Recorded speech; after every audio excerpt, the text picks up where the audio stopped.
The Jeff Meacham Network's Multiverse of Media. For over 15 years, the recognized symbol of excellence and the standard bearer in coverage of sports and entertainment.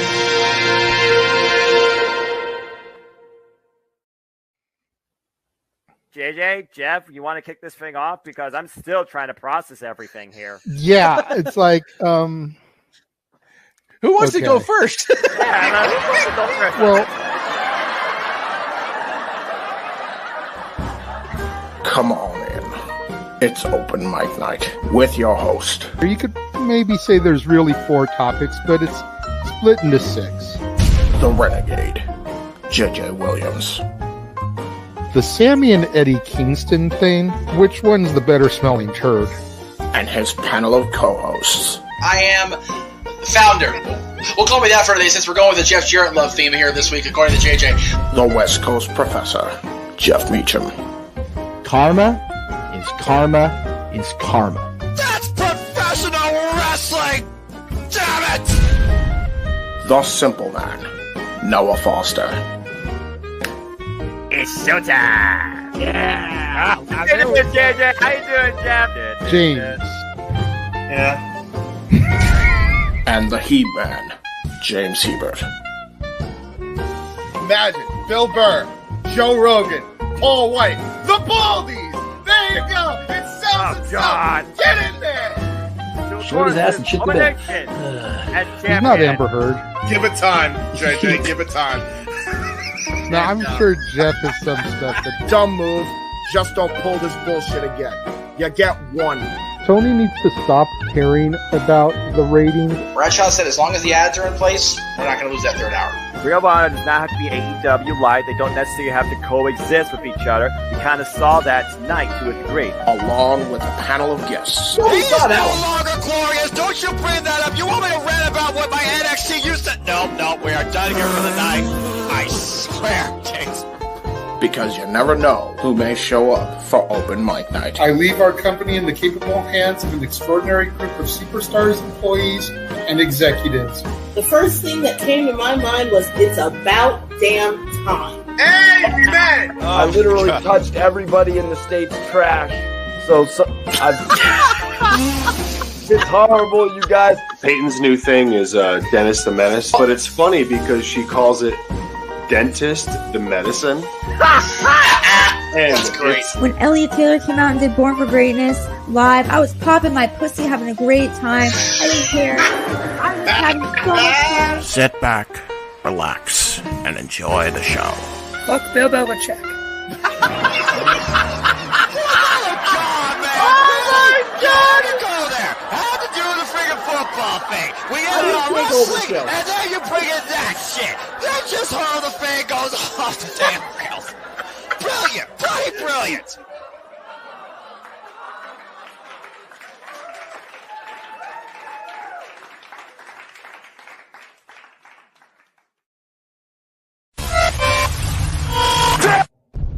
We're here. Hey everybody, Adam Pierce here on New Year's Eve, and thank you for giving me a minute of your time to say thank you for a wonderful yet tumultuous 2023. So much went on throughout the year, and it ended up being a wild ride, but one we're all grateful for, and one that I'm happy you went along with me on and through. As we head into 2024 here in a few short hours, I wanted to take the opportunity not just to thank you, but to make a very special announcement. And that is going into 2024 that we are no strangers to love. You know the rules, and so do I. A full commitment's what I'm thinking of. You wouldn't get this from any other guy. I just want to tell you how I'm feeling. Got to make you understand. Never going to give you up. Never going to let you down. Never going to run around and desert you. Never going to make you cry. Never going to say goodbye. Never going to tell a lie and hurt you.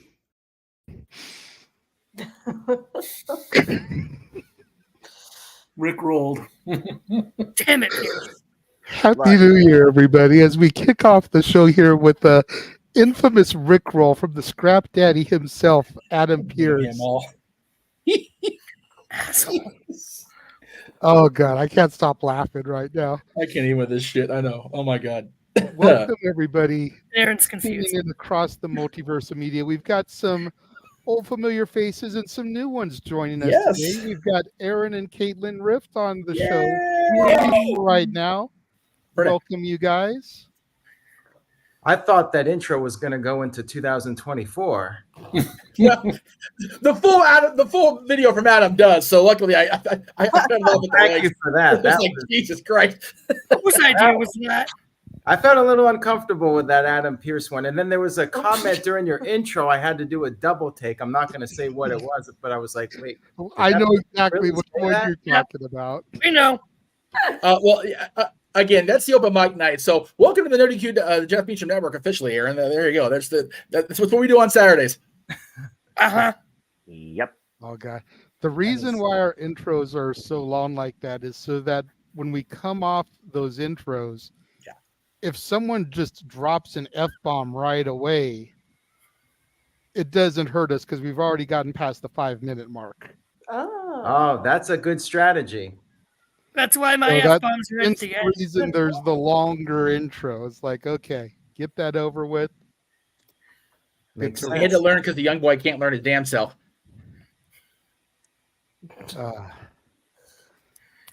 All right, well, hey, you put it in everybody. There. Exactly. Well, James put it in there. He's the one that made the opening. And he'll be here a little bit later. But it's good to see everybody this evening. The last day of 2023. The time of reminiscing, a time of pondering, a time of looking ahead to the future.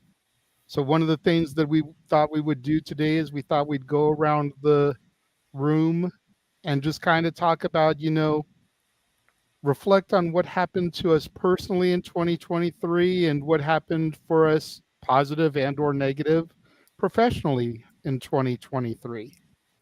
Maybe what we hope is on the horizon for us in both our personal and professional lives. Sounds good. For the rifts down in the bottom, I know you guys told Jeff that you weren't going to stick around too terribly long, so we'll go ahead and we'll throw to you guys first. That way, you're more than welcome to dip out whenever you guys feel like you need to. Well, this is already past my bedtime, so you guys are getting me in an off hour here, but it is New Year's Eve, so I made an exception tonight. First thing I wanted to mention was seeing good old JM Jeff Meacham again in February. I finally got out to California for the first time since 2020. Jeff was gracious enough to get me into Disneyland, and we did some rides. That was fun. Got to meet up with Brett Buchanan. Shout out to him. If you guys are familiar with him, maybe some of you out there watching this know who he is. He's a great guy. We also saw JJ at that restaurant. What was the name of that restaurant, JJ? I want to say it was the Lazy Dog or the Salty Dog. Salty Dog Tavern or something. Yeah, it was pitched as it was a dive bar. Yeah, very much a dive bar. Yeah, if we're being honest. It was the way it was laid out. I swore to God it was going to be I apologize with Caitlin sitting here, but I thought it was going to be more like an adult club the way it was described to us. Yeah. It was going to be like a topless Hooters bar. Oh, yeah. It's kind of the way, like, it was kind of, don't roll your eyes, Noah. That's kind of the way it was described to us in the chat. It was like, think Hooters, but less clothing. And it's like, how do you get less clothing than Hooters? Like, for real, you're talking to strip club. Right? So a man by the name of Wayne Needham, some of you may know who he is. Yes. Yeah, that's all Wayne. Pitched the idea, and then he no-showed. He was not even there for the event. So what a bum. Missed out on seeing Wade, but maybe 2024 I'll be able to meet up with him again. And I also got to go to my cousin-in-law's wedding in Tennessee. First time visiting Tennessee. Stat Boy Mike was gracious enough to get us into Dollywood, so we got to do a few rides there. That was a lot of fun. The wedding was great. Beautiful scenery. Tennessee is a very interesting state, very scenic, has a lot of interesting people for good or bad. And I'm a little jealous that Stat Boy lives in Pigeon Forge. It's a fun little town. I love Nope, not Pigeon Forge. I work in Pigeon Forge. I live in Sevierville. Oh, okay. Okay. So not cool, Which but we also saw. yes, we went to, what was the chicken place we went to? That's a southern Oh, Raising chain. Cane's? No, Or- not Raising oh. Cane's. No. Stat Boy, what's the fried chicken chain down there that's really popular? We have Bojangles and Zaxby's. Bojangles. That place was pretty epic. But not good for your cholesterol, so don't go there too often. But yes, that was a lot of fun. And as far as wrestling events go, one of the things on my bucket list was to go to a wrestling show at Madison Square Garden, the world's most famous arena. I've been wanting to do it my whole life. Finally got to do it this year. SmackDown, saw the Bloodline and LA Knight just as he was breaking through that glass ceiling. That was a cool moment. And then we went to SummerSlam at Ford Field, which we live in Detroit, so that was an easy trip. That was a lot easier than Madison Square Garden. That was like 35 minutes down the road. Got to meet up with Sun Goshuaku. I can never pronounce that name correctly, but he's a great guy. And Noah was there. It was great to see Noah. He sat right next to us for the show. Noah, it was a pleasure to meet up with you again, and hopefully we can do it again in 2024. I am looking forward to the wedding of somebody who's not here because he's got other things going on, and that is Virtue. He is getting married on May the 4th, 2024. Now, Nice. I'm a little mad at him. I'm going to shoot on Virtue here. I am mad at him for booking not just on May 4th, but also it happens to be the day of Backlash in Paris, France. So I'm screwed. This might be the first pay-per-view I have not covered on the site since the network started. Like I would not order every monthly pay-per-view, but starting in 2014, I would do a recap of every single show. So this will legitimately be the first show that I miss because of Virtue's wedding. Not sure if I'll be able to get somebody to fill in for me or not. I know there's a few people around that might be able to help out with that, which would be much appreciated. And we'll talk about that and maybe even some compensation for that. Then you'll definitely jump on it. So we'll have to work something out. I am going to be busy with the wedding. And who else in this group is going? Noah, are you going?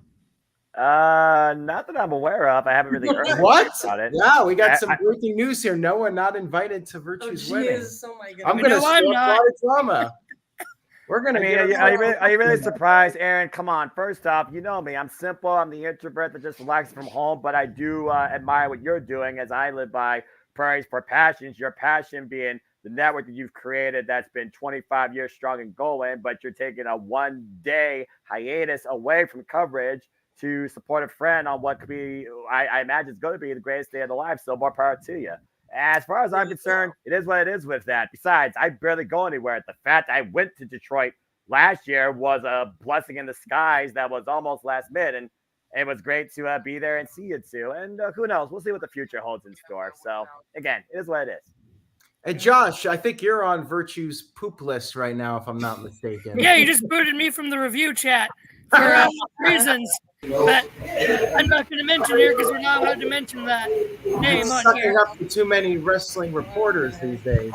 Hey, you and I were Aaron. talking in DMs, and you were respecting the guy, so Aaron, the $1 million question is, when is Josh not on somebody's poop list? This is valid point. I mean, ever since that Hulk Hogan column, speaking of kissing up to wrestling reporters, we got Greg Cherry in the house. What's How's it that going, supposed Greg? to mean? Oh, they were just giving You me and shit Josh for it. have similar interests and similar admirers. I don't think that's true. No, he's not into Matty Laws, No. so that's a difference. Anyways, Josh, glad to have you on, and it's been a pleasure. And Greg, how are you doing, my friend? Not too bad. I just want to pop on real quick since I'm having a little New Year's get together of my own, and I just wanted to say hi, wish everybody a happy New Year, and hope 2024 is kicks more ass than 2023 did. Greg, are you going to Virtue's wedding in May? I'm planning on it, yeah. All right, good. So we'll see you there at least. I'm not sure about Josh because as we were talking about, Josh got booted out of the No DQ review group by Virtue. Are you surprised at all by this? Depends on what the conversation was. I was retweeted surprised that Virtue took them out and called him a confirming of a mark. rumor by someone through a certain wrestling subscription news service. I'm doing my best not to say the name for these guys' sake. And yeah, I retweeted saying, basically just saying, look at Triple H supporting or confirming our support and whatever, etc. Yeah. And yeah, Virtue booted me for saying that. He called you a mark. Are you surprised? No. A lot of people call him a mark. Well, the person you're referring to won our fantasy football championship, so I'm going to have to hear that. I'm going to have to hear about that for the next 9 months. Well, the I'm just glad I don't play fantasy football or have him on the regular because I don't need to listen to that shit for the next 12 months. I'm good. You don't have to. I probably will, but hey, you made your choices. Anyway, I do want to throw out the pitch. January 17th. Luck of the draw. I know I've briefly talked to Caitlin about it for the last one, but I do want to throw that out there because it's a fun experience. Jeff won the last one. Thankfully. We're trying to do it quarterly around the Great Cherry brand. So if you want to join, if it's something in the future you want to do, just let me know. And that goes for everybody in here. So absolutely. I'm here for it. I don't think anyone wants to see this covered in chocolate. Can we not focus on the really bad parts this early in the show, Mansfield? Really? I've got good here. Golly. All right. Anyway, Happy New Year, everybody. Yes. Happy New Year to you, Greg. Thank you for popping in very briefly. Yep. Have a good one. Love you, brother. Happy New Year. Yep. Bye. All right. Okay. I know the editing part of what I was doing, so I can actually be part of the show now. Hi, everybody. Welcome to the anniversary show. Jesus. Oh. Okay. So, I know Greg kind of popped in unexpectedly. Was there anything else that you wanted to go over, Aaron? As far as maybe what you're looking forward for next year other than Virtue's wedding?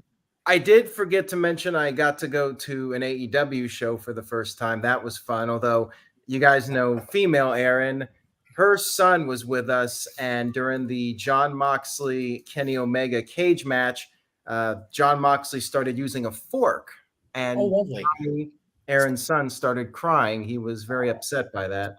That's awful. He said hi, by the way.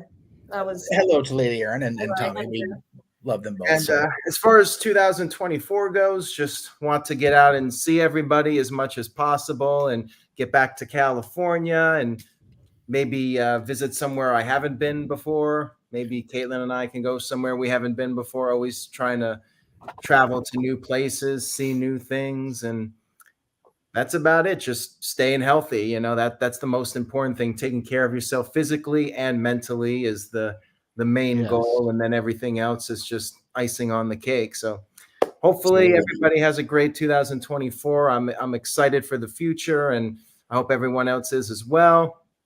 And that's pretty much all I got. Okay. What do you think? Throw this to you real quick. With TNA coming back on January 13th and rebranding, what are the odds that you'll start paying a little bit more attention to it? Because I know they kind of fell off your radar as they did mine, as they did a lot of people many years ago. I'm looking to try and give them a chance again with the first Impact post Hard to Kill and see where the TV product takes me. You know, much like I've given AEW a chance here recently. What are the odds that you'll start getting into that? And could a future TNA pay-per-view be in your future for 2024? Unfortunately, I don't think there's much that could get me to really give them a shot again. The one name that could have turned things around, well, he's in WWE now, so that's fair. That's the this the guy. way it is. But I know they do run in exactly. I know they run in Windsor, Ontario on occasion, but I hate crossing the border. When we went to SummerSlam in 2019, we actually had a bit of a problem getting back into Michigan. They stopped us. They searched the car. I don't know if it was a random search, although somebody may have tried to sabotage us. I have no idea, but we're not going to get into that. But yeah, it's a pain. If they run in Detroit, I might go. I might consider it. I mean, I would definitely be open to that. You know, there's a small hockey arena that's about 15 minutes from here. It would be very convenient. They actually held, I think it was 2006 Bound for Glory at this arena. It's Plymouth, Michigan is the town. They ran there. It's like a 5,000 seat hockey arena. Hell, AEW should run there if they're struggling to sell Little Caesars Arena. That would be great. Like it's literally a 15-minute drive from us. Like it would be very convenient. So yeah, if TNA ran there, I would be open to checking it out. According to Zombie Fighter, he says that they ran Grand Rapids, Michigan this year. So yeah, that's like 3 hours from us. It's exactly down the street. Wasn't sure the location to you to there, but yeah, like downtown Detroit's about 35 minutes. Ann Arbor's about 35 to 40 minutes, and then Grand Rapids is like on the other side of the state. It's like 3 hours away. Yeah, I'm pretty sure the arena you're talking about is where the Red Wings minor league team plays. I could be wrong. It's been a minute since I've kept up with Red Wings on the regular, but pretty sure it's where they're minor league. I mean, it's a good little arena. It's not the Joe, it's not Little Caesars, but it does the trick in a pinch. So yeah, it's a nice little venue, and I think TNA could maybe get a couple thousand people in there if they had the right card and the right people on the show. So yeah, it'd be a great thing. It just Windsor's tough. Yeah. It's a big. Go ahead, Walter. Aaron triggered me a little bit talking about the border of Canada because the same crap happened to me. I got pissed. I got my car up. I went from Vermont. My father-in-law lived in Vermont at the time. He's gonna bounce. It was on the border. That's fair. Okay. Okay. I'll stay on for Bye, another minute. Bye. Bye, Caitlin. I was on the border of Vermont and Canada, and they searched my car and lifted it up and da-da-da-da. And what's your business here? You bringing weed to the country? Why would I bring weed to Canada? Now out, maybe, not in. Bad boy. Bring that Canada kind of crown out. That's there you go. No. I learned the hard way. Some states and countries do not let you bring it like across state lines or in. That's why I had the episode I did in Chicago with Dylan's mom about bringing her stuff into Georgia from here. It's like, no, it's not going to work. So we tried to buy some in Chicago, and it ended up the way it ended up. Anyway. If I may jump in real quick. I see. I know we're going to go on. Everybody's exactly what you're going to go. So cool. Everybody's, personal, professional, highlights all the things, but I do want to make sure we get this in before Aaron leaves. If it'll just let me load the damn thing. There we go. That's what I wanted to do. No, that's not what I wanted to do. There it is. Okay. So throughout the show, we've got, as I said, special guests. And one of them actually got talked about quite a bit more than I ever intended this year across our open mic night presentation. And yeah, I mean, Josh, I love you, but you just got to be careful sometimes, man. You just got to be careful. Oh dear. What is? Oh no. Like I said, if Regal, if Heyman, if anybody else makes that comment, it's not as Vince Russo's talking out his ass. Exactly. And that's the point of the thing. Because I feel like Russo's making some points. Okay, you keep shaking your head, Josh. I'm putting you on the spot. Debate me on this, boy. You're next, Josh. You decided to wake up from your nap. Yes, because it's Vince Russo and I don't give a crap, but because Vince Russo is a out-of-touch old man has-been just as much as Vincent Kennedy McMahon. Oh no. That's it. That's a rough take. Oh no. That's It's hard. an accurate one. I In your don't know if opinion. it is. Yeah, and again, let him speak. Let him speak. Let him speak. Okay. That's all I got. I could care less about Vince Russo. I could care less about him or Corny. Just put him in a room together finally and just let him. like Aaron and I always say on comments on posts, no one cares. You care enough to get riled up and okay, I'm awake about it. Yeah, exactly. If you're going to sit there and shake your head in disagreement with the topic, then give me something other than Vince Russo sucks. I think what JJ is looking for is more of an elaboration than just Russo's out of touch like the old man, because we are going to lay into the old man here in about an hour. So let's just not even front about that shit. I was never alive during the territory days, like the rest of y'all were. I mean, Way to make us feel old, man. Right? You're already a freaking fetus. I gave you so much praise, Josh, for being a good boy, and then you want to make that dig, bro? Come on, bro. Don't make me go full Russo, bro. Bro, I'm turning off, bro. Oh, fuck that old jabroni piece of shit who doesn't know how to write worth shit.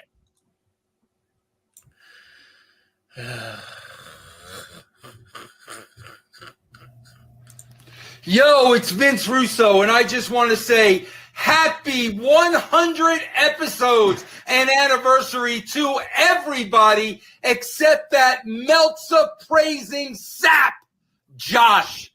On behalf of everybody here, go do your homework, bro. Happy New Year, everyone, from Vince Russo.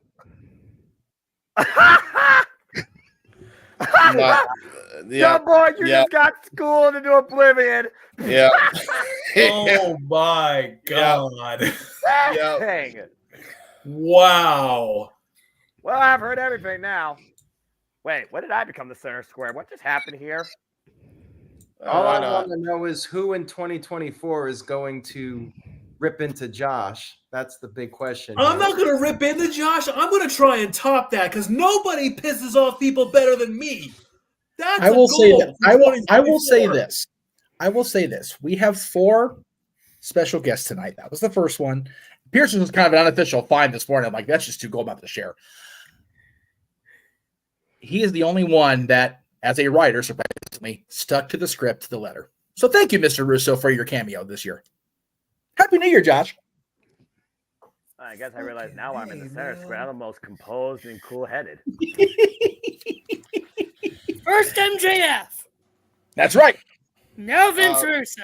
That's right. Who the fuck is next, damn it? Do you really want to? You really want to take your chances? I don't think you should. Not anymore, really. Josh.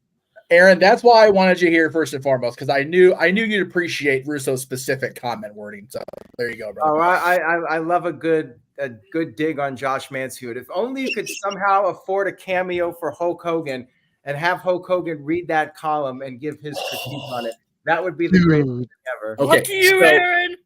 So for what it's worth, I did make that attempt. Hogan's not on Cameo, but I did make the attempt to reach out to the Hulkster through channels that I have access to, and he is just so swamped with everything he's doing. Plus, once again, finding Jesus. The brother got a little busy this year, so Well, it is what it is. But Josh, we'll go easy on you. Maybe For now. not. We'll have to see how 2024 goes. But anyways, I'm going to head out. It's a pleasure to see everybody, and I wish you all very See you, Aaron. Love you, Aaron. 2024. Love you guys. Peace. Jeff, we'll talk soon. Thanks see you for tomorrow. coming Talk on wrestling, for a brother. little bit, Aaron, and happy New Year to you and your wife. All right. Yes. Thank See you at the wedding. Have a Much good night. love. Bye. Bye. Of course, we'll see Aaron on Talk Wrestling tomorrow, which also was on NoDQ.com across the multiverse with our official verbalization, if you will, of the NoDQ.com year-end awards for 2023. But Hey, good deal. yeah. So What are you why is he in doing? the okay. We're all moving. I'm getting motion sickness. So Mansfield, what do you think? Fuck you both.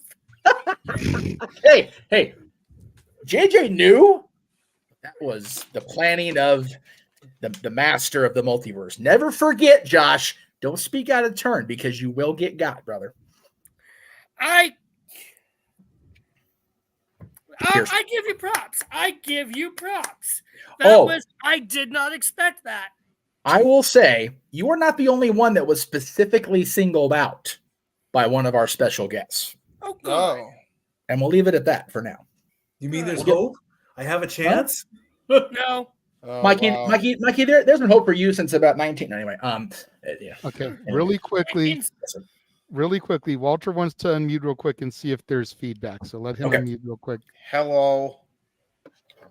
I'm not hearing anything on your end, Walter. Talk. Hey guys. Yay! You're good. On your headset, Mike. Yeah. There you go. I think what you were hearing was the echo from Jeff when he started playing the video. And I was about to put in the private chat that somebody is echoing because I was trying to mute Jeff and I couldn't mute him. I figured that's where it was coming from because I knew he was the one sharing that. So I did get a $5 super chat from Nathan saying, any of you guys are welcome.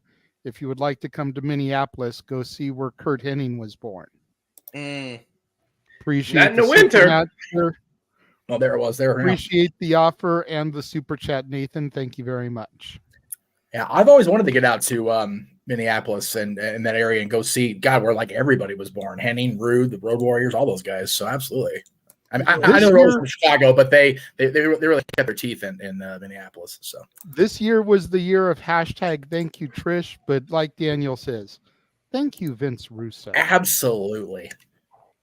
Dory Lou would love to go to Minneapolis because the Wild and the Vikings play there. Yeah. The first clip you saw was from a show that there was some comments made about from Vince Russo, I believe, and it's one of those. Aaron and I, well, me in particular, been very hard on Vince Russo because of my affinity for Hogan, but he's not as guilty of stuff as we've made him out to be. JJ's made the point several times. He was brought in to coach in a season that was already under 500 and not getting any better at the end of the day. And he never did complete a full season campaign, if you will, as a coach. It wasn't meant to be on his own. He had to be put through that filter. It doesn't mean every single thing he ever did in the history of his life in wrestling was bad. And yes, that was the clue of former world champion. Yeah. And multi-time winner of a Dave Meltzer Award. I didn't say it was the good awards from Dave Meltzer. Yeah. God, that's fair. I will be honest. I will say this one thing I do like about Russo. He's better than Corny. That's a low bar, to be fair. That's a very low bar. But, I know. But no, the speculation in the chat room was that I had obtained AJ Styles as a former world champion. And unfortunately, I can say for the record, it was not. AJ is not one of the four people tonight. So that's fair. But there is more to come. And I'll gladly turn the mic back over to JJ now that we are actually done with the Russo part. I want to be sure we did it before Aaron left. So, yeah. Okay. Well, now that he is here, welcome, James. Hi. King Mike says Alex Shelley was his guess. Alex Shelley was one that I actually was contemplating, but I figured that this is the only clue that I will give to something that's coming later. We already tapped into the TNA market for someone else that we're going to be getting to. Yeah, that's fair. Okay. That's fair. So I didn't want to oversaturate with TNA. Yes. I know my guess. I tried to reach out to Lillian Garcia, and my request was rejected flat out. Yes. Because she, quote unquote, does not promote other shows. Ouch. That's brutal. Yeah. I also reached out to somebody and it just didn't get back to me in time. So, it was what it was. Yeah. I reached out to another person, non-wrestling related. And if it doesn't come through before we get off the air, I'm canceling that order, getting my money back. There you go. Well, there you go. I mean, that makes sense considering it's what it's for. So, But I see your hand, James. What's up? I do have one thing done at least, even though I wish I could have had more done. I do have the. Hang on. Time out. Don't worry about that. Yeah, that's not on the air stuff. Yeah. Okay. Fair enough. Don't worry about that. I was just saying because I have it ready. I'm not going to spoil the surprise. PM. I'm uploading it to my side of things so that we can just share screen it. That's fair. Okay. Let's get back to what we were doing. Yay! Which is going around the room. Yes. Discussing what has happened for us this year, both personally and professionally. Yes. Josh, I know you're probably going to be the next one to bow out, so we will go to you first. That way, if you don't stick with us past the first hour, you've already gotten your shit in. So go ahead, sir. Thank you, you amazing renegade. JJ, you are awesome. Let me find the rest of my chapstick here. Yeah, I was going to say, especially after just getting your ass handed to you by Russo, now you're really trying to kiss ass. Listen, I've been trying to kiss ass for you since yesterday. Let's be real here. I don't know why. Trust me, Mansfield, you will know when you are on the shit list with me. Yes. Fair enough. Just ask TJS. He knows. Yeah, TJS is on my shit list too, as is. I think he's on most people's fucking shit list, to be honest. Excuse my French. Why is somebody we don't even have on our shows even being acknowledged? Just on this shit list where he belongs, by God. Yeah, that's true. Just making a point. No, you're good. Like it, yeah, absolutely. Yeah. Hell like him. I agree. So read, mother. This year's been fucking crazy.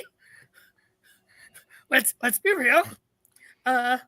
February was absolutely shit because of my constant anxiety attacks, and that was not fun. Finally, I'm on anxiety meds, which I got to take here in a half hour.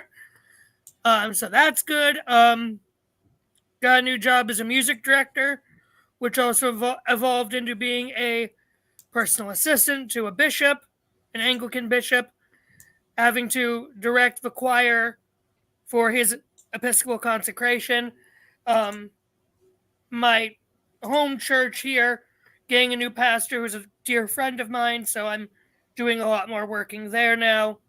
This year's just been crazy in general. Getting to be on with you guys is always amazing.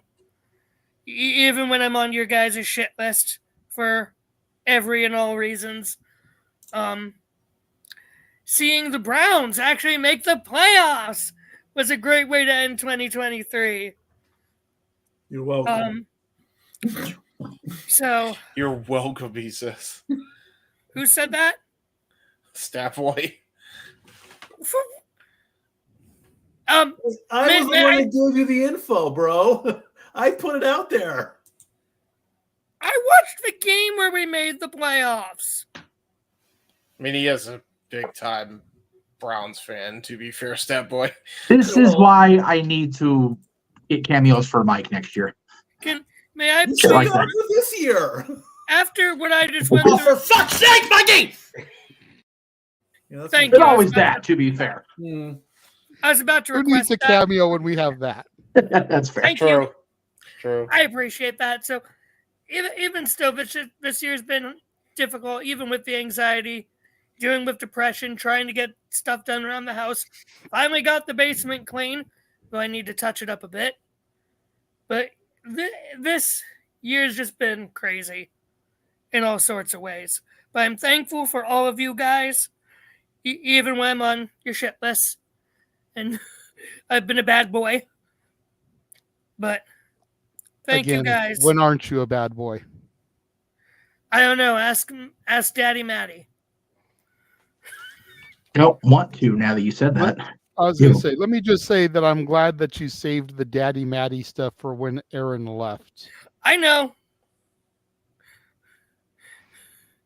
I'm not a fan of the Daddy Matty stuff either, but because I'm sure Aaron would have been here going. What the fuck? Nice. Whoa. Nice. Yeah. that was Just perfectly. reaction. That was perfectly. Just reaction is That was everything. perfect. I forgot about that till you just showed it. Is that you? That's my daughter. It's yeah. She's done it a few times. Specifically, that one was from Disney Karaoke when Datilla was mentioning all the stuff she had never seen. And so Natalie was like, what the fuck? Like, I'm 14 and I've seen this shit. Like, what the hell? I remember that. The look on her face, too. Yeah. So needless to say, bro, that's going to be a new drop-in for Stat Boy Sports Bar. You might end up getting roasted by your own niece occasionally. I'm Thank all you. for it. I'm all for it. There you Oh, go. God. Okay. Yeah. I love you guys, even when I'm on your last nerves. Which There is you go. quite often, I will admit. I can't even begin to count how many times I've gone to Jeff this year because you have driven me to the point where I just wanted to rip what hair I have left out of my skull. I'm sorry. I'm not trying He's taking over to. my spot. I have a problem with that. The thing is, he goes to me about the hair thing because he knows I have none, so I can't bitch at him back about it. Yeah. I mean, he takes up all 5 fingers and toes, or I'm sorry, all 10 fingers and toes on both sides. My fingers and toes. Where the hell? What the hell are you doing on your body? Hey, you look don't you have ask. all 5. I have to ask, what are you watching, Noah? You seem What like are you're you kind of watching? preoccupied there. Match game 75. Nice. Damn it. Wow. Wow. Love you, Noah. I do love me some match game. Ever since we did it on here. Yes, Mikey, you are welcome to take that spot back. I'm Please. trying. Apparently, I'm not doing good enough. No, you just have to. Well, I'm not going to say the names, so. Sam, I don't care. God. No. No. Can we please let JJ run this show? Pretty please. Yeah. I know it's a different night. I know it's the anniversary, but can we let JJ run this show for once before this year's over? Please? I'm Thank you. good. I'm done with my spiels. I've been good. Yes, Walter, you've been good. Wait. Yeah, go boy. Okay. All right. There we go. All right. It's Christ.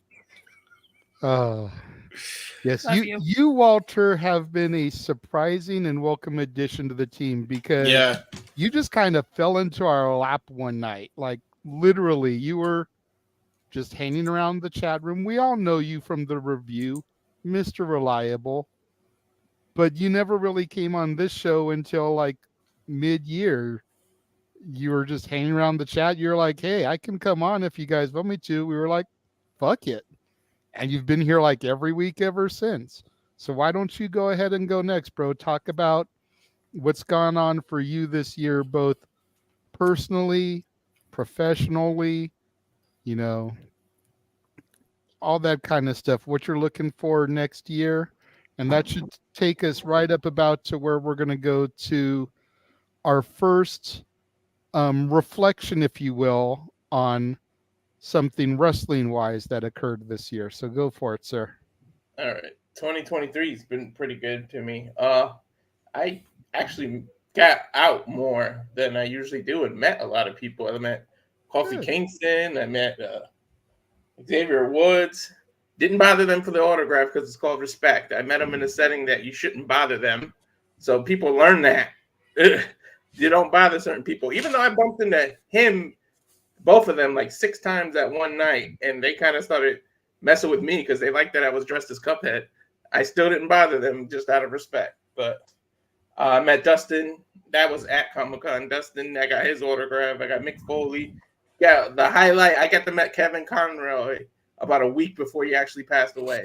And he gave me a personal message on the phone and personal message to my wife and like joked with her. So to get to meet him, like Kevin Conroy, and you know me, I'm a huge Batman head. Like everything is Batman in my house. And to meet him like right before he passed was like the highlight of 2023. And but 2024, I'm looking forward to. I'm going to my first WrestleMania, my first Royal Rumble.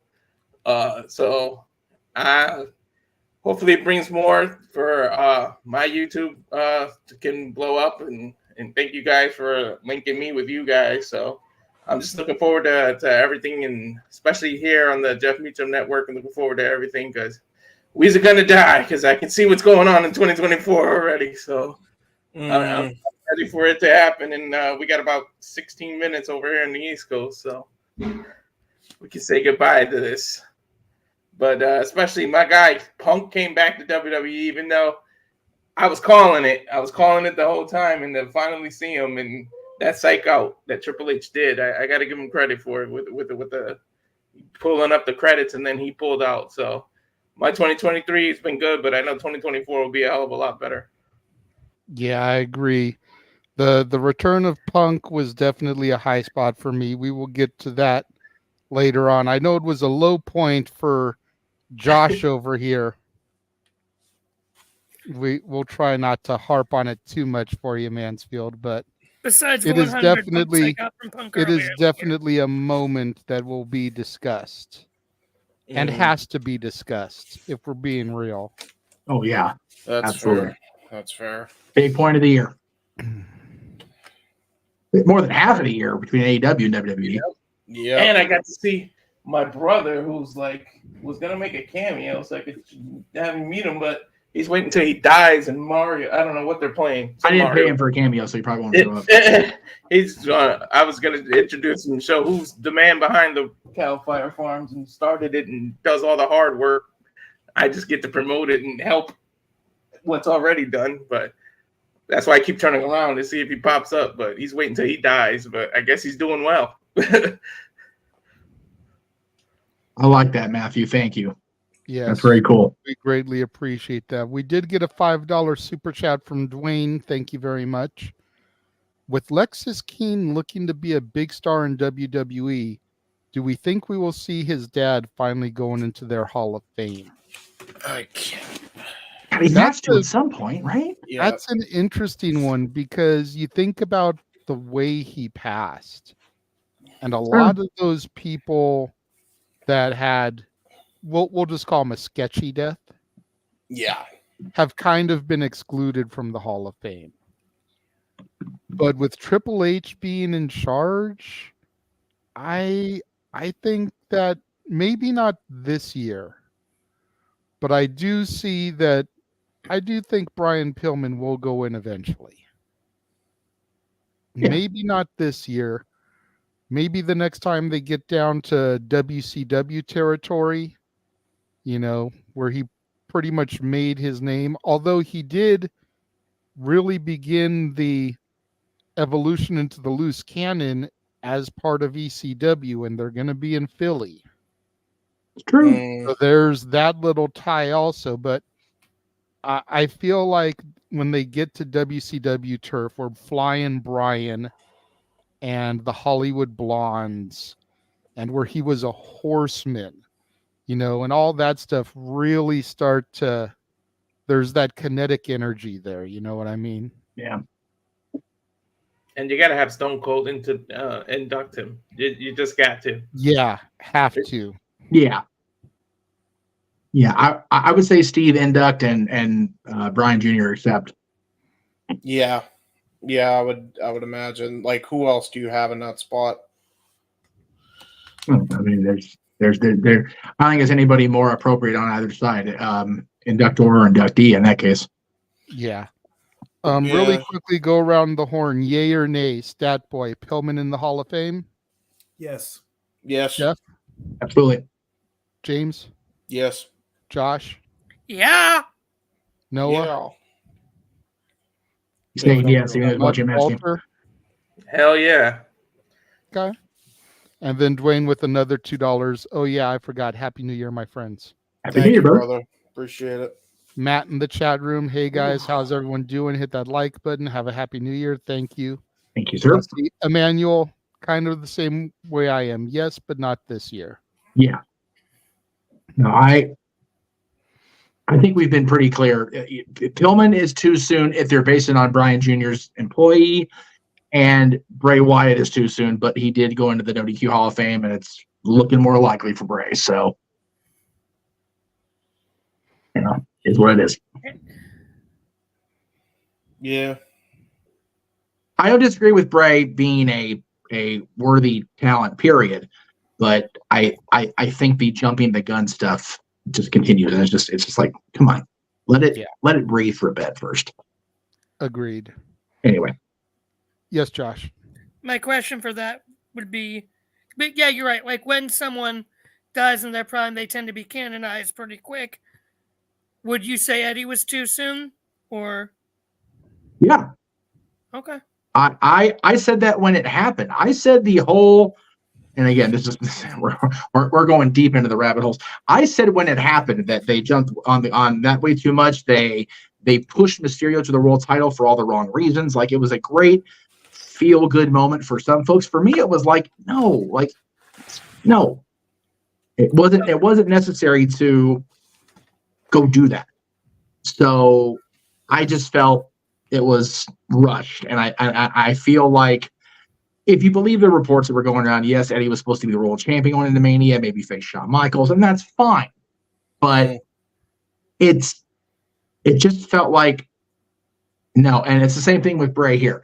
I have always been, or at least mostly been, in agreement with the No DQ Galaxy as far as them voting people in. But I feel like, unfortunately, much like the fan swell support of Bray in the Hall of Fame this coming year, people vote with their hearts and their immediate reactions to what is going on, rather than thinking about the presentation of a full class. You think about that 2013 class. Bruno Sammartino, who everybody wanted in from the beginning, but understood why it wasn't happening. Bruno had to come to terms with his own beef with WWE, and Triple H was a big part of that, as was the change in content. But Bruno, Bob Backlund, Booker T, Mick Foley, Trish Stratus, and the celebrity inductee that year. It's that, even with him in there, that was probably the ratio-wise the star-studded class of classes. Yeah. If Bray hadn't passed away, do you see him as he was a big star throughout his entire run in WWE or his entire career? The answer is a hard no. I enjoyed Bray's quality of work, his body of work. But had he not passed away, I don't think he even got to the point of Hall of Fame in a year. No. Where Bray was in his career when he passed us, I could see 5 to 10 years down the road, the Wyatt family being inducted. Yep. But not Wyndham Rotunda, not Bray Wyatt, not The Fiend. The Wyatt family as a stable, honoring Luke Harper as well. Yeah. Absolutely. Yep. What they did as a unit was as impressive as the run the Shield had. Yes, I agree with that. And the Shield is a Hall of Fame worthy stable as well. Yep. But Bray solo? No, I don't think so. I find it hypocritical that Bray is being, put him in this year solo. Where the hell was that for John Huber? There wasn't, because Luke Harper in WWE didn't get there. Exactly. Even if you combine the companies under one umbrella, I don't think Luke Harper or Brody Lee as characters got to Hall of Fame level. I'm sorry. And again, this is me, this is me bitching about, the fact that, people like that are being, put in there. But yes, I understand I harp on Coco Beware way too much. Okay, fine. I'm guilty, whatever.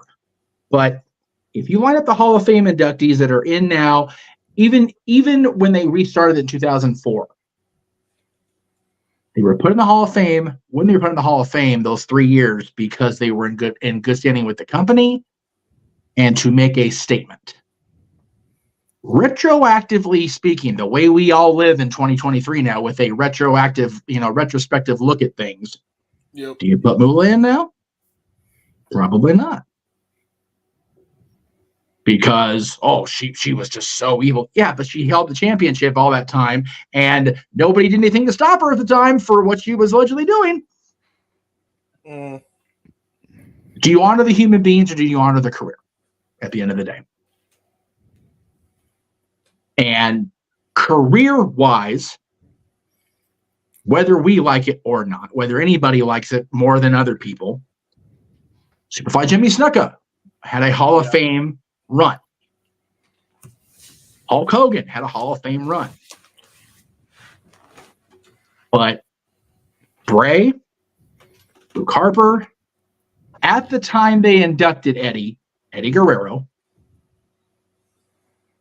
no. Yes, Walter. I don't know how you guys feel, but I honestly think for about 2, maybe 3 years, WWE should skip inducting any celebrities or any post-mortem people and just stick to legends and give us a real Hall of Fame. Just maybe 2 or 3 years, and then maybe you could start slowly bringing back celebrities and people who have passed on. I honestly think for at least 3 years, they should just stop doing that. I don't know how you guys feel about that, but I agree with you to an extent because there are still celebrities like Cyndi Lauper that should have been in the Hall of Fame fucking 20 years ago. This year for sure. Raise my Pepsi to that. When the entire WrestleMania class went in at WrestleMania 21, she should have been in there. Yep. That would have been cool for me. Because that was Hogan, Sheik, Piper, Volkov, like Orton. That was the entire WrestleMania class. Yeah. She should have been there. Yep. This year in LA, WrestleMania Goes Hollywood, she should have been there. Yes. Even more so than Andy Kaufman. And I agree with that. Andy Kaufman is definitely deserving, but he was more of a New York comedian. So the next time they went to New York, they could have done it. Or Taxi was set in New York. He was banned from Saturday Night Live in New York. You know, he wrestled in the Memphis, which was not far from there. He was an East Coast-based comedian. Yep. Right. You know, I one agree of the final things on his bucket list was to play Radio City Music Hall, New York. Yep. Him in LA didn't make sense. Yep. Sydney should have been in there before Mike Tyson. Like, how do you induct Mike Tyson and not Sydney? There's another one you go, not good PR-wise, but I get why. Yeah, Mike Tyson can go in, but not China. Yeah. Right. Yeah, exactly. That's the thing. As long as the Hall of Fame is not universally voted on or universally one or two people, Vince or Hunter or whoever, it's never going to feel like it's done proper. Nope. People will give forever shit to the man that Russo called out here a few minutes ago. Again, thank you for that, Russo. But a lot of the people in his Hall of Fame and the Pro Wrestling Hall of Fame, the majority of the NoDQ.com Hall of Fame, I'm like right there with you, brother.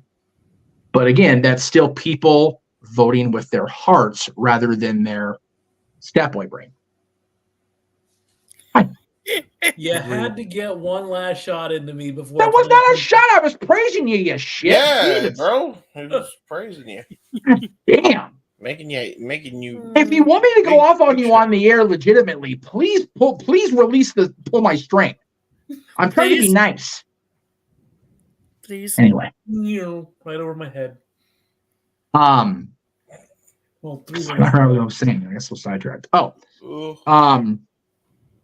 I just feel like people are too easily distracted by their feelings to not, put people in that really deserve it rather than just, oh, well, this happened, so we need honor.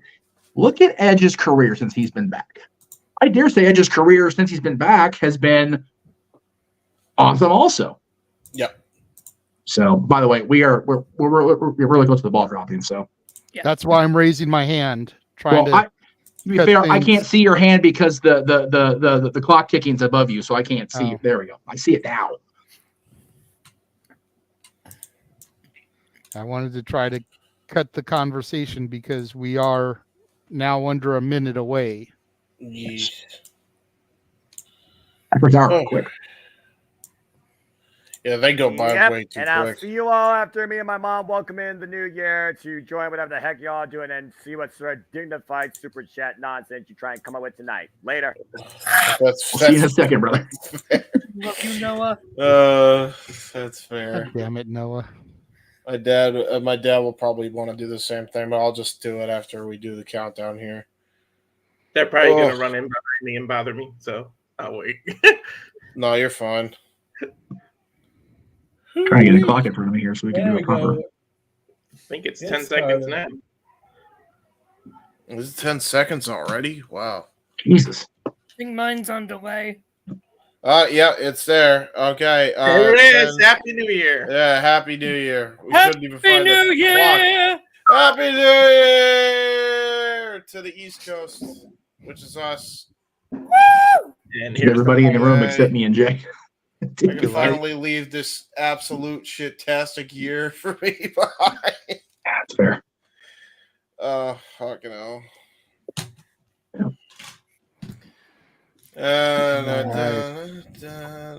Everybody across the East Coast and actually further east than that, welcome to 2024. If you're watching with us, Yes. So I'll be right back. I'm gonna wish my dad Happy New Year. go for it, man. I'm the only one in the house besides the cat. Josh, you want to go ahead? Oh, you want me to do it? Go for it, bro. Okay. Well, thank you.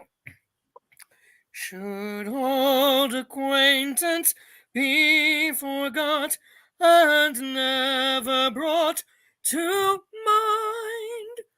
Should old acquaintance be forgot and days of old lang syne? For old lang syne, my dear, for old lang syne, we'll take a cup of kindness yet for old lang syne. Yay! Very well done, Mansfield. I have the people off screen because the blank That's things just fine. look silly. That's fine. Well, we do have teleporting into the command center via the Morphin grid, although we only have an icon for right now. Datilla is here with us. Hey guys, sorry for not being on camera. My dog is all over me because she's like scared of the fireworks. We get it, girl. We get it. I got going on over here too. That was beautiful singing, Josh. Well, thanks, Datilla. You're awesome, my fellow Yu-Gi-Oh nerd. Thank you. I just want to say Happy New Year's to all the East Coasters because it is New Year's on the East Coast. Datilla, were you able to watch when we had our first guest pop in? Aaron, yeah, I was watching a little bit of it. You over there, you shush. I'm proud of myself for that one. Yeah, I bet you We are. will not, and you cannot make us.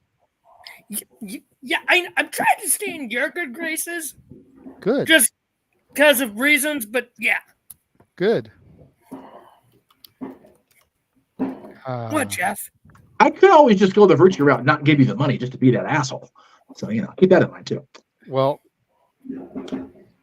wanted to get this in before the top of the hour, but we kind of got in a heated Hall of Fame conversation. So we are now going to go to the first wrestling highlight of this year. Yes.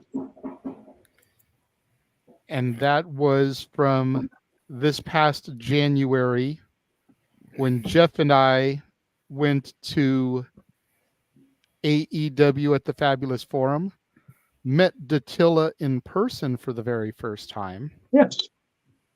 This is just a few video clips of our highlights from AEW Live.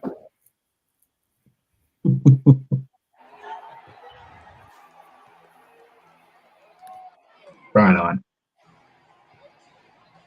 Keep in mind, this is my first wrestling show in about 4 years and my first televised wrestling product in over a decade. To the Forum, man, which is just home. You know that, brother.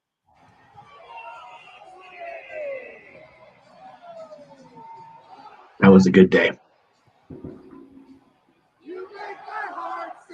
Oh, jeez.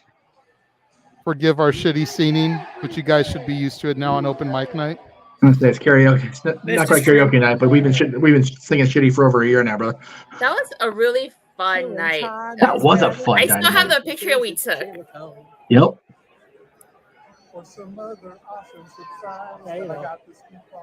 God, that red lighting is just the shit. We're gonna use that shit for sure. To the year 2023. How did you guys not get blinded? This was the surprise intro that I scooped everybody on. Yep. Oh right. Yep. Giovanni's like mad introduce him.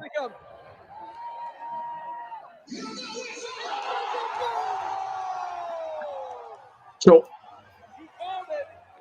ironic that man ended up being the devil. yeah, my reaction of surprise was when Giovanni was talking about introducing it like somebody didn't like. I thought it was either Max or Jericho.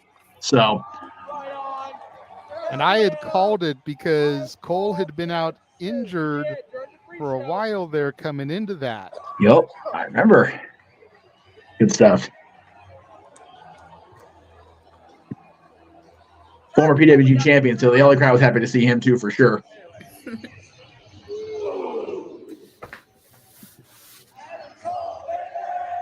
God, I'm such a dork.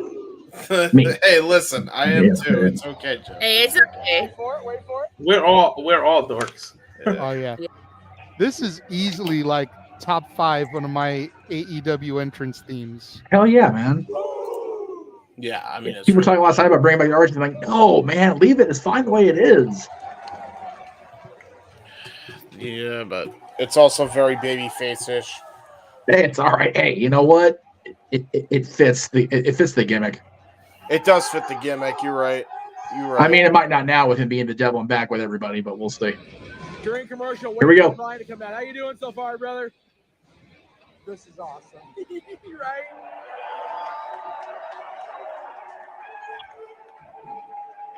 And then I didn't see you guys after the show. You guys just like No, Jesus. no.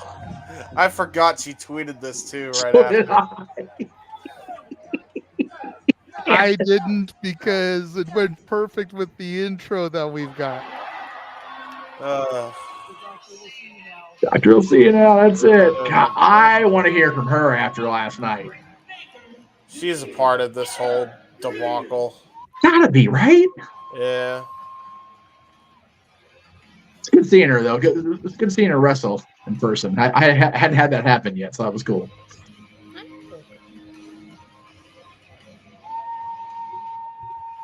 Never seen Sting wrestle, and I'm still debating whether to go.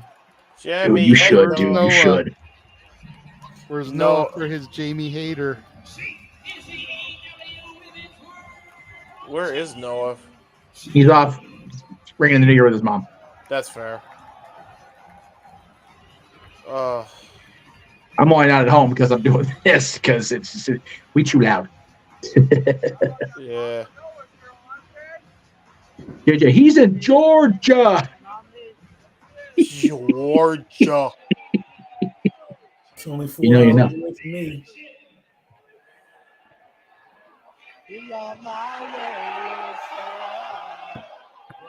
from me. Oh my god. the man, the myth, the legend. Yeah. The man, the myth, the legend. Not the Young Bucks. Hey, we're still singing along with this song. We may not like the assholes, but you know. We did get the video, but never mind. I'll wait to see if it pops up. Even singing along the song, he's looking at the ring like, oh, fuck these guys. Bro, the face by JJ is just like, the minute you told him, they're still our boys, he's like, the fuck you say? Hands on deck, brother. Here we go. Fucking lie. You a lie, me. I think you a freaking liar. Did we not get the video of us doing Judas? I think we made sure we didn't put it in there because of copyrights. Oh, that's right. But yeah, but yeah, that was really cool because that was the first time I'd seen. There you go. There's Noah. First time I'd seen Judas in a wrestling arena, not just on the damn boat. So that was cool. Whole different capacity. Anyway, hello. That's Happy New Year from the East Coast, everybody, and to my fellow East Coasters, Happy New Year to you. Happy New Year's to you too, Noah. I gotta say that 2 more times. 2 more times for the Central people and for us West Coasters. Three more times.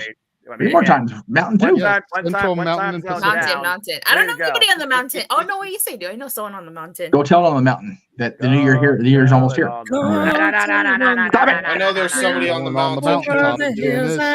Man, you guys are all gonna be in 2024, and me, Jeff, and JJ still gonna be like waiting. For real. They exist in the future. Jesus Christ. Hey, I like living in the West Coast.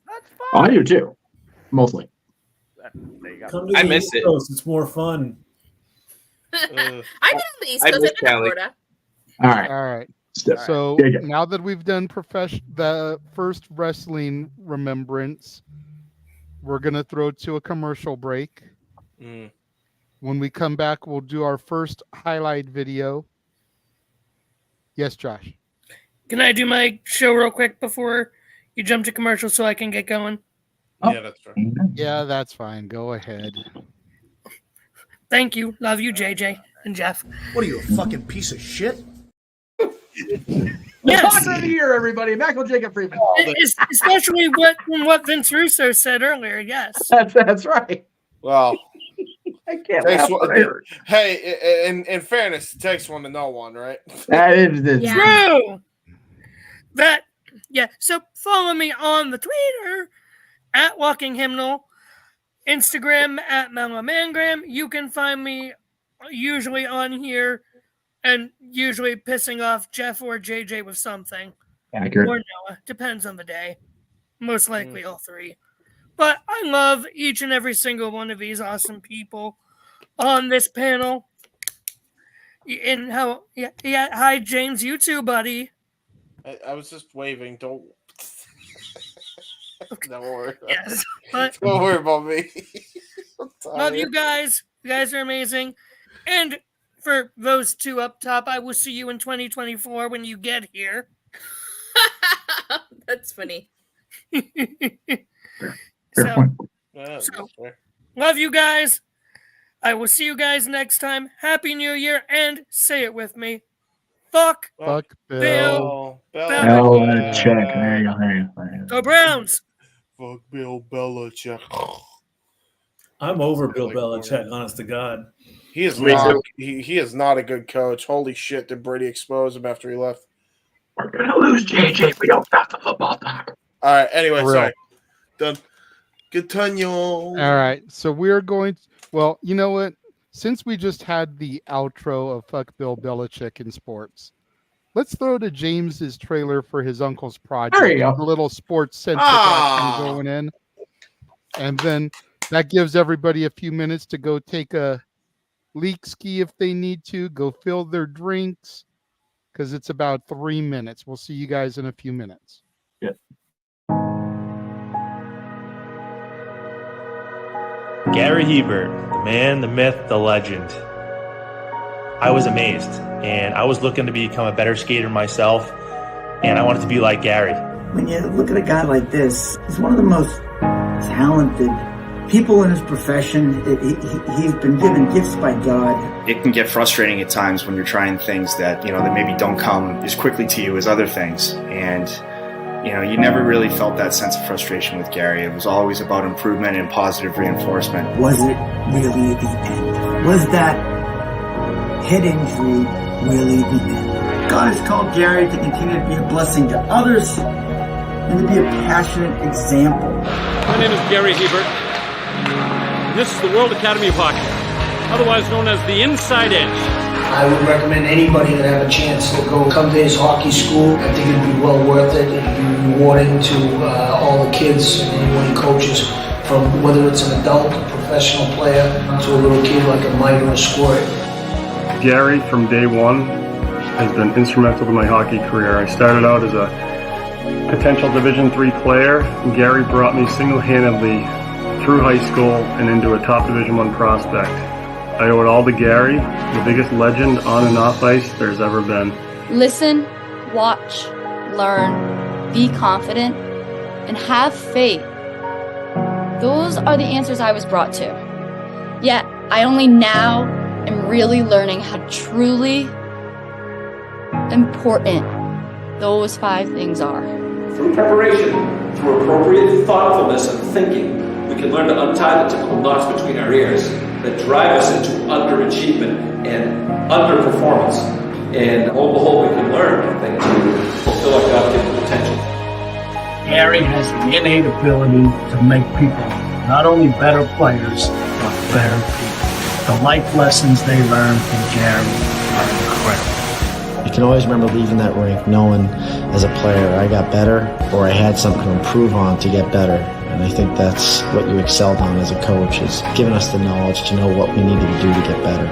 There's coaches who know the game, but can you communicate and create passion in your kids and in your players? And Gary's able to do that. Gary's got great knowledge and the great hands, but more importantly, his ability to connect with people and care for them. His communication skills, to me, really stand out and separate him, and that's why he's one of the best, in the world.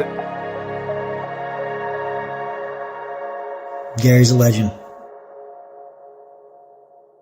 He's a special, special man.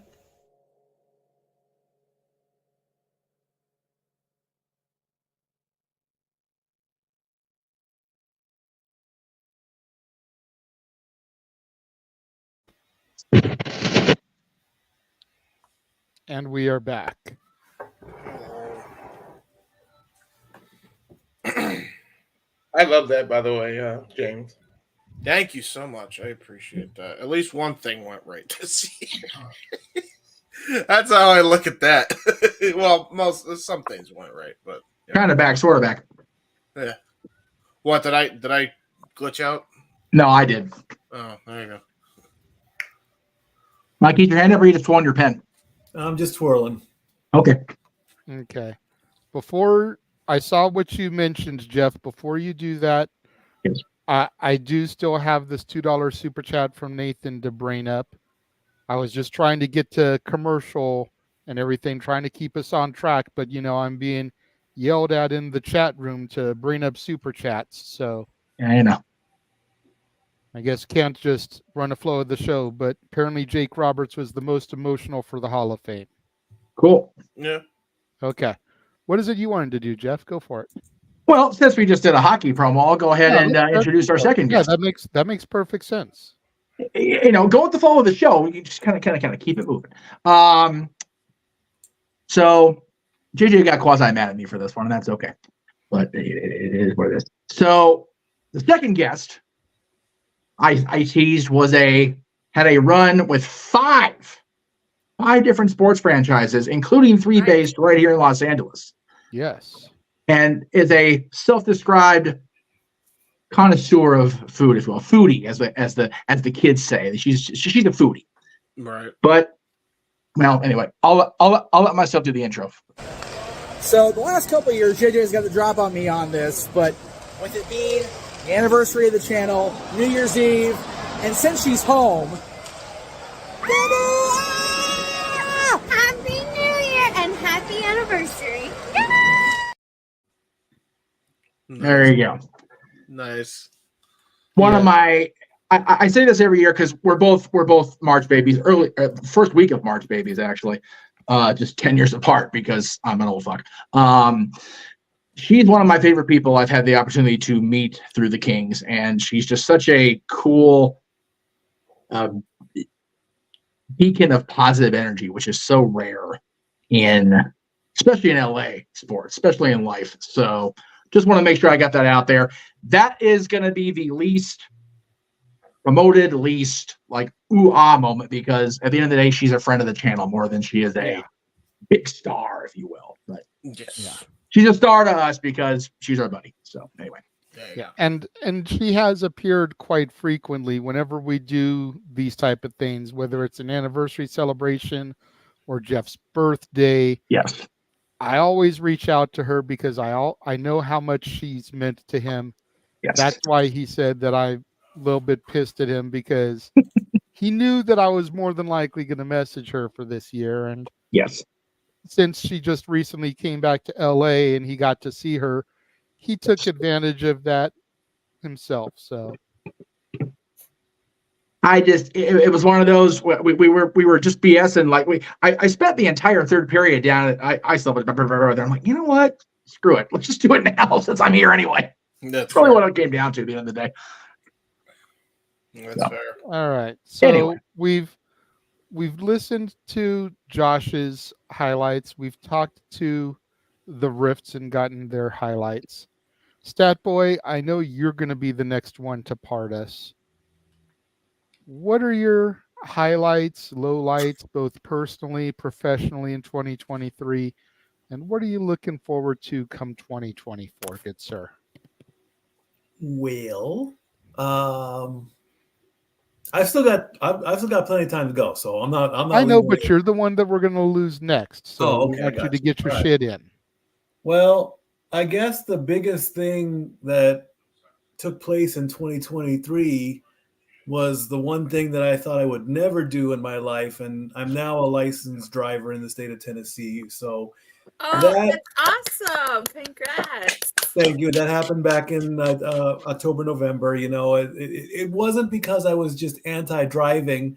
I just didn't have the desire to do it. I didn't want to, you know, gas prices, upkeep, insurance. That was one of the things, you know, and Just be thankful you're not living out here, bro. I talked to my mom yesterday for her birthday, and she was saying that Chuck filled up his truck with gas that was $1.62 a gallon. Yeah. I told her to shut the fuck up. I'm paying $3.97. $3.97. Oh, but you're out in the valley. That's why. Wait, you Yeah. told your mom that? And I have a 10-cent card that I swipe to save me 10 cents per gallon. Man, So I it's remember like the days. $3.87. Sorry, I remember the days $25 would give me a full tank. Right? Oh, I remember my dad giving me a 20 to go into the Arco AM/PM on Bellflower and Delamo and coming back in to get change. Oh, I know where that's at. Bellflower and Delamo. Go ahead, Mike. I didn't mean to cut you off, but I just you sit there talking about the cost of gas in Tennessee. Freaking Cece's supposed to be going to Chicago in a couple of weeks. I'm like thinking about going to Dollar Tree and buying some gallon cans of gas for her to fill up with some $2 gas to bring back for us. Yeah, no, for real. When I was in Texas 3 years ago, the gas was $1, like $1.47 something. I was like, what? What? I wanted to siphon gas out of Texas to bring it back. That's fair. Yeah, absolutely. Go So, ahead, you Mike. know, I mean, my driving is still limited. I do have a friend. His name is James, not Hebert, of course, but I can't do- drive for the same reasons you didn't want to go for your license for ages. It's my reasons for it. Yeah, I mean, So, and I feel that. it's like everyone's like, you know, oh, you rely on other people. Don't you think it's freer to go? And I'm like, okay, fine. I'll go and get it. I put it off, and the test itself was a disaster, but hey, at least I got through it. And so now, like I said, my driving is limited. I do drive, you know, to and from work, which is only about a 20-minute drive along the back roads of Sevier County. So it's just like I just do it, and there's no big thing. So possibly the goal in 2024 would finally be to break down and get a car, but I'm not pushing that anytime soon. Probably by the time New Year's 2024 going into 2025, I could probably say, hey, I've got a car finally. You know, we'll never say never. No, of course. I mean, if you were to get a car, what car would you want? If the lottery fell into your lap and you could buy your dream car, what would you buy? I would probably go because I say Ford on the streets, Chevy on the track. I'd go with a Mustang. Okay. Oh, nice. I have to stay true to my NASCAR roots out here in Tennessee. Work has been work. Big Frank loves you for that one, brother. Thank you. Work has been work, so everything's going fine with that. I will be going back in the spring for my 4th season at work and see where that goes. So I'm happy about that. As far as the channel here and Sports Bar, you know, the sky's the limit. I want to do a lot more. I know I said last year, coming into 2023, I still want to pursue the possibility of sports watch-alongs. That still is a desire. I want to be like Noah Foster, like you and JJ do with the wrestling watch-alongs. I would like to possibly make that a thing if there's a market for it. Super Bowl's coming up next month. That's still in the works. Maybe, I don't know. Yeah, I don't see why not. As long as the Super Bowl isn't on a pay-per-view PLE Sunday, let's go for it. I mean, I'm down right now. I have no set in stone plans to work for the winter. I'm going to be in between jobs right now. I've got a few feelers, but there's nothing, hey, you're working for me for the winter. So as of today, 1/1/24, I am free and clear for the winter. Never say never. I am definitely looking forward to the Rumble watch along. I've made the promise at Survivor Series. I made the promise the Rumble stats will be better than last year, because last year I was green as whatever. And so I'm going to keep to that. And now the Rumble book is getting bigger and bigger and bigger with each Rumble that goes by. I'm just finished 2008. I've got 15 years to go. And I'm very certain that all the stats that are needed up through 2023 will be ready by the end of January, so that when we gather for Rumble 24 and they come out, Noah can say "Stat Boy go." The stat is there, boom, and done. In fact, here's a little teaser. When you watch the 1992 Rumble on your timestamp, if you're watching it on Peacock, go to 139:17, and you will see something that took place that it was a great little foreshadow from 1992 to I think it was 2018 when one of them retired. So put that little teaser out. Interesting. And I have been trying to stump Greg Cherry. I have failed one right after the other. It's not you. There is not one Rumble question you can ask him. He's got it. He did slip up a couple times, but I haven't truly stumped him yet. And it's just amazing how he can tell. And I'm so obsessed with this. I'm putting off football results. I'm putting off hockey results. Oh my goodness! On the Rumble, and I'll be glad when it's over, but I will be so proud that I finally finished this task. Well, and, here is my thing for you, and consider this a challenge, if you will, because I know we're going into 2024. It's technically a new year, but the season of Stat Boy always kicks off in August, September when football season starts. Right. But it is officially January 1st for you now. By this time next year, by December 31st, 2024, I would like to see Stat Boy Sports Bar at least one episode have live coverage from a Grizzlies game. Ooh. Live coverage from a Titans game, live coverage from a Predators game. And do you guys have a baseball team? Closest one would be the Braves. Okay, so not a pro baseball team. So I'd like for you and Dory to go to a game for each of those teams. Shoot some footage from the fan stands where you are.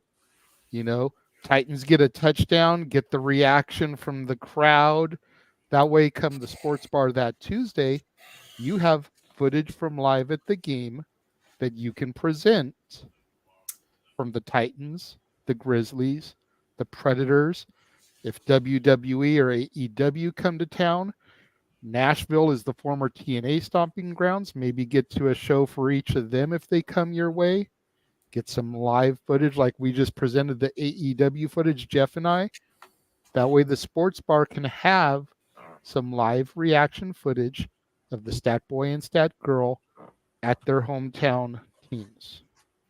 That is your challenge for next year, good sir. It sounds like a good challenge. I think it will be done. Also, and NASCAR too. You guys like going to the races, so get some Bristol. live footage next time you go to Bristol, baby. Yeah, we Well, I did go to Bristol. We do both still want to go to Bristol real bad because the last 2 races Dory didn't get a chance to go, and I would really love for her and I to go there. I mean, she's Team RCR all the way, and and also for 2024, like I said, I want these 2 to come to Tennessee. So super chat that. Remember, never say never. Get my brothers, Noah Foster. You come out here too. Heck, the almost the entire multiverse. If you come to Tennessee, like Aaron did, you will be welcomed with open arms, especially for me. I'll take you to Waffle House. I'll take you to my place of work. I'll show you all of Bojangles, baby, Bojangles. Oh, wow. Good luck with that challenge. That sounds expensive. If again, if we've learned anything in 2023, it is never say never. Exactly. Yeah. So like I said, Okay. But yeah, I mean, there weren't very many lowlifes. I mean,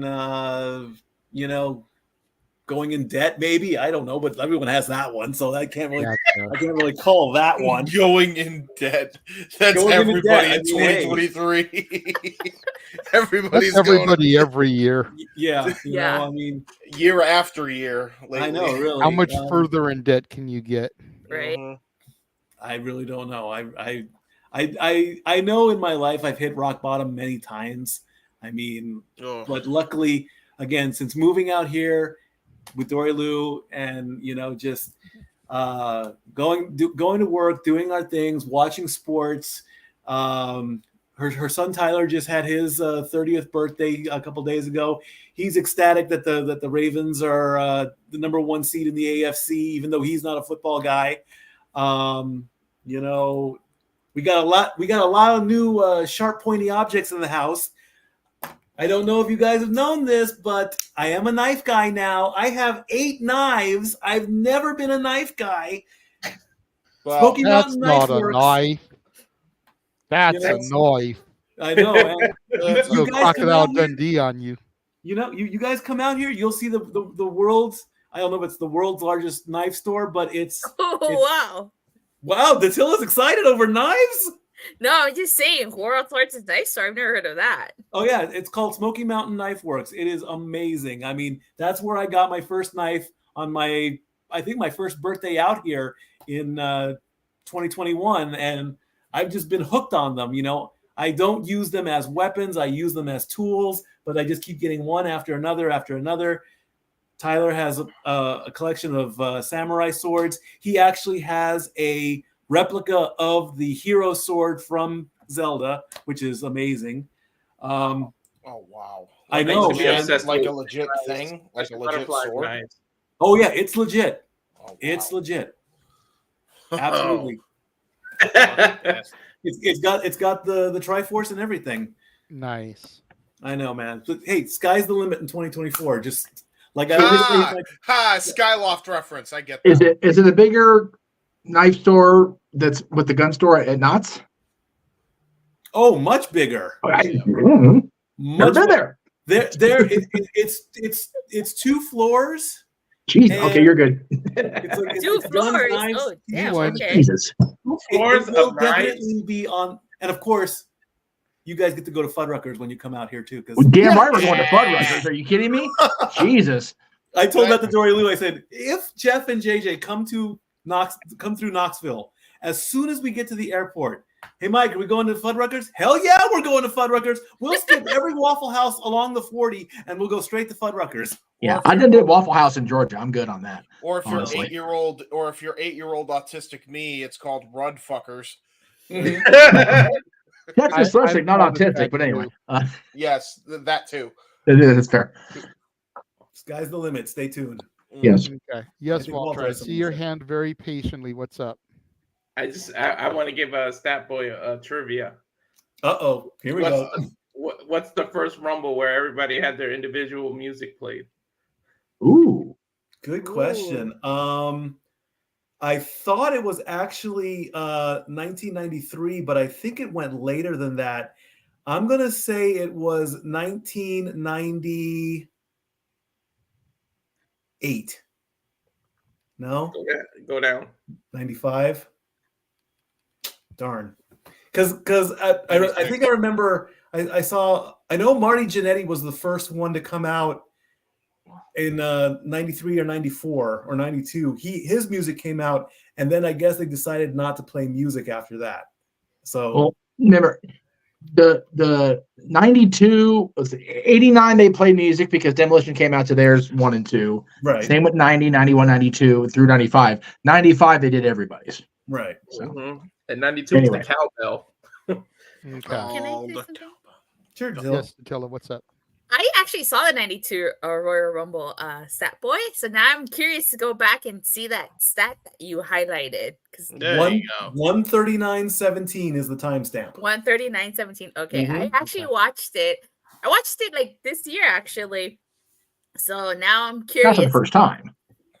Well, Yeah, for the first it's time. 139.17 if you're watching it on Peacock. If you actually have a DVD, I have no idea where it is. I wasn't around for the 92 Rumble. None of us were. I wasn't either. I So wasn't. I watched it multiple times. Hey, listen, we all start somewhere. It's okay. I'm an old fuck. It's what it is. Okay, anyway, JJ, go ahead. JJ, you're trying hard to throw to something. I can see it in your eyes, brother. I am, because before you threw to Demi, I had wanted to throw to our first highlight package Yes. coming out of the commercial. Yes. And then we threw to Demi, and then we got all kinds of Yes. So I wanted to throw to our first highlight package. Yay! Yay. Oh Jesus. Oh man. Look, let's just put it out there. There's no main title on Raw. The Oh my top God, everyone looks so titles different. are merged under one tribal chief, where the WWE titles play an accessory to the Oh, other except champion. James. Let's James just put still it looks out the there. The only same. thing he hasn't done is drop it in the trash can yet. The friggin' blueberry, strawberry, fucking dimes on the Usos is friggin' holding down whatever existing tag team division you have in this damn company where tag team wrestling is still a non-existent damn thing on the forefront. As far as the women go, okay, you got 14 women on Raw, and how many of them Yeah. right now focus? Let's see, 1, 2, maybe 3, 4 for the time being. Damage Control. They still have the WWE Women's Tag Titles. It doesn't matter. It's 2007, possibly. That's in accurate range still. To even try to be the damn champion, you might as well merge the freaking women's championships at this point. If any championships need to be merged, it was the fucking women's championships in the fucking first place. Where I can't believe I'm fucking saying this. JJ's crap pool NXT has more freaking capable women than the damn main roster. Yep. And half I'm them still are accurate, by the way. Yep. I just Agreed. want to say that This is the first time I see now Stat Boy without a this hat. whole Mercedes, Monet, Oh, yeah. Sasha Banks coming back thing is over. It's done. We don't have to worry about, is Sasha going to show up at the Rumble? Is she going to come back to WWE with open arms? Is Triple H going to hire? It's over and done. Yeah, right. Japan. And now it's starting all over again. You're saying that she can't be a surprise. What are you guys talking about? Work for New Japan? Yeah, I was about to say. I Mercedes, don't- Monet. Did AAA wrestlers if not that enter the Royal happens- Rumble in '97 AAA in '97, Impact Wrestlers last year. last year? About to say, If the it knockout happens, it championship. happens, but I don't see it. If it Mickey happens, James just the other day. Okay, yeah, but Impact, yes, That was last year. That We was a just thing. mentioned that. That was fine. That was last year. I don't know what kind of business arrangement New Japan has with WWE. I don't know what kind of business Impact had with WWE. If all parties agree to it, I'll just see it as a surprise entrant. I won't see her as a full-time coming back to WWE. Fair enough. This is the point in our program where Mikey stepping in and is trying to not track it through the whole house. As far as surprises, Michelle coming from out of the crowd, I thought was a nice touch. As much as I can take her, leave her, much to Josh's chagrin.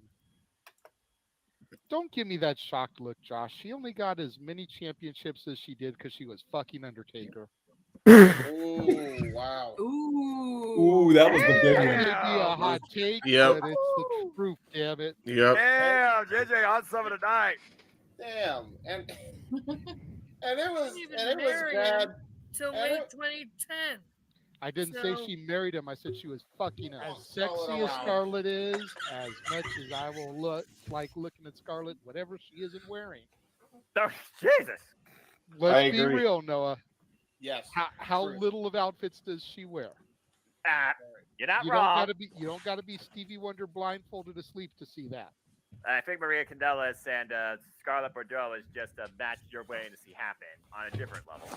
But I mean, hey, you know what? Like I said last night when y'all two were doing the thing, I simp for Jade the way you go off for the buddy. Okay, so don't act like you don't have people that you go Seriously crazy came up for. with simp. Is that an Urban Dictionary thing? Like, seriously, what the fuck is wrong with freaking American You know language? what? The first time I do remember this. Grammatically correct and can't speak for their lives a constructive sentence. Jeff left. Bye, Jeff. Oh, okay. With what he did last Hi, night. Jeff. The first time I ever even heard that word.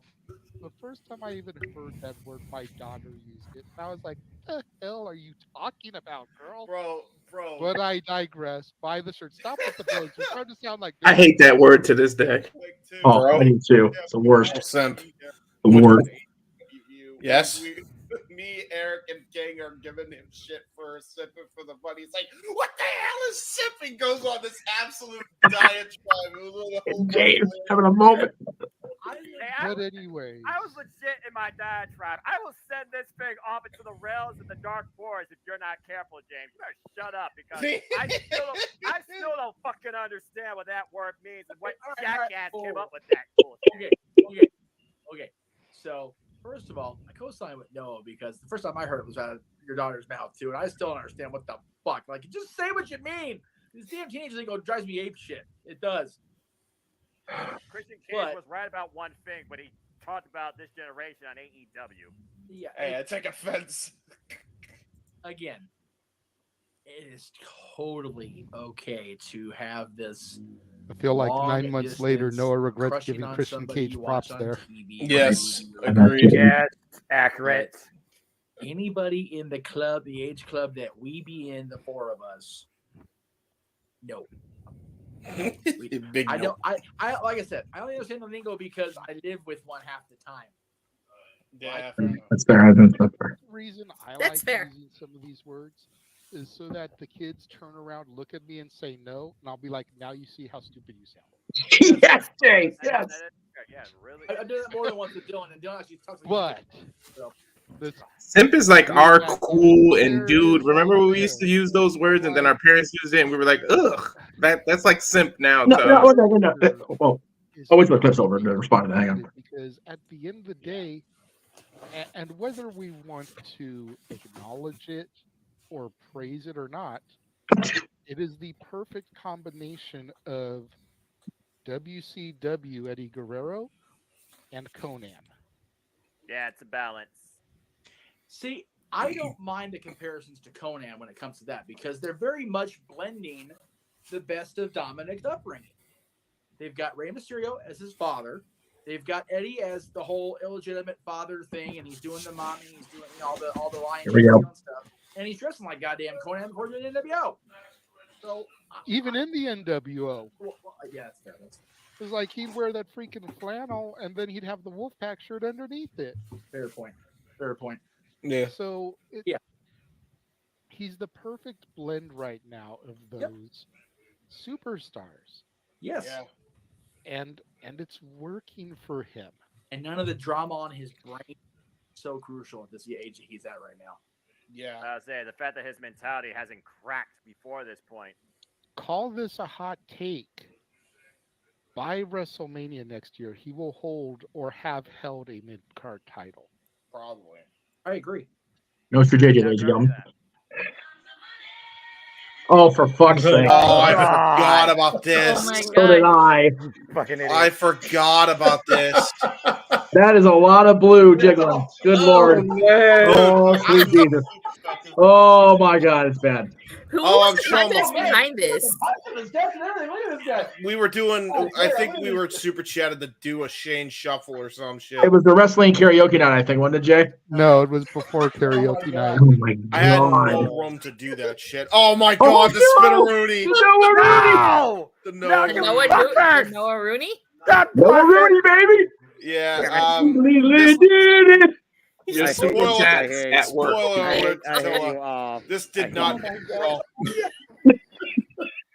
I hate you all. You can't shit on the carpet! forgot he bumped again into the chair. Oh my god! Thank God you was kidding, Bro, Noah, you fucking like. I will never forget the Spider-Man. Oh, shit. hang on, hang on, hang on. Dan for a super chat of $30. Oh no! Oh, Oh, God. oh my Three god. women awkwardly shaking their hips. Oh, we had open mic night. Of course. Well, down the wrong way. That's okay. It's all Whatever. good. Take the camera. God. Oh shit! I hate. I don't think he does Dude. that. I have no idea what he does. So I don't know either. I just know the side feint. That's all I know. So this is That's all I know. The green screen and my big oh my Lord Jesus Christ! Fuck me. the whole, he does the whole little fucking this shit right here. And he My does, he tries fucking to- camera tries to be cool and- freezes. Of course, well, yeah. Come on, yeah. There we go. There we go. Go over, go over some commentary over on. William Shatner was that. Nice. What in the William? That was the best I part. forgot Greg was a part of that. Shit. I did Oh too. my God. So full My disclosure, God. JJ sent me the what the William Shatner is that. I'm like, what the? I know that was what the fuck was it? That's what it was from. Oh my god. That was Damn from it. Disney Karaoke. Oh, Greg did that after somebody's performance. He was like, Oh, okay. what in the William Shatner was that? And I thought Oh, that was just too great. That needs to be used as like a drop in. oh yeah. God. Boy Flippy. Sports Bar, open mic night, something. That just needs to be a regular drop in now. That is Like, the kind of what shit. the fuck, Mike? The for fuck's sake, Mikey, or shut the fuck up, Josh. Yeah. What in the William Shatner Shatner was that? Yeah, that's right. Yes. Do your homework, bro. That one's good. Yeah, I'm sure I can flip that out. Oh, sweet Oh. Jesus. Oh, I'm in God. tears over here. Thank God I I got Kleenex right next to me. I told JJ I can't laugh because I pulled a muscle in my stomach from coughing so much, and now I'm gonna die. I'm literally gonna die right in the air. It's gonna happen now because I'm laughing On so the hard. It air? hurts. On the air. Well, of course, die in the air. It's better for business. All before the We're Gonna Die schedule officially goes into effect for you yahoos on the West God. Coast. Oh. Oh, We're still Lord. not even remotely close to being midnight here on the West Coast. That's all right. That's all right. We got time, baby. We got time. It's all good. Well, I love how that for most of that clip, I've got a Jack Daniels in my hand, and I've got some sort of ridiculous goofy going on in the same shit. And it doesn't change in a year. before. How the hell have I stayed sober? Well, you haven't technically. You had Baton Rouge for your birthday, so Yeah, that's fair. That's fair. There's that. It was Villa and Russo, but I understand Villa what and you're saying. Russo, It was my- just my it was bad. just a Yeah, yeah, sample. Question, JJ. I'm gonna help you out here. What do you have next, sir? Well, we're spacing it out, James. We got it. We got That's it. fair. That's fair. Okay. Um, I'm just trying to help. no. You're good. You're good. Jesus. Fireworks and shit. Man, okay. Damn. He's trying to breathe after the highlight reel.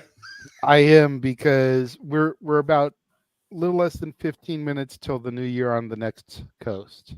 Yeah, That's Central. fair. So trying to figure out what to do here. I'm going back to my Walter, can you give us your highlights from 2023 professionally, personally, what you're looking to the next year? I went already. Yeah, you already won. You did? I think, Mhm. Yeah, you did. Just go with Jeff me. didn't go. Yeah, Or go with the other. Go with the other guy with the beard. Well, no, me and Jeff are probably going to be the last ones because Right, because exactly. we're the West Coasters. Yeah, That's exactly. actually, that's actually fair. All right, so go ahead, James. Yeah, well, I have the beard.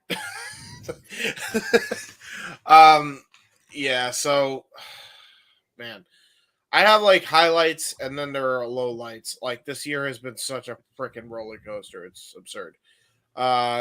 So I won't get into the low lights too much. If you know, I'm not really going to get into it here. Mainly because I'm not going to take the approach that certain people take online. But yeah, other than that, I mean, that's a highlight working with my uncle. I mean, thank you guys so much for airing that trailer every week. It's super cool that, I get to promote that to so many people and just, I'm going to be able to tell my uncle's story by the end of the winter, if not sooner than that. So that's going to be really, really cool when that's all said and done. I don't know about Jeff's shows, but I know that it makes every open mic night, every Stat Boy Sports Bar, and every Throwback Thursday. Yeah. There's at least once on all three of those things. The feedback for those have been tremendous. I've always relayed the messages to my uncle, and he appreciates everybody's feedback, by the way. As far as other things too, I mean, just the fact that I still have you guys as well. The fact that I actually have a platform still to be able to kind of be myself. And really, I don't think I realized, and I don't know if I've ever said this, but like, I'm allowed to be myself. I'm allowed to make mistakes, no matter how big or small. And you guys will be like, listen, we understand and that's just with mistakes. On the other hand, you guys allow me to be myself and be funny, and you guys find me funny. And that doesn't just go in this call, but that goes into the live chat as well.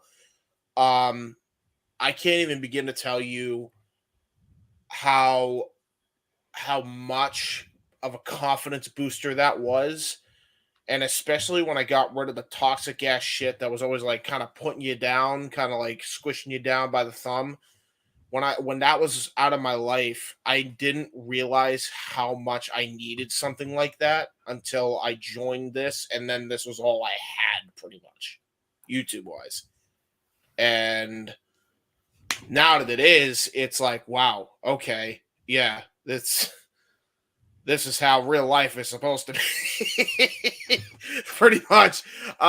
So yeah, I mean, thank you guys so much for that. And I don't know if I can ever repay that, honestly. I mean, I've said that multiple times over the years, but it really kind of came into fruition this year. Like without Jeff, kind of bringing me into the fold and trusting me all that time ago with one of my own shows and us shooting the shit for like however long about NXT. And then we transitioned that into this format where that all started because we were shooting the shit out of an Impact show, and we just clicked. And then JJU came into the fold and clicked even more, and it was just like naturally we just grew the audience because we were ourselves and we didn't really have much of a filter, and we actually just went on and on about anything, and we could literally just talk about anything and everything. And we have, quite literally, not even just about wrestling, but just in life. And then I think the only other thing that I could think of is I'm grateful for the people that were the positive influence in my life, not just in here, but outside of here. If you know who you are, you know who you are. Again, I'm not going to mention names because I ain't trying to have issues. By the way, I see the Luigi. I see the cat Luigi. I approve. I think my brother's been drinking because he's never been this. You know what? I approve of cat Luigi as well. That's a highlight for me. But yeah, it's been a lot of highlights, but it's also been probably more lowlights. So the one thing that I'm grateful for and the highlight of 2023 was it fucking ending. Yeah, good riddance to fucking 2023. I hope I never see you again. Well, you shouldn't unless you go back in time, but I guess that's true. I could always Doctor Who the shit. I mean, I'd just be like, all right, let me set my Omnitrix or whatever the fuck he uses. Actually, no, that's Ben 10. What am I talking about? You can't anymore. Disney on that too now. So, but yeah, you gotta go into Jeff's favorite movie. You gotta get the car. You gotta get the DeLorean. Yeah, we gotta go back in time, Jeff Meacham. I got a guy. Yeah. I got a guy for that. My brother, the owner, the operator, the CEO of Cal Fire Farms. Hello. He's the one you hear in the voice Hi. on the Instagram when you go. He's popping in, being goofy, being drunk like Jeff. We have a few people we need you to talk to, your brother. Just so you know, they're still there. All ears. We'll be in touch. I will say, on a scale from 1 to 10, how drunk are you right now? Oh man, I only had 2 drinks. No, 3. We look like a before and after 3. photo. You kind of do. I ain't gonna hold you, bro. It's a good thing that you said it and not me. This is your brain. This is your brain on drugs. Any questions? Jesus. Well, I mean, hey, listen, man. I mean, it's cool. It's cool. Now, which one is the worst of the two? Is the question. Like, Worst what? Opinion. Worst what? Yeah. Well, I mean, you're saying it's a before and after, so that implies somebody's worse. I was talking about the weight. Oh, okay. So we're talking about the weight. I'm not the drinker. I don't drink too much. I don't drink either. So JJ, back to you as the host. Anyway. Yeah. Here I was. Hi, Right bro. up. There he goes. Up. He's running. And he's gone. All right, JJ, go. Run away. All right. We're about 5 minutes before our next countdown. I do want to throw to one other, just a short video here, real quick, before we get to our countdown. Yes. Oh my. Oh no. Oh no. The director of this is working on both a Bambi and a Peter Pan along the same lines. Peter Pan. Oh my god. Yes. Tinkerbell is going to be Yes. an obese recovering drug addict. Oh We'll yes. just let Oh, that no. go through your head and percolate it. Think about the image you have of Tinkerbell, whether it's the Disney cartoon or Julia Roberts in Hook, and now imagine her as an obese recovering for drug it. addict.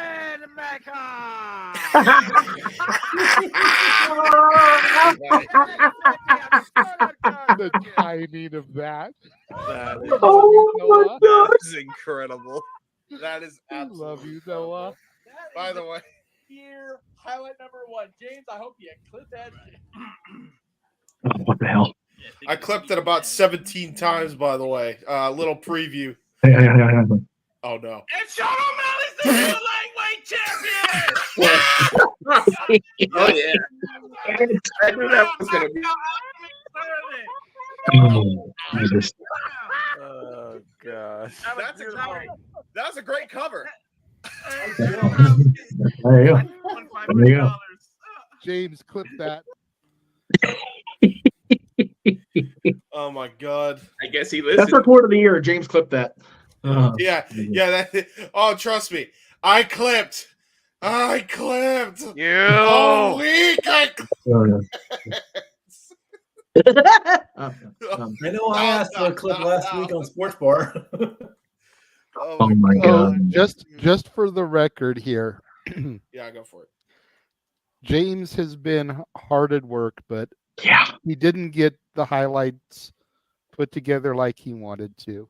Yeah. So I had to come in a clutch and put together Yes. what I put together. Yes. His appreciate you. official highlight package will be featured in, what is it, Noah, 2 weeks when we hit our 2-year anniversary That's for Open correct. Mic Night. There you go. So when we hit the 2-year anniversary mark in 2 weeks, that is when his official clips will be presented. The Now, weekend of Hard to Kill. now here is. There you go. I will give you all a little preview before we do the countdown here. Here, that's the bad news. Here's the good news, and I told this to JJ earlier. 48 out of 52 episodes from this calendar year have been clipped. Wow. There you go. Okay, and we're talking some episodes have maybe 1 to 3 highlights. Other episodes have like friggin', I don't know, 7 to 8. Some have gigantic highlights like 13. We did a lot of funny shit. I know we did. And you There was all one- will get to there see was- that. There was one folder that I had where I had damn near like 20 clips in it, and it wasn't even a karaoke night. Yep. Right. And then there was like a folder I had with like 1 clip in it. Oh Jesus. So yeah, I totally Bonkers. get where James is coming from. Dude, Just crazy.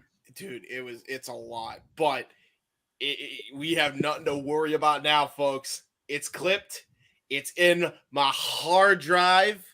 and that shit means I got time. I got 2 weeks to make this shit look good, as Booker T would say. So trust me, you ain't gonna want to miss the anniversary show. And it's gonna be a good one. It's gonna be a good one. Hey, might be some familiar background music. Shh, can't say more. Can't say more. So yeah, be on the lookout for that. Where's my clock at? Where's my clock on this thing? Should be pretty close. Excuse me. Because I've got 59. Hold on. I think I have a second thing on my. Do I? Where's my seconds? Click the clock on your computer. Oh yeah, clock. There we go. I got the second on mine, so wait, what the fuck? let's have JJ go ahead and do it. That way we've got the host actually. I got 10 o'clock on mine, so Happy New Year. Happy New Year! We're trying to the Central. Yes, to all the people in the Central Time Zone, Happy New Year. Yes. That's Mama, right? That's Yes, my mom is in that time zone. Yes. So Happy New Year, Mama. Happy New Year to. Oh, I started wrong song. Go ahead. Sean Garner put in the comments that MJF has been removed from the roster. That is accurate. He is accurate. Yeah, that's accurate. Uh-oh. Let the speculation begin, folks. Is the bidding war 2024 could very well be underway. There you go. Oh Jesus. Oh boy. After having him last night, whatever money he gets should go to his hospital bills. Holy shit. Yeah. Well, I was about to say, I mean, is he off the roster page or just making it look like he's not coming back because he's injured to shit? Well, we don't have an internal roster because we don't claim to be insiders because we're actually not. So, you know, we don't know. We just go off what we see. Seeing is believing. Believing is seeing. Right, JJ? Yes. What's up, Mikey? I'd like to say excellent call again. Excellent show you guys put on. I did watch some of it. I did watch. I think I stayed through your entire call of Adam and Christian. Great call on that one. I didn't even have to have seen any clips or anything. I could see it all in my head as it was playing out. So good on that. The Adam Cole swerve being the devil. Wow. Of course, my question I think would be like, they have to finish this story between Adam and MJF, but the bidding war question is an even bigger one. How can they finish this story if he crosses over to WWE? They just can't. That's fair. This is an unfinished story right now. And now this news drops, and I'm not even a follower of AEW, and I don't like it. You know? Yeah, it's not great. Well, again, we're now in at least half the country, or half the lower 48 is in the new year. So happy New Year to everybody in the East and east of that, and in the Central Time Zones. Mountain Time, you're on the bubble. Or you're on the button, however you want to phrase it. All right. So before we go to our next official commercial, Yes. we're going to go to our next professional call that we're going to take a look back and remember. Huh. Ooh. Hopefully we'll get Noah's. Noah, you're definitely going to want to see this. Oh, yeah. What? It's our call sync. Who is the absolute best of the best? Who is the best wrestler in the world? But here we fucking go. Oh my God! Oh my God! No, it's not. Yes, No, it is. no. Yes. Dude. Final countdown. Yes, that was awesome. That broke me. Ring of Honor. That broke me. Ring of Honor. They fucking did it!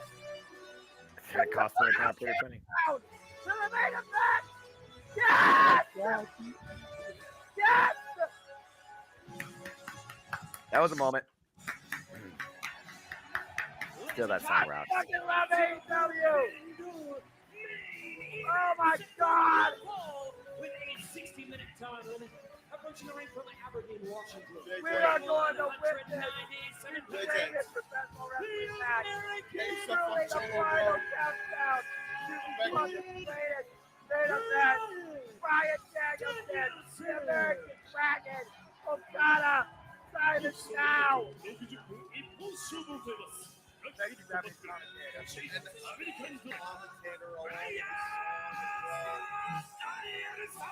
Europe, final countdown being played out loud and proud. The final championship prize, the best of this generation. Kazuchika Okada and Bryan Danielson. Don't you get it? I can't believe it. The American Dragon, Bryan Danielson. I cannot believe I'm here in Final Countdown 2023. My life is complete. Beautiful. Dude, Absolutely beautiful. JJ was a wreck. He bro. was an absolute wreck, and rightfully so. Yes, rightfully so is the word. Like that's why I was like, and I understand why he wouldn't, but I wish he had given him. A little bit angry right before I went go out ahead. there, and then I heard Final Countdown play, and it literally just put a smile on my face. Like Yeah. I said it out there at the end of the show, but I legitimately don't think I've heard that song since I last came out to it in Ring of Honor. So Yeah. Accurate. So Okay, all right. So before anybody says anything, let me just say this real quick. I purposely I wasn't at the watch along because I was where was I that why wasn't I there that night, Jay? Do you remember? I think he had to work. I think I need to work. I have not watched that on purpose because I knew it'd be part of this. That was fucking awesome. There we go. There we go. no. There we go. He's No, good, damn it. And you know, to your point, you know, I'm still a wreck about it. Yeah. Every time I watch that clip back, I get tears again. It's because just like Brian said, like I listen to Europe's Final Countdown all the time. I fucking love the song. Yeah, it's a great song. But I hadn't seen him come out to that since the last time we saw him at Gorilla. Which was And well we before. missed his final appearance at Gorilla due to shenanigans that I won't get into because it'll just piss Jeff and I off. Beyond our control. Let's put At it the down. time before that, the last time we saw him, Yeah. it was a moment. You guys have to understand, when I first moved into the apartment with him in 2011, even before that, we were just hanging out for the year or so prior to that. We developed a thing where we would play the wrestling themes in the apartment and have the newbies, Dylan, his mom, kind of like the unfamiliar folks, play the theme game. And we would play Final Countdown, and Dylan, who was, God, not even 3 yet, would get it right because he was properly educated by the adults in the house, as we did. But even now, when we go back and play it, you know, we'll watch an old wrestling thing, and you know, I'll go to fast forward, and he'll go, let this one play. That song means so much to us at the Casa. It just because of Brian. Fuck. Oh, Jesus. It was just really cool that JJ got to call that, and it's one of the, again, I never try not to look back with regrets as far as Disney because the year was what it was, but god damn, I would have loved to be part of that. And I'm seeing it now seeing you guys react to it for the first time. I actually purposely didn't watch it because I didn't want to have my reaction be prepped. No, yeah, it's And shit. dude. That was really cool. I'm pretty sure that was the moment this year that my voice literally broke. Yeah, I'm probably gonna do at some point, like, and I think I might have. Oh, jeez. God. Both of us babies. Yeah, both of I you babies. My goodness. I was gonna like do a solo shot of JJ at some point in post because like the raw emotion, you couldn't have captured that in a bottle if you fucking ride, dude. Like you guys, like in wrestling, and I think this is true with any fandom, but it's especially true in wrestling. I think a lot of people take tribalism too far, but there's a type of tribalism that's always amazing. And it's when you connect with someone so much that when you hear a theme song, the first freaking note, JJ knew immediately it was the final countdown. We had to hear the trumpets start playing, and then we knew. Yeah. When That's because of how many times I've listened to that song, like I know the spaceship intro. when he heard the I will never spaceship, it was forget the fact crazy. that CC came out of here from a dead ass sleep. Yeah, like somebody died. Like what the fuck was I reacting to? Because I was so fucking loud. Yeah, which for JJ to be loud, you're doing something right. You know, he and I both told the story about, you know, going to Access and me not being able to afford that particular session of Access, and Brian getting up off of his chair, from behind his table, walking to the perimeter of the Access area, and like leaving his line hanging. Yeah, because I wasn't, and he hadn't seen me in over a year. It's that man is a gem. Even now, Clay and I went and saw the Garcias twice this year, and you know, both times Bree made it a point. Oh god damn it! That session, matter of fact, of Access. That session, as a matter of fact, there's no picture because I didn't want to get Brian in trouble. You know, Bree, you know, made it a point. How have you been? How, you know, I asked how Brian's doing. You know, she asks about the Casa, asks because she knows that Brian would ask if he was there. It's I'm so happy for him that he's been able to return to wrestling and to find that inner balance, which I know is hard for any wrestler, any athlete, to find the balance between family and employment. And I just love this shit so much, and he loves that we love that he loves this shit so much. Amen. Oh yeah. I have to say, 100%. As much as War Games and Punk coming back to the E meant to me, this was my favorite call of the year. Absolutely. Yep. No argument. As much crap as I give AEW, and a lot of it justified, I feel. This year for sure. This was my favorite call of the year. Yeah. That moment. Moment's incredible. From a theme standpoint, I will agree with you. For the overall moment, I'll give you a 1A because I was trying to clip this and got interrupted 45 times tonight. And because I was there, I wasn't able to be on the call or on screen with you guys till after. But you and Noah calling Sammy and Kevin being the tag champions. That was fucking beautiful. Oh my god. That got to me, but not near as much as this one did. No. Because Brian was legitimately our friend the entire time. Yeah. You know, it's having our PWG boys win in the main event of a WrestleMania night was, I mean, I don't even know how I was on the post show. I was so hoarse from screaming, literally screaming. Just guttural, like, oh, I couldn't believe it. I couldn't believe they'd done it. Yeah. Wearing those PWG shorts at that, which was just icing on that already ridiculously rich cake. And by the way, for anybody that wants it, the Sami Zayn basic figure with him wearing those trunks is coming out like within the next month. Hell yes. I wish it was an elite figure. Right. But I'll take the basic one for now. I am going to be looking at my local Walmart, Target, every time I go until I find that figure. Yeah, that whole. And then I'm going to go on eBay and see if somebody is selling a toy El Generico mask that I can put over him. There you go. I'm telling you, the moments from that weekend alone, like figure form. Undertaker, the Elite 1-0, whatever it is this year, where he's in his one dead man show gear. That's on the way. As Chris Renzo, thank you, Patrick, my brother. If I get the Sammy and Kevin figures to put next to him, I'm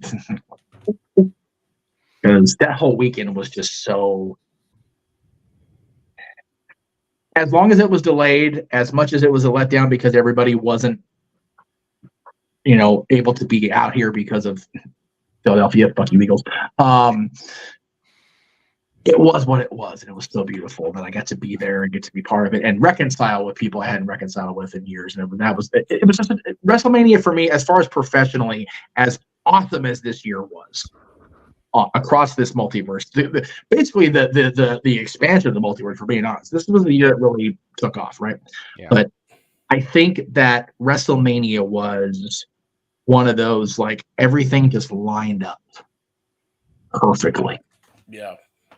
And I think that WrestleMania start in that first quarter, as awesome as it was, and then that last quarter with Max, I think was just a great bookend for the year. Yeah. Anyway, I'm rambling, and we're going to get to that stuff later. No, it's okay. It's okay. Really quickly before I move to anything else, for the people in the chat room that are continually asking questions, if you would like us to answer your questions and you'd like to dictate the conversation, super chat. It's as simple as that. It's still open mic night, guys. It is still open mic night, to be fair. Damn it. All right. So I feel like after that, yes, we need to get some haha. Oh yeah. Oh no. Big haha. I have not watched this yet. Uh-oh. It is the only thing James put together. Oh no. What did So- you do? What have you done? Evil bastard. You'll see. I'm You'll worried. see. You'll see. Oh, boy. This is still good for a restaurant. Oh no! Motherfucker. Jeff Meacham Network Records presents a very special offer, only available for a limited time. Noah, my God. That's What I Call Music. Featuring timeless classics as Barbie Girl, I'm a Barbie girl in a Barbie world. I See the Light. Oh no! Last I see. I love this JJ James. Dude, I did this in like Hang on, radio let gun. it play. Let it play. Let it play. Let it play. Song at all invaded my Mars. Fuck is this old school shit? You made them laugh, you made them cry. You made us feel like we could fly. What makes you You beautiful? light up my world like nobody else. Oh, fuck that. Without you flip your arm and overwhelmed. I can't do this. One Directions. DuckTales. Woo. Every day they're out there making DuckTales. Woo. Tales of daring. James' reactions to the DuckTales and everything going with. I send chills up and down your spine. I'm just a sexy boy. Sexy boy. I'm not your boy, toy. Sex Kingdom. and lights go up a pole. Whoa! My father said when I was younger. I won't say I'm in love. History, been there, done that. Oh, you think you didn't? Easy, you're from 7 till you try to keep it getting. Honey, we can see right from no. Dusty Rhodes is the American Yes. dream. clink, clink, clink, clink, clink. He's just a common man. The Emperor's New There Groove. are despots and dictators, political manipulators. There are blue bloods with the intellect of fleece. There are kings and petty tyrants who are so lacking in refinement. They'd be better suited swinging from the trees. Vince McMahon, stand back. I got some advice. I finally have to say, stand back. Stand back. That's a fact. They never understood the kind of man I am. I do my own thinking, got a plan, stand back. We don't talk about We Bruno. don't talk about Bruno. No. Oh my God. We don't talk about Bruno. I ain't gonna lie, I know I bodied this. It's his wedding day. And there wasn't a cloud in the sky. No clouds allowed in the sky. I'm responsible for the Bruno. Welcome to a Yes, tropical you are. hideaway. You lucky people, you. If you weren't in the show starting right away, The accent's everything. To other people in the tiki Better now. Fuck the tiki room. Friend like me. Now, Semionission is your camp.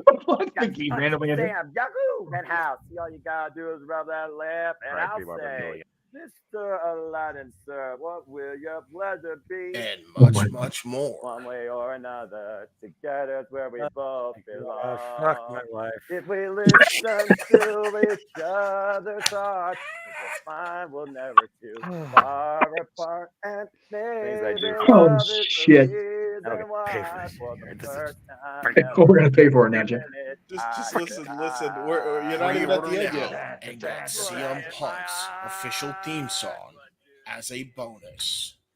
What do you see? The cult of personality. Interesting. How does that make I you feel? know your anger. I know your dreams. What the frick? I've been everything you wanna be. Oh, I'm a cult of personality. Noah. That's what I call music. This is charity action. Actual retail stores. Please do not go looking for this in any retail stores near your area. Go back. Yeah, go back to the outro real quick, JJ. Like a couple seconds. Listen to what is said in this. Interesting. How does that Last make bit of the outro. Trust me. I know your dreams. Just listen to like how Okay. sped up it Been is. everything you wanna be. Oh, I'm a cult of personality. Oh my god. Noah. That's what I call music. This is a parody and not available in actual retail stores. Please do not go looking for this in any retail stores near your area. No, it would be so much better if you change Sexy Boy to I'm just a simple man. Simple man. Yeah, I know. He's gonna hit the fan. Hit the fan. The problem is, like, what is he gonna rant about? The deed is done. He knew this was coming for ages. Sports Oh. entertainment be damned. Oh my Yeah, yeah, that's true. The funny Wee part baby is you can Jesus. see him trying to find a smile back because he knows it's so fucking good. It is. You gotta admit, Noah. I came in clutch with this at least. Yeah, editor of the year for that. Just for that. Oh wow! You wait until you see the rest of the open mic night highlight. Yeah. Oh So god. the post Hard to Kill open mic night, the anniversary show is gonna be just bananas. Oh yeah. Oh So yeah. Noah, From what do you Vegas, no think, less. good sir? What's going through that squash? I'm afraid to ask. I am Thinking too. about the copy he has to sign. That's fair. That's fair. You guys have shit to sign. How you doing, buddy? Damn it. Damn it! I'm so composed. Damn it. Did I at least edit it good, buddy? You did what was asked of you. That's fair. Good for you. You still fucking suck. Yes, but was it good? Ay. Oh, Go to commercial. That's a yes, by the way. Just We don't think- say it. That's fair. That's fair. My eyes hurt from crying from laughing. Oh my god. Well, first you I guys can't were crying breathe. from emotion. Now you're crying from laughter. It's all Here's emotion, another- just good or bad. Here's another James production. Here is everything you can see on Stat Boy Sports Bar every There we go. Tuesday, traditionally at 4 Pacific, 7 Eastern. Oh yeah. You ever wanted to come into a sports bar where the barkeeps know their game? Well, the Jeff Beecham Network, Multiverse of Media, has got a production just for you. Sit down and relax as the Stat Boy and his partner break down the statistics in all things sports. Whether it's football, basketball, motorsports, baseball,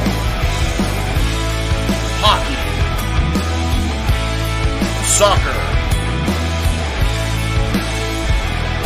professional wrestling, mixed martial arts, boxing, and much, much more. All are welcome. Your barkeeps here keep you up to date and in the know of everything going on in sports, while also having a pleasant conversation about it all. Your host and owner of the bar, Stat Boy Mike.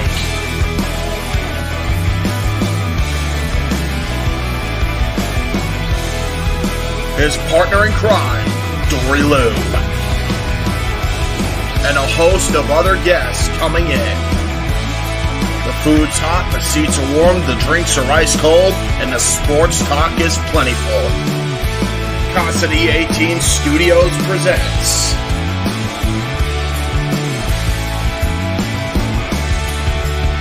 Stat Boy Sports Bar. Take a bar stool and enjoy the show.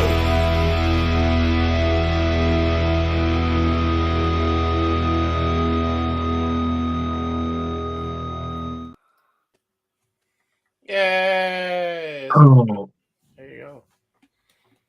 Jay, Yeah. just Jeff, I saw your private chat. yes. I just messaged you on Facebook. Oh, okay.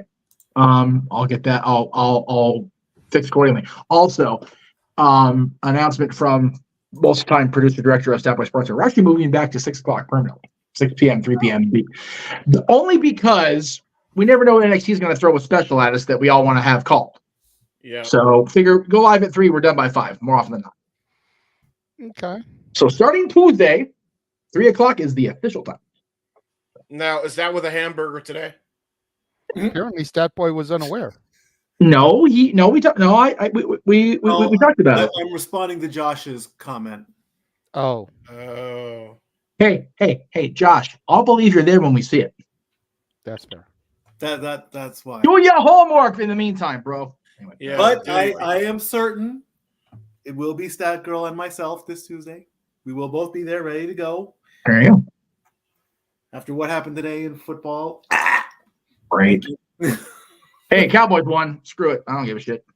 Cowboys did win, but I did hear there was a bit of The refs fuckery won. with the officiating. Yeah. Now, We'll talk about it on Tuesday. yeah. Yay. Between them and the officials, it was pretty much a shit to bed Saturday. So anyway. Yay. Per usual. All right. Anyway. Oh, sweet baby Jesus.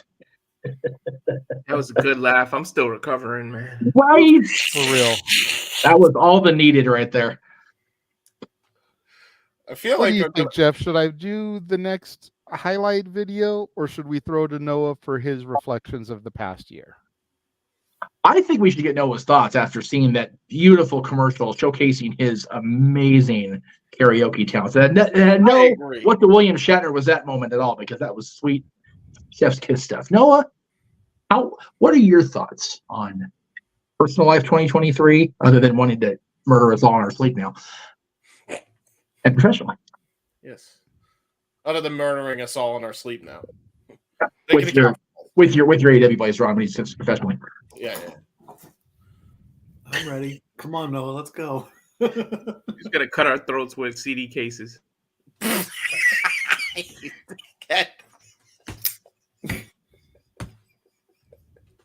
All I'm gonna say.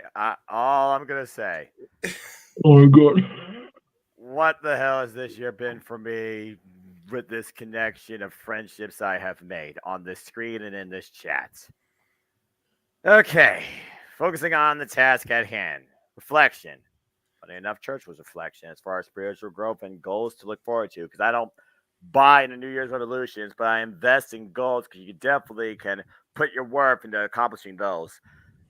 As far as this year, positive wise, it's been a good time. I've definitely have done a lot that I'm proud of as far as self-growth, and there's been some good fun and professional wrestling as well. Again, one of my highlights definitely around my birthday. Paul took me to an independent show, and I got to see Burke and engage with Camille, the former NWA World Women's Champion. It was very nice to have a conversation with her and see that title and all its little glory, and then engaged with Rich Swann, talking about Impact Wrestling.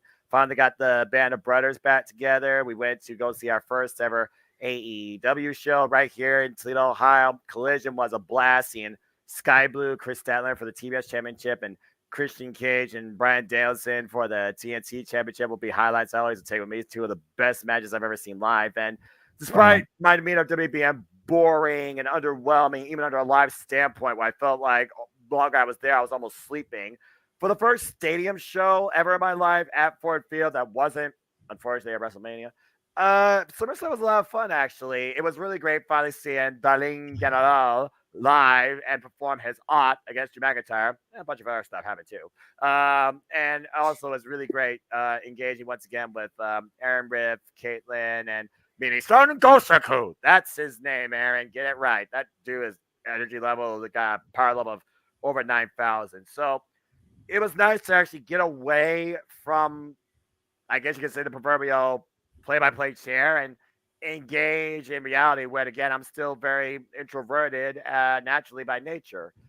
As far as negatives, there was a couple of decisions that I definitely questioned my morale and if I made the right call, but after looking back on where they led, I have no regrets whatsoever at all. And as far as anything else, I'll say this: as far as this goes, to the chat, particularly Emmanuel and especially Arlene, thank you for your constant continued support and encouragement to try and bring out more personality in me. I am not one to demonstrate such activities, but it's definitely made me, I feel, more comfortable and better as a whole as a human being. So forever I'm indebted to y'all's friendship for that in the chat. And I'm sure these guys are indebted to you for your super chats. As far as you guys all here on the screen, Walter, you came in late, but hey, you recognized Joe Hendry, so I got no but love for you too, brother. We've called literally 40 plus events live this year between JJ, me, Jeff, and James, and Dattila, who came across as of late.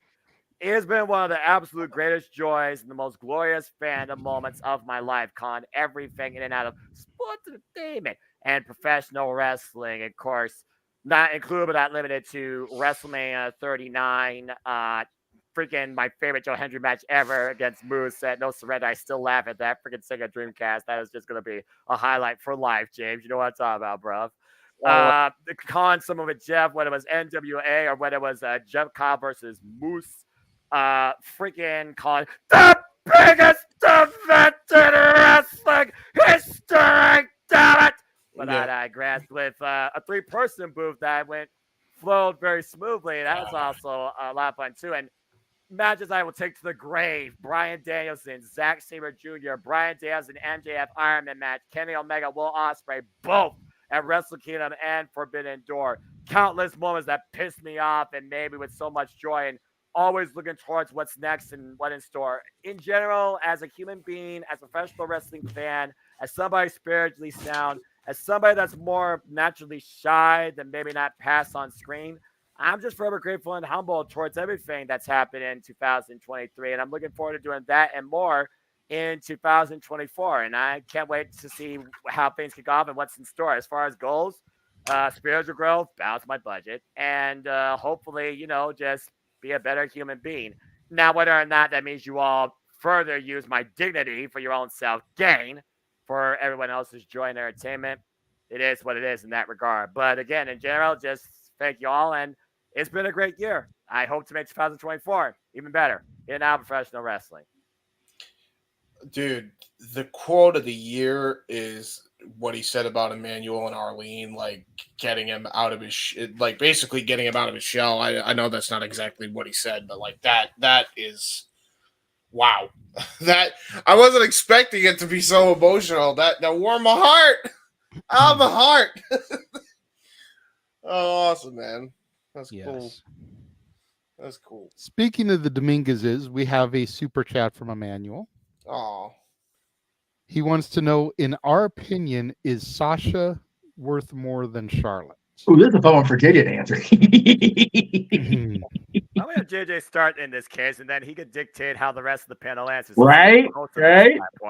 On the spot, brother.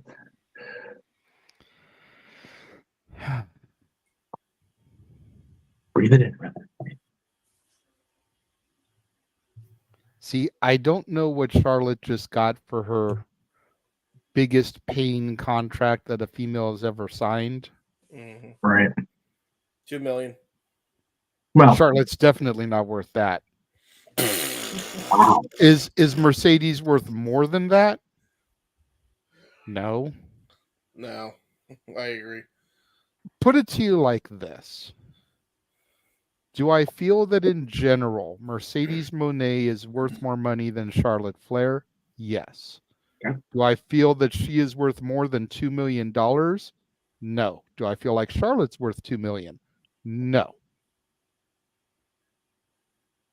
That's basically the long and the short of it with me. Okay. I could see, and I don't know what the rest of the roster gets paid. Right. I could see Charlotte at $1 million, maybe Mercedes at $1.25 million, $1.5 million. I could see that. $2 million? No. Yeah. Before you send around the horn, for perspective, Stone Cold made $1 million in 2000 and 2001. I think.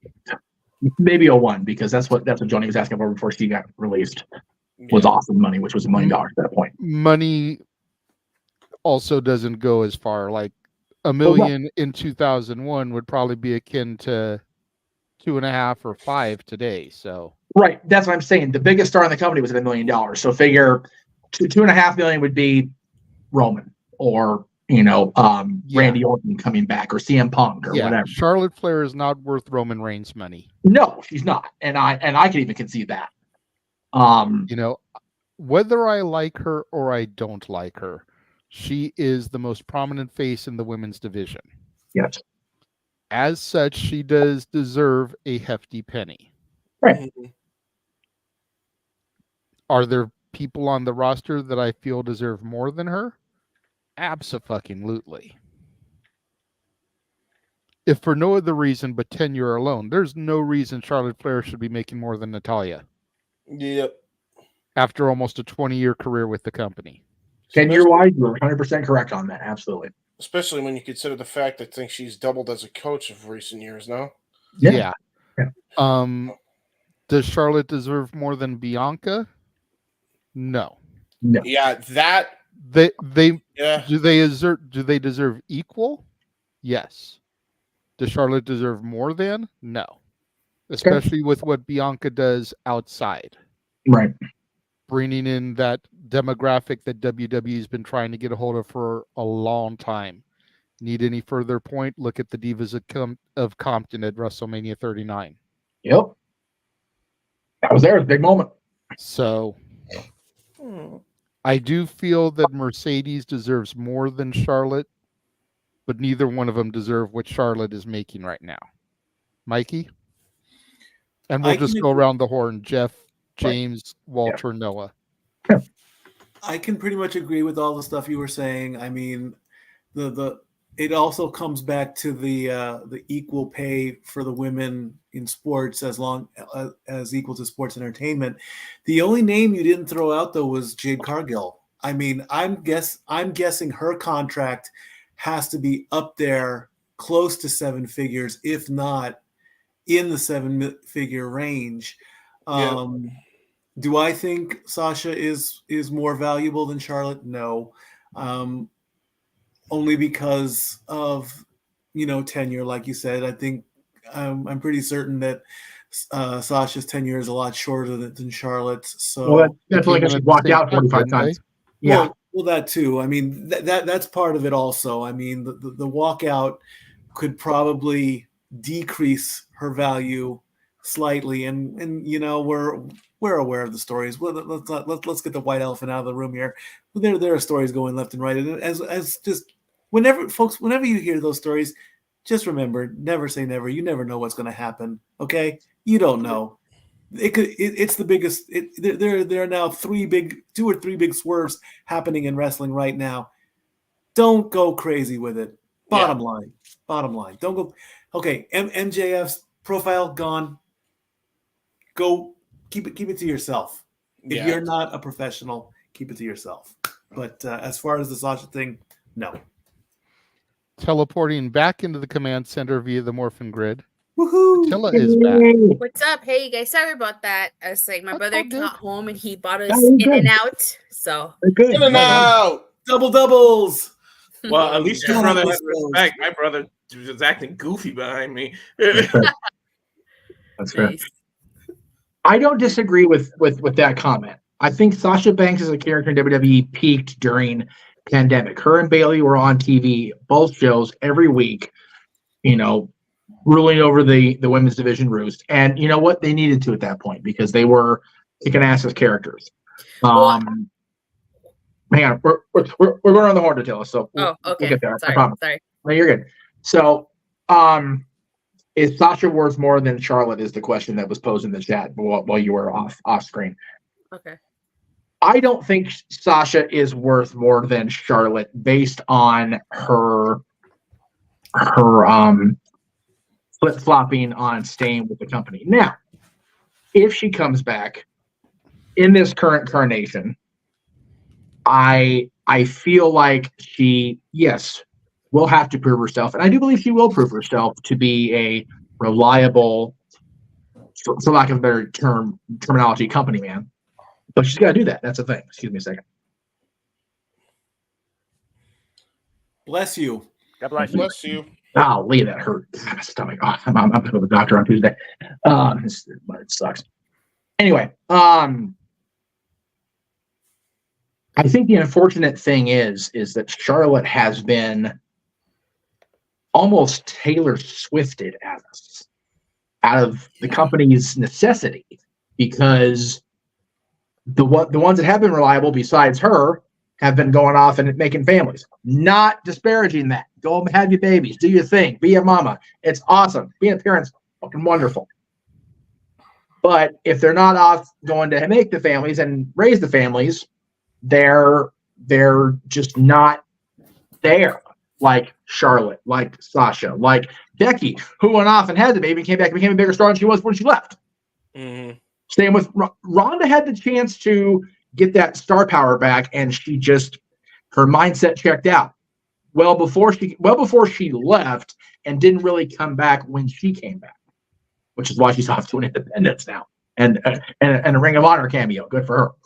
In a dark match, but I digress. No, I'm sorry, Sean TV. Take it back. Which Attila was there for. Yeah. Which I'm so fucking happy for you, by the way. That's really cool. Not gonna lie, I minorly jelly. Just a second, James. Oh, sorry.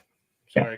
Anyway, with everybody on the roster right now, Rhea having been the prominent female figure, and we will talk about her on Talk Wrestling tomorrow for No DQ Awards wise, by the way, multiple times, not just for her herself. But let me say that right now.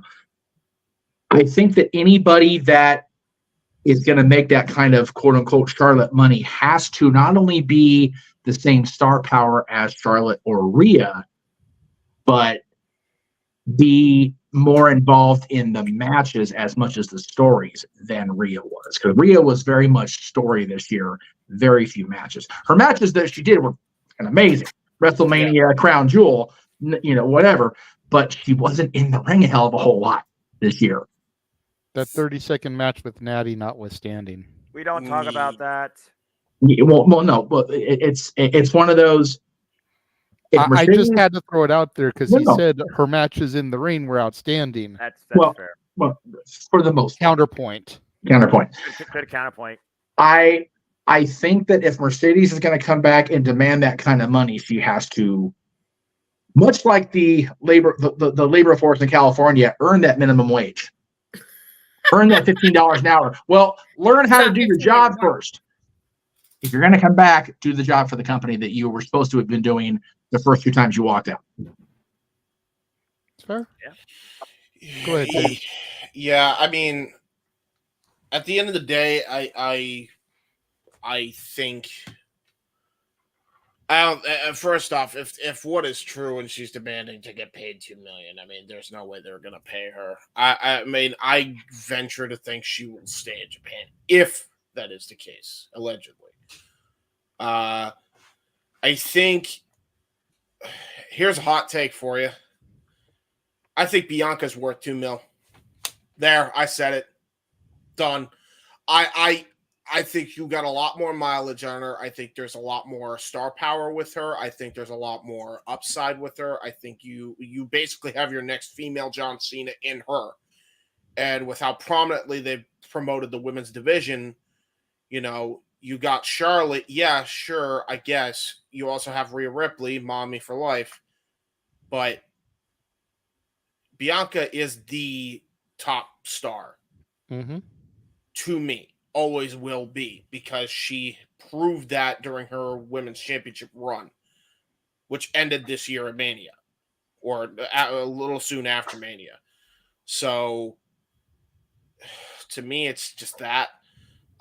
Charlotte ain't worth the $2 million. And if WWE is giving her the $2 million because of her name or whatever, they ain't giving Mercedes Moné, Sasha Banks that $2 million. No chance. Unless the number one, Barry Bloom somehow swindles them to do so. And number two, CM Punk, after a year in the business, after a year back in the company, goes to bat for her. So that's the only way that's happening. Dead ass. Like, that's the only way that's happening. I bet you, and by the way, I think even as abrasive as Phil Brooks has been, especially over the last calendar fucking year, I think he'd even say, you got to prove yourself first.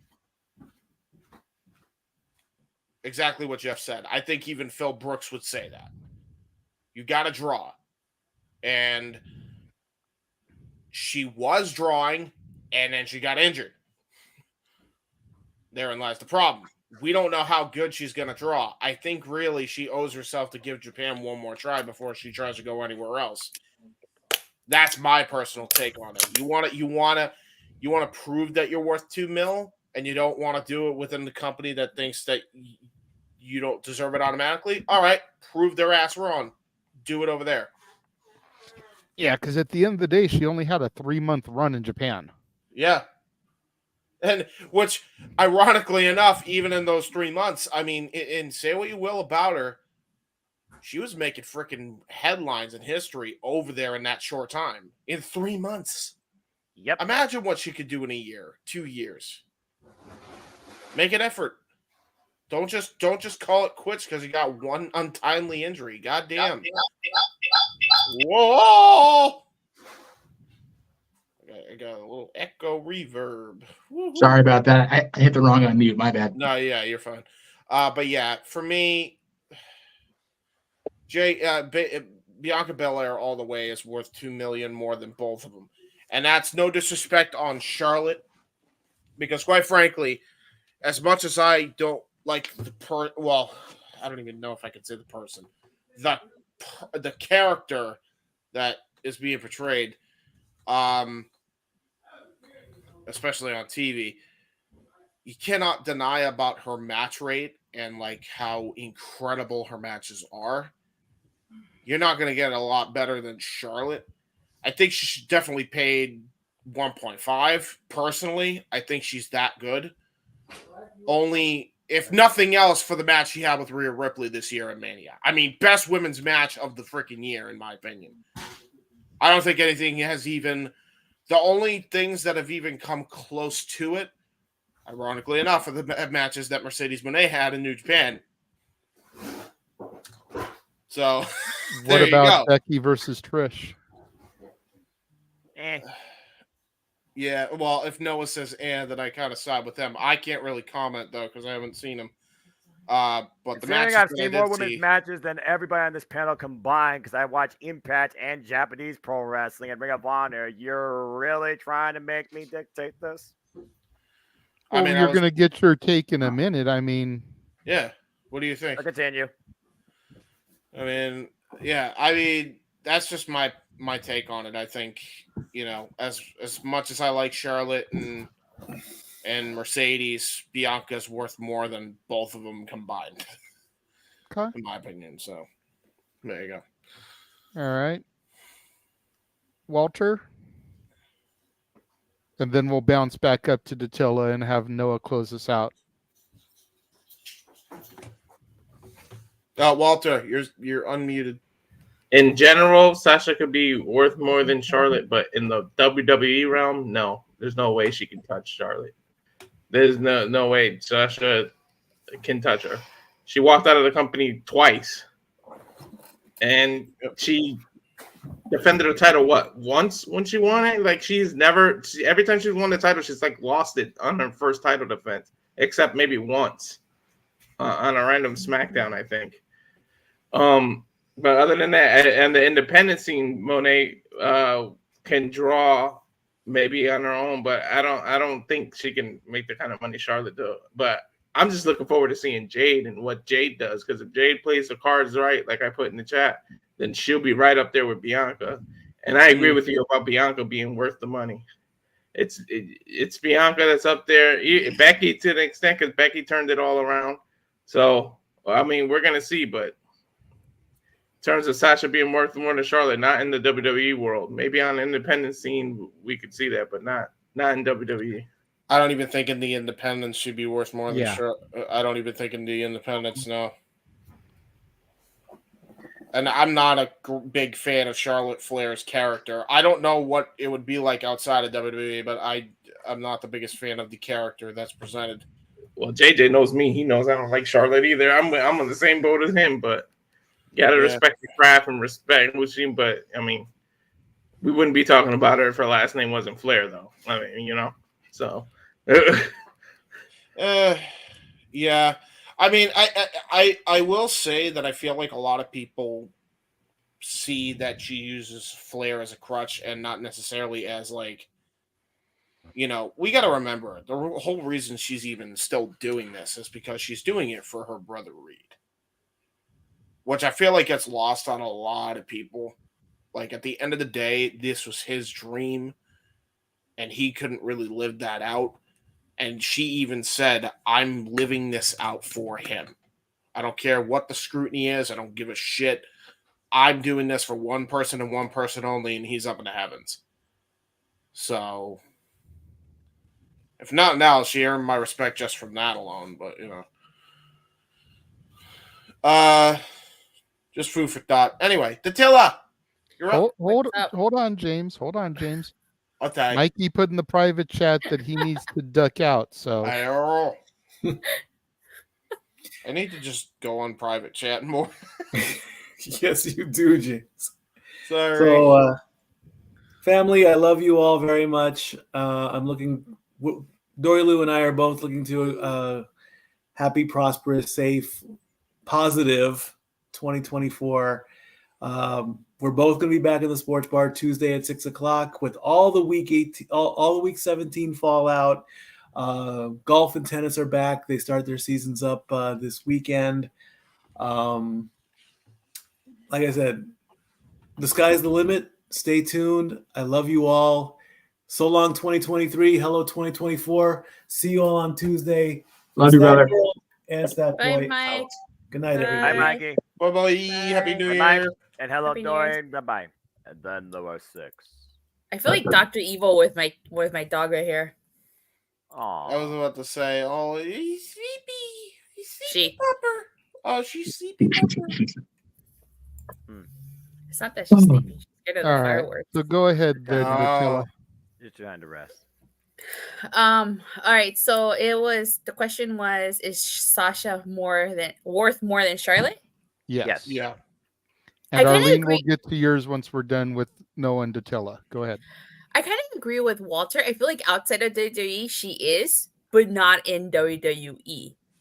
I just feel like Sasha kind of always came second to Charlotte. Like if they had to choose one, they would always choose Charlotte no matter what. And kind of to what Jeff was saying earlier, the only reason, in my opinion, Bayley and Sasha even held both the women's titles and the tag titles was because you have to remember at that time, Becky was on maternity leave. Charlotte wasn't there. That's the only reason they held those titles in the first place. Otherwise, that would have been a completely different story. So it's interesting. It would be interesting to see where Sasha or / Mercedes goes. I heard that she and Kairi Sane had one of the best women matches Of the year. at Battle of the Rally this year. Yep. So whether she goes back or not, I honestly think that outside of WWE she is, but not in WWE. I just don't think that they see her. Well, who knows? Maybe Triple H might, because that was all Vince is doing. That was all Vince is doing. So I feel like Triple H might see her as worth equal to Charlotte or more than Charlotte. And I feel like under Triple H, she could probably be the star that she is. Because under all that stuff that we talked about, that was all under Vince. We have to remember that. And that's part of what I'm keeping in my mind when I say that she is worth more than Charlotte, because the entire 4 horsewomen were Triple H's babies. Mm-hmm. Yep. Those were his girls. So Sasha, and like you just said, everything that's happened to her, every reason why she walked out was Vince booking decisions. Vince wanted her and Naomi to feud with the Raw and SmackDown champions and lose while being tag team champions. What sense does that make? None. This is Vince McMahon we're talking about. You don't put Logic and WWE in the same sentence. Exactly. That's my point, Noah, is that don't make no sense. Would Triple H do that type of shit? No. Nope. Probably not. So, and to Keen Mike's point, Triple H texted Sasha the day she showed up in New Japan to congratulate her. So he's still very much in contact with her. I disagree, Safet. Booking can make anybody look good. Yeah. Yep.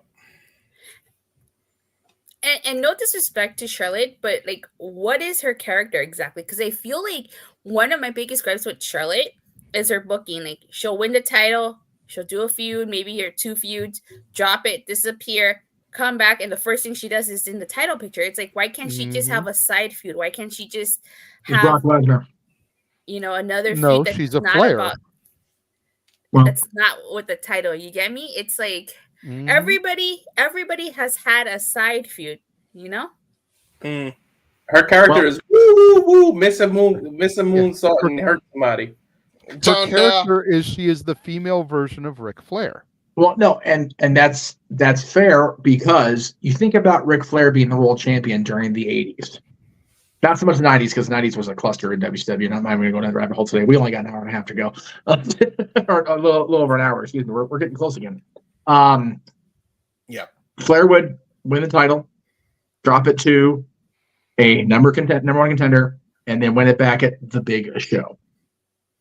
Harley at Starrcade.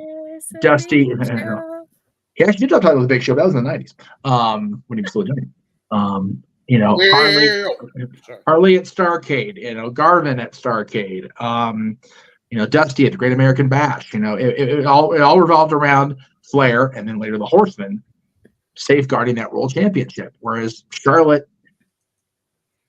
to the point that was made, I believe, by James, I was off trying to take care of bodily business. She's still in the business because of her brother.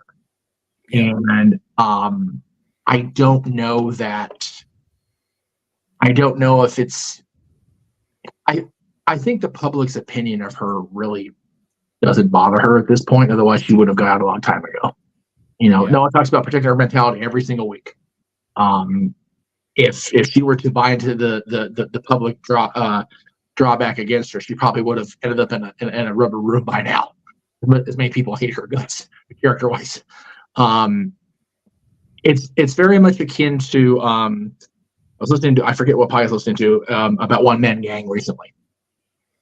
He enjoyed being around the boys, he enjoyed being around the talent, but it wasn't about the championships for him. It was about making the money and living the dream that he wanted to live.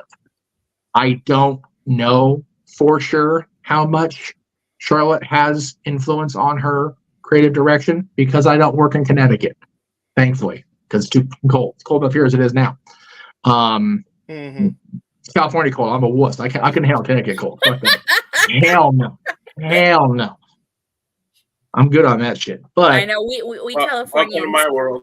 We'll see boys up here at the top level with the cold. Like, nope, ain't having that shit. I just don't think that, at least not now, she's not worth it.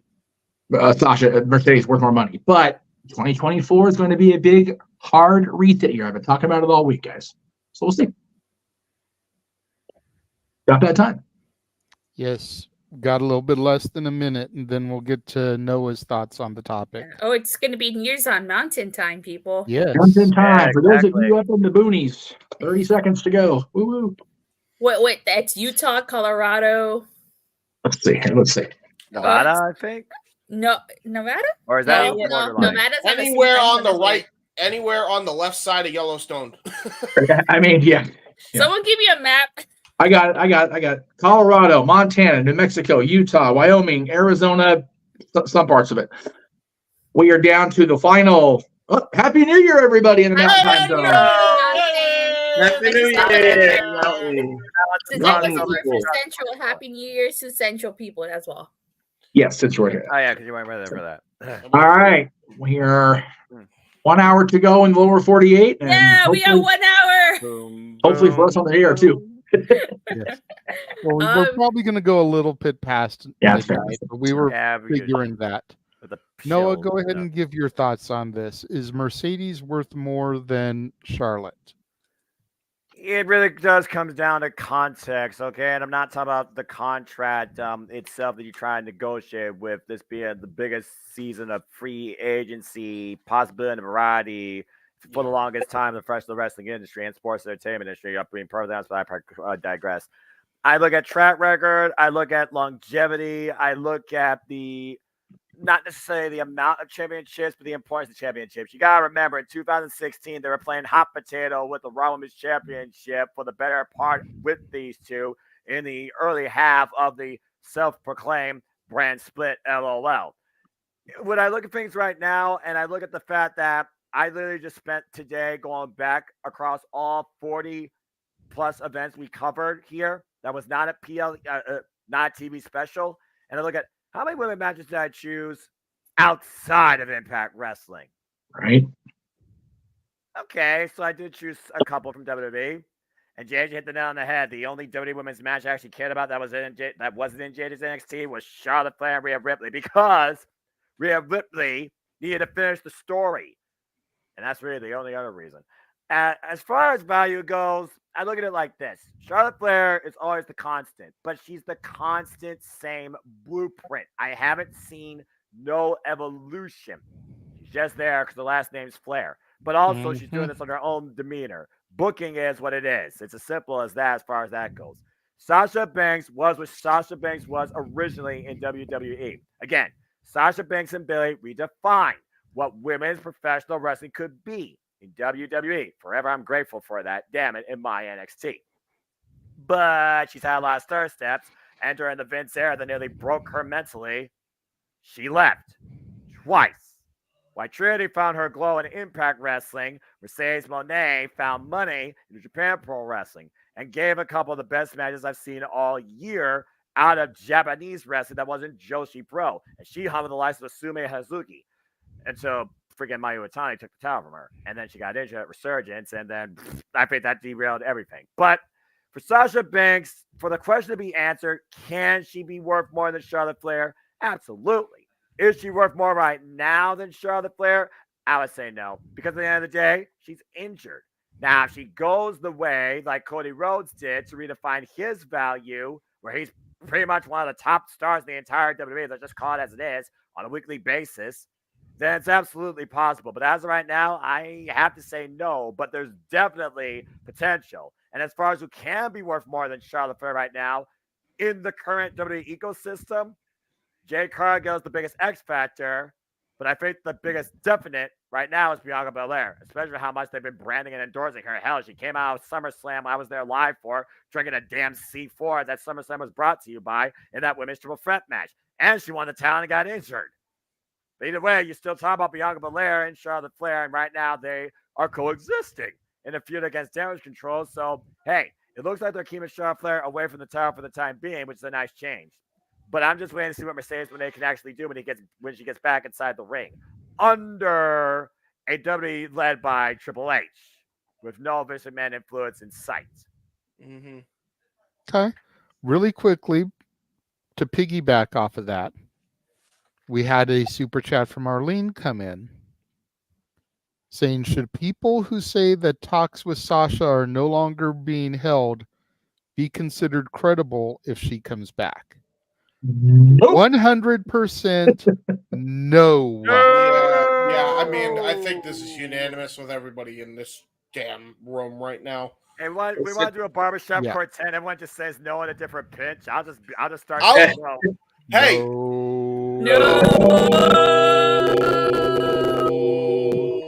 Very good. Very good. Very nice. Very nice. Yeah. Put it to you this way, Arlene. There was chaos caused in a group chat amongst us for bringing that up. And I'm just going to leave it there. Like that the topic of that was so toxic and polarizing that it caused rufflings. It did. So There. but I firmly feel no. Yeah. Any internet reporter that is saying that talks with Mercedes have ceased and that WWE is no longer interested, yeah, I mean, come on. should be completely driven out of the business if she comes back. Yep. Because this will be the second time they've done that. Because to Walter's point, they said the same thing about Punk. And what happened? Yeah, by the way, they also said the same thing about Jade Cargill, I think, at one point. Oh, wait, didn't they also say the same thing about Edge? Yep. Actually, you know what, Jeff? Before we throw to what you wanted to throw to, let's take a look at what happened to what they said about Punk. Oh! Oh, Lord. Uh-oh. Wait, It's okay. Just give me a second. What happened? Yeah, Just load. a moment. Calm down. Let me go. Let it breathe, brother. Let it breathe. It's loading. Breathe with the switchblade. Quite a night here at the Austin Arena with both the babyfaces winning the battle, standing on the end. It was the United Thumbs overcoming the strong. Holy Heart. shit! And what the fuck? The two of them. I love it. I love it. is, folks. You got it, fucking Jamie. Oh, baby! I forgot I was on this call. You were. It's always my friend Paul in the background. Yes. Give me a solo shot right now. Fucking back. Eat It's shit, not here, Mansfield. Eat Eat shit, Mansfield. Poor Josh. Golly. God damn, we razzed him so bad tonight. You should have seen me in my living room. Oh, I believe it. Yeah, you should have seen me too. I was so happy. We I all almost ripped my headset out of my jack. look. My wife was like, "What the hell is wrong with you?" Do you use happiest the most? Look at Phil's face here. Look at this. He is so freaking like, Right. yeah, I did it. That's right. Clean slate. He looks 10 years younger than he looked in does. August. Just the words out of my mouth. I was gonna say he even looks younger. Yeah. He aged like a president in AEW, and he got his. Did you not believe it? Yeah. Sorry. I'm interrupting my damn self now on this show. I reckon so, man. He aged like a president in AEW, and he just got every bit of it back when he showed up in Chicago. Honest to God. Yeah. That's a good analogy. The president aging. Yep. That's Dude, exactly what it does. That job ages you like milk. It's awful. It's a thankless job. Yeah. Dude, Look honestly, how happy that guy is. honestly, Punk's like, I'm happy, but I'm scared. Exactly. Chicago. Punk was like, "Let me go." We need to get the building plans on this arena, make sure that the integrity is secure, because this place is about to implode. Oh my god! I still wanted to see how the crowd would have reacted if CM Punk hadn't showed up. So I'm a little disappointed I didn't see that. They just would have walked off like And that's CM it. Punk. I love how.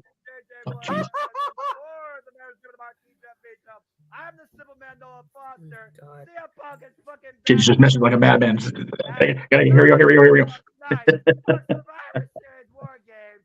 Thank you for tuning in. Stay tuned for the Saturday Night Schmegathon open mic night. CM Punk is fucking back. Goodness. 2 war games back to back because I got emotional as hell when Jay and Sammy hugged, and then that's my quote. And I was frozen after that for a period of time. That's funny.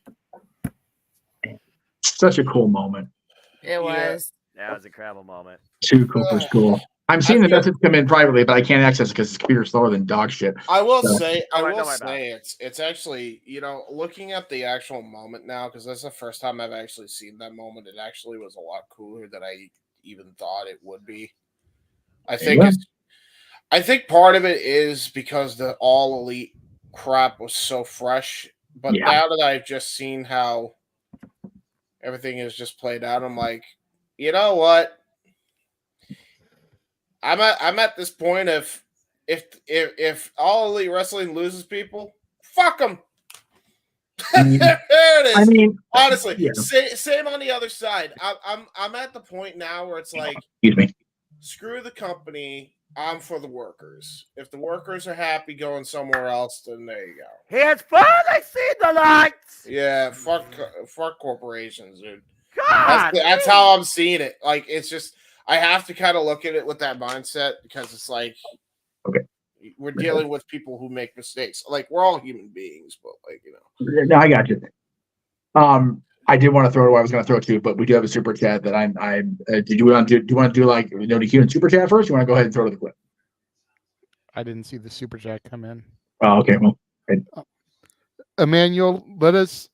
Yeah, we'll get to that in the next segment. Yeah, go ahead and throw to your thing. Hold on, real quick. Okay.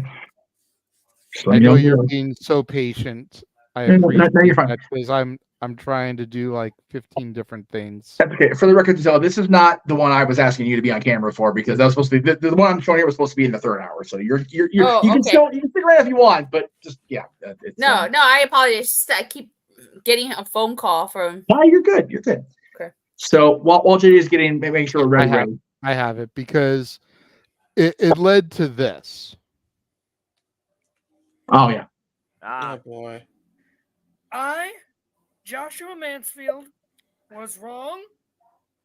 I, Joshua Mansfield, marked the fuck out. There you go. Do your homework, bro. Yep. There you Okay, go ahead, Jeff. Thank you for your patience. Oh, you're good, man. All right.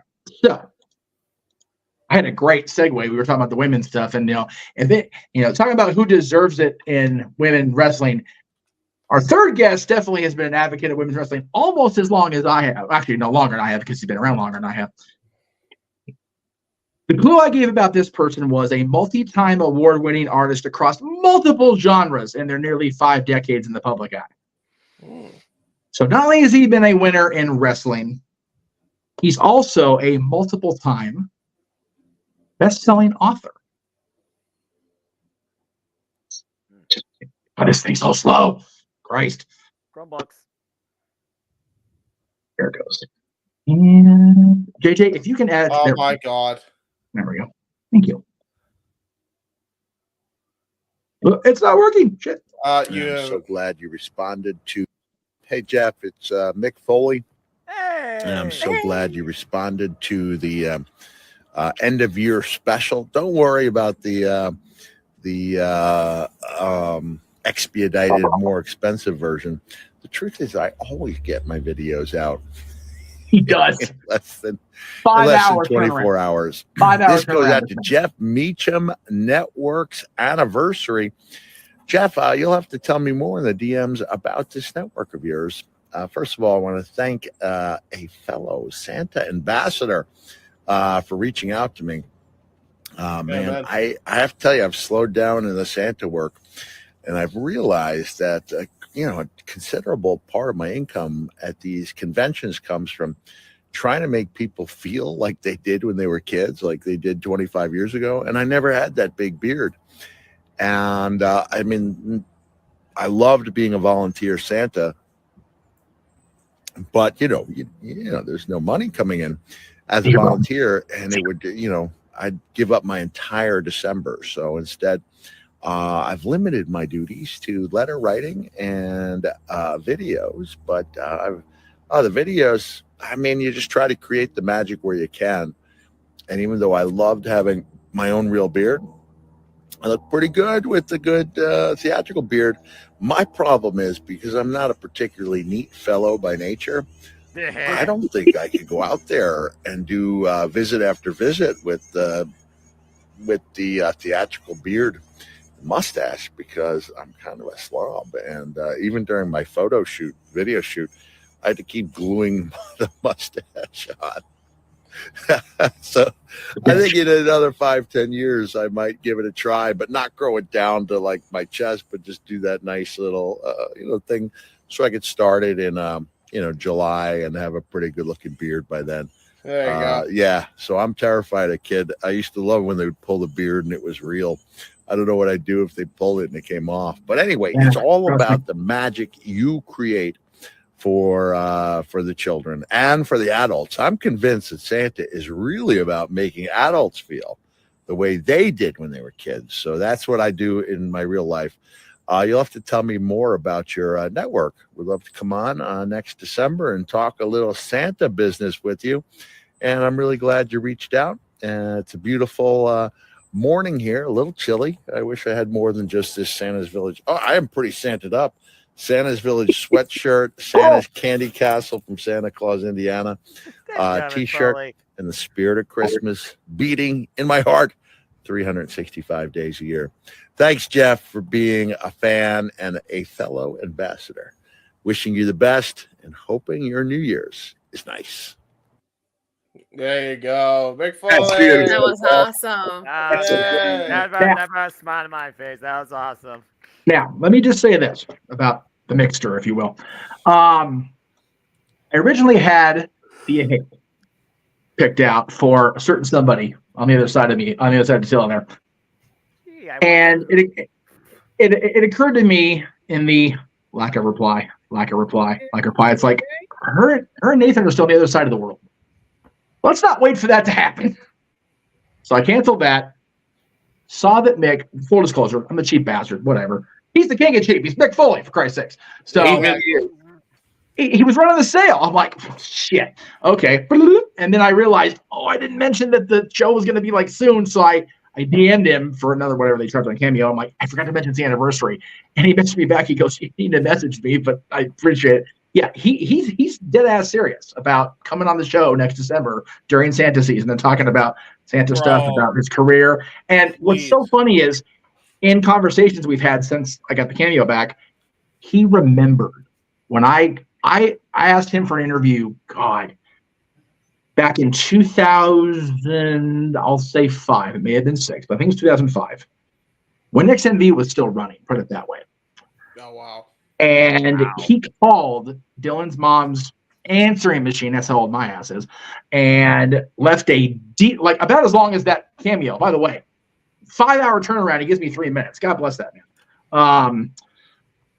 And explained that he would love to, but WWE would probably not be too happy with it because he was still very much involved in the company on that ambassador, whatever you want to call it, contract. And so it was like he couldn't do it, but he would love to if he had the opportunity. Well, he has the opportunity. Give myself a year timetable. Mick Foley on December 2024 on the Jeff Beacher Network. There you go. Nice. That's awesome. My wife just met him in October, and she's he not just the coolest dude? I love that man to pieces. JJ and I have met him a couple times over the years. The picture of JJ is great, and if you want to break it out, Jay, I'm looking for it. Give me a second. Well, I'll give the setup for it because I'll give you the setup for it. So the night that Mick Foley and Tommy Dreamer and Terry Funk are in the ring, and Mick completely turns on ECW. And we have the one night stand. Oh Jesus! At the Arrowhead Honda Center, if you will, just completely like, what did he just do? Because it was supposed to be Edge and Mick Foley, and then Tommy Dreamer came out, and Edge and Mick Foley just guzzled poor Tommy like a gazelle. It was ugly. then JJ gets a picture with Nick outside the pond. And Nick, ever the old schooler, even though he's still Mrs. Foley's baby boy, no smile from either one of them. But still getting the thumbs up for the cheap pop because it's Mick Foley. Have a nice day. Have a nice day. Wow. I had the great fortune. JJ and I ran into him. I think it was at Frankenson's that time I first met Mick. I had my Attitude Eagle belt with me. He's like, "Can I borrow that for today?" He ended up using it in photos all day because he didn't have a belt with him. I'm like, okay, cool. When I saw him again out in Landscatter out here in California, I had the belt with me. He's like, "Oh yeah, here, give me that." He borrowed it again. I'm like, "All right, here you go." Yeah, so JJ, cool. you look like Buzz from Home Alone in that picture. Jesus. Emmanuel with a good point here. His title reign when he beat The Rock was one of the big nails to the coffin for WCW. Yep. Who knew a taped Raw would be so impactful? Yeah. Well, Yep. Well, no, it's funny when I gave the clue about Foley, it was the anniversary, 25 years since he won the championship, as far as the taping day. Wow. So that's why I gave the clue I did. Yeah. Did you guys see this Mankind meme? I thought it was so hilarious. Uh-oh. So it says when someone says you're losing faith in mankind, I remind them there's still Cactus Jack and Dude Love to count on. That's right. Right. That's right, damn it. Nice. Because the Foley that actually involved him in a Royal Rumble. Yes, good stuff. Good times. Oh, the man's a gem. I love him. I love Mick, and I can't wait to bring him onto the network in a year's time. That's so friggin' cool. So happy for that. There we go. Anyway. All right. All right. So 3 minutes. we're gonna run another highlight video. Oh Jesus. Oh God. Should I be You should be scared. Get ready to cry tears. with the tear in my eye? Funniness. With a Oh tear. no! Oh no! Oh, You are beautiful on the inside. Oh my God! You are innocence personified, and I will drag you you down and sell you out. Run away. There's no holding me back. Oh no. I'm Driven by- by- Oh my God. I forgot he did this. Yeah, I forgot too. I'm sure Noah tries to forget these. With every fiber of his being, JJ. Every fiber of his being. Did you guys know Our Lady Peace actually doesn't perform that song anymore? They don't. Yes. Yeah. Yeah. For good reason. Oh, I man. know. Good track record. It's so hard to You got your rules and your religion all Voices in his designed to head. keep Yes. But when rules I start still say my own Getting better. broken. you start Start questioning your faith. faith. I have a voice that is my savior, hates to love and loves to hate. I have a voice that has the knowledge and the power to rule your fate. I hear voices crying. Dun, I dun. see heroes dying. I'm I taste just going along with it. blood Budget. that's Just going along Orton with has it. one of the feel best themes, though. tension rising. I always. Oh my God. Oh my God. I forgot I bodied this shit.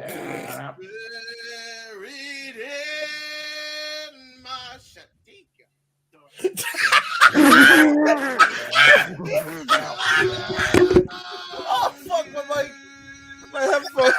You fucking idiot. Oh God. See the line in the sand.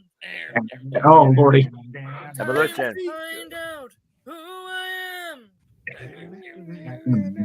Looking back to see With my shirt on, kissing more ass. Evolution. Evolution is an injury. Full of pain and no one breathes. You really think I wasn't gonna forget about that, did you? Yeah, no kidding. No. I figured you Know weren't. the names, the game. We broke Jeff. I am the game and I make the rules. Ah! Die like a fool. try to figure out what my move's gonna be.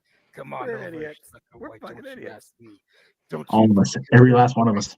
Yep. because I am the game and I want to play. This is still better than. Please tell me you did the whole the water spit thing, Yeah, hang on. JJ. Hang on. Careful, Noah. Careful. Noah, careful. Fuck it. $100. Stand back. Music and dancing. Ah, that's right. I forgot about that. Boy, that boy told me what I should do. Well, we gotta listen to it again. Oh my god. As we see Noah dancing, to stand back real quick. I got some advice. JJ, I finally have to say, stand your back. performance of Motorhead is still better than Lemmy's version What than William Mania 21. Shatner was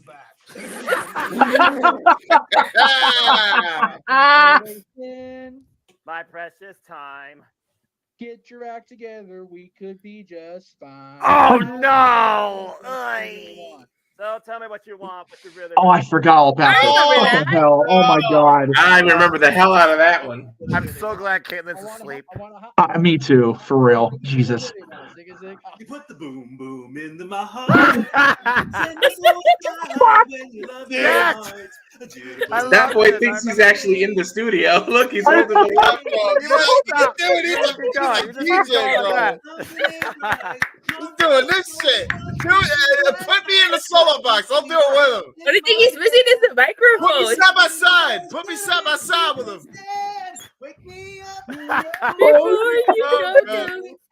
I love that song, by the way, too. Oh, Bro, God. he gets so into these. He does, man. He loves it. It's good for him. Fuck. Hey, it's a good song, dude. On Disney, he got lost. Like, we had to stop him. We were like, Mike. He got lost here. Jim was trying to take the hook and pull him off One to screen. get lost. We say you only have to do the first verse and the chorus, and Mikey says, "Oh, so the whole song? No, the first chorus in the song. No, Even got the high note. Ooh, ooh. I can't hit Oh, my those high God. notes. Let's dance. Oh, to the belly. Put on your red shoes and Yeah, that's not fair with somebody who actually Right, all right. Yeah. let's dance. So shout out to Natalie and Dory, the best voices in the multiverse. Well, Yeah. Natalie, Dory, and Josh. To be fair, they Yeah, destroy us. Like destroy us. We're, No doubt. I haven't heard that song since since Sackboy's Big Adventure, and I was like, I recognize that. God, I hear it enough on the radio because my dad and his damn serious. To introduce myself, I'm a man of wealth and taste. Oh. I've been around. oh. Yep. Okay, I recognize it. So this is right after the Sean O'Malley one. Yeah. I love while I'm singing, I'm wearing a shirt that says, "Do you find this offensive?" Do you find my horrible singing offensive? Are you not entertained? Are you not entertained? Oh, you're not entertained. That's the shirt you need. Endorsed by Shaman. Hope you guys might. I don't think that's a song No, we've I ever. can't even see you down there. Your name banner is blocking your face. Oh, I'm sorry. Let me go ahead. It's by design by Noah. We're There we go. Everybody gets one this year. Attila. Gotta get home quick, Mark. That's a nice subtle, just rendition. We love you, Attila. Streets all alone. I gotta. I can't do anything else. Just sit up. And we're What you gonna yell like Sean? Fuck, I forgot about that. We're all idiots. We're all idiots. Yeah. Yeah. Yeah. Yeah. Hey, we're all dummies. Yeah. What would you do for us? I don't like one night bars. Hey, Super chats though we like. Love me do. That's pretty good. Yeah. Yes, my Eric God. Clapton. Tears in Heaven. If I saw you in heaven. Oh, God, I'm gonna start crying again. Jesus. Didn't Jeff have to have a tear attack after this? I have a Eric what? Clapton, good, James. Yeah. I admire that.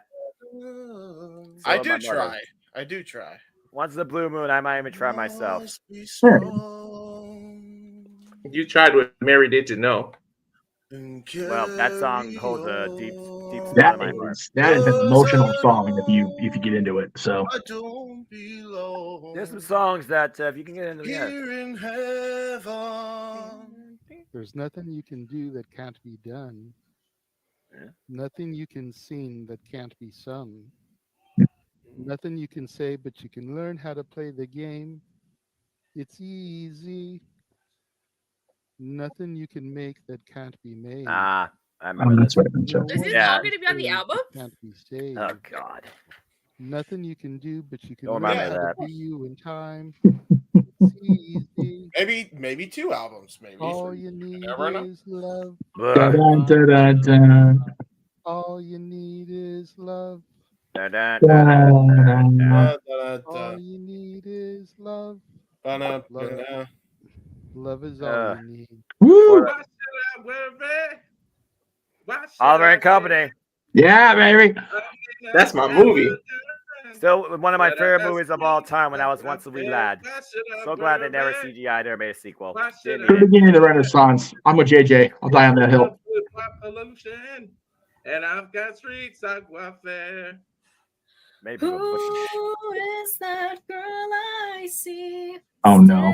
Staring straight back at me. Why is my reflection someone I don't know? Mother knows Such a best. voice. Listen to your mother. It's a scary world out there. She got Perfect having Natalie and Dory back to They back. have pipes. They got the pipes. They need to do a duet, not me and Natalie. I don't know what the people are trying to get. Dory nailed Gothel here really well. She did good here. Yeah, I don't know what the people are trying to get me and Natalie to do a duet. Oh damn it! I can't watch this part. Jesus Christ, Gene. Small to say the least. Both a little scared. Oh no, okay, we're good here. It doesn't okay. Yeah. This is the one where he balls and then you ball as a result. Is this the one his wife kissed him at the end all of a sudden? Well, no. The one where his wife kissed him was during Christmas. well, there was that. No, he sang. Didn't he sing "You'll Be in My Heart"? And I just lost it. I don't remember. Might have been. It was, I know. that song- I know. G lost it during Beauty and the Beast too, but I tried to make sure I didn't get that part in. Okay. Well, like I said, the reason I lose it for "You'll Be in My Heart" is because I don't know what it was, but when I went back to Disney last year as a guest, the first time, and I was doing that countdown, I found that clip, and I don't know what it was. I put a little image of the Tarzan treehouse and had the song. And I think it's being a parent. Just that song just wrecked me more than it ever used to. So I think you did make a comment about that, even while I wasn't probably paying attention. I think you remember. I remember hearing some nonsense like that. Parents. it's the karaoke has just been such a gem for this year, considering how crazy this year's been. Every time we get together and sing like a bunch of jack-offs, it's just so much fun. I love it. It's annoying, but some of it's been okay, I guess. Dude, Big G during the last karaoke, That's what it was. The funniest and yet most wholesome thing ever. Because like he's singing, he's getting all emotional as he sings, and then all of a sudden, like halfway through, his wife just comes in. What are you doing? What the hell's going on? And It was very sweet. Bob goes to Noah, just playing on his Switch. And then it goes into them, just like she's just. It was what's happening. the Christmas and Disney karaoke's were just so needed this year. I was bummed as it was not being where I was supposed to be on the 18th of November. So it was going to be a rough night. Luckily, Max retained. Luckily, we had our karaoke, so it turned out okay. But I'm going into that. I didn't talk to anybody else besides JJ off air. I was a miserable mood piece of shit all day. I was like, fuck it. It's Mickey's birthday. I'm usually the giddiest I ever am on that day. I was just like, I shouldn't be here. I should be there. And it was so good that we did that. So. I'm not one to convey a lot of emotion outside commentary, but you definitely are lean Emmanuel and Yahoo is definitely trying to force it out of me through singing conventions. That's it. And to Datilla's question, put it to you like this, Datilla. We've been plugging and harassing Noah with Noah, that's what I call Disney. I have 45 clips for Disney songs that aren't even Noah. It is just the rest of us. Yeah. Golly. Wow. So we could literally do, and now that's what I call open mic night Disney CD. Yep. Just the rest of us. Yes. Without even putting Noah's on there and saving Noah for his own release. Yeah. Why? Because he's legit only got like 5 or 6 songs in the entire show. Yeah, exactly. All the rest of us have 45. Wow. That was a long. We'll have to pick and choose for this. That was a long damn thing to endure. Yeah. And Yeah, if people and- call now, they get that's what I call Noah, Disney version, and that's what I call open mic night Disney version. Right, yeah. We ran the quiz right. earlier, so there you go. And That's what I call Christmas. and the normal, that's what I call open mic night. I have 18 clips. So there you go. Just us, not even counting Noah. While supplies last. While supplies last. Well, And while my stomach lasts from laughing so damn hard all night. At least not just me being embarrassed. 3 Oh, separate payments no. of Oh, no. $19.85 plus No, shipping it's and handling. definitely all of us making asses of ourselves, Noah. Absolutely. So it is not just you. The thing is that people just love picking on you because you're the one that fights it the most. You do. Yeah. You do very You much. do. Yes. So because you fight it the most, the people are like, oh, okay. $2 super chat from Emmanuel James. Clip Noah doing the jitterbug dancing with Mikey for the best of for the 2 weeks. Right. God, he did. The That was good shit. I forgot about wait, that. no. The Jitterbug. I think that is done. No, right now. Yeah. Remember, when I was playing Mikey's clip, I cut to Noah as a solo dancing along with it. So on tonight's episode, he's talking about. Okay, clip. Oh, I got you. Use that clip of Noah dancing to Mikey for the best of that we're going to show in 2 weeks. Got it. How some songs actually convey a positiveness out of me. By the way, Emmanuel sent another $2. I don't know. He did. I know, and he told me to get to it when we can, James. We will. Okay. We got James. We got it under control, I brother. got It's okay. But before we get too much lost in the sauce, Yes. you know, you mentioned the positivity. Yes. I have a quick clip that I'm going to throw to. And while I'm throwing to that, Jeff, if you want to load up our final special guest. Oh, yes. That we can then go to immediately coming out of this. Can do that. You know, like we talked about, I didn't start out as a Star Wars fan, but I am very much a believer in all things the Force, and I am grateful to have been included in your journey as the saga continues to unfold even now, because as you and I both know, as long as the mouse has his hands in something, it will never, ever die, truly. So absolutely. You've got to believe in the Force. Yes. You know, believe in the positivity that is Positively Page. Believe in Mustafa Ali.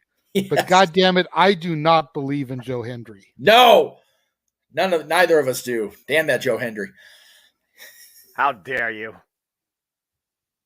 Oh my God. Say his name and he appeared. He shall appear. This is Joe Hendry wishing you a happy anniversary. A happy anniversary specifically to the Jeff Meekum Network. And a special thank you to Noah and, of course, Datilla. I have been told someone said my name, so I had to appear. So here I am. This message is from Jeff and JJ, and they wanted to ask Joe Hendry. Look, Joe, they got in touch. They said, you got to get in touch. I got two amazing people, Noah and Datilla. Who can we get? They went through Cameo, and Cameo said, listen. The fuck? What about me? One person to deliver this message is, of I believe in Joe Hendry. Joe Hendry. And Joe Jeff and Hendry. JJ wanted Noah and Datilla to know that they believe in you. And also, I believe in Noah. I believe in Datilla. So there you go. You got your own custom song from Joe Hendry. You can't miss that. And look, look, Joe Hendry's got That's it. beautiful. That's awesome. Oh my God. JJ! Hang on. You got Joe Hendry's dog in a cameo as well. That's very rare indeed. Anyway, hope you enjoy the holidays and happy anniversary once again. Hope you have an amazing holiday season and hopefully see you all at TNA Wrestling Show sometime soon. Take care, my friends. What the Oh my fuck? You got Joe Hendry! Oh my god, that's awesome! Oh Now, Dude. before I heat the positivity, that's what it's about. After all, we had Joe Hendry. We were not sure about your attendance because if you've taken the break, I got that shit a long time ago. I got it a long time ago. That's fair. Hey, no, and I did the dance.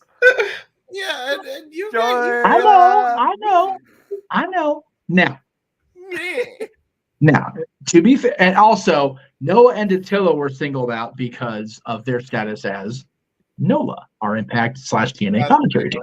That's fair. All right. But yeah, JJ and I were going through the horn. Once there you go, baby. There it is. Say his name and he shall appear. And by God, on that Star Wars show, I said we will say his name. I even said damn him, so show you how much I paid attention.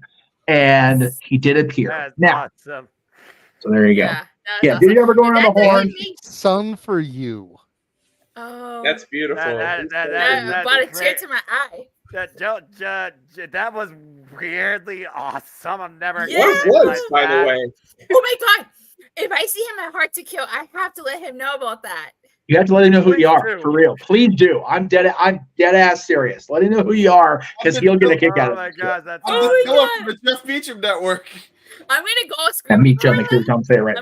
I'm gonna screen record that, and if I meet him in the Hard to Kill, and be like, "Oh my god!"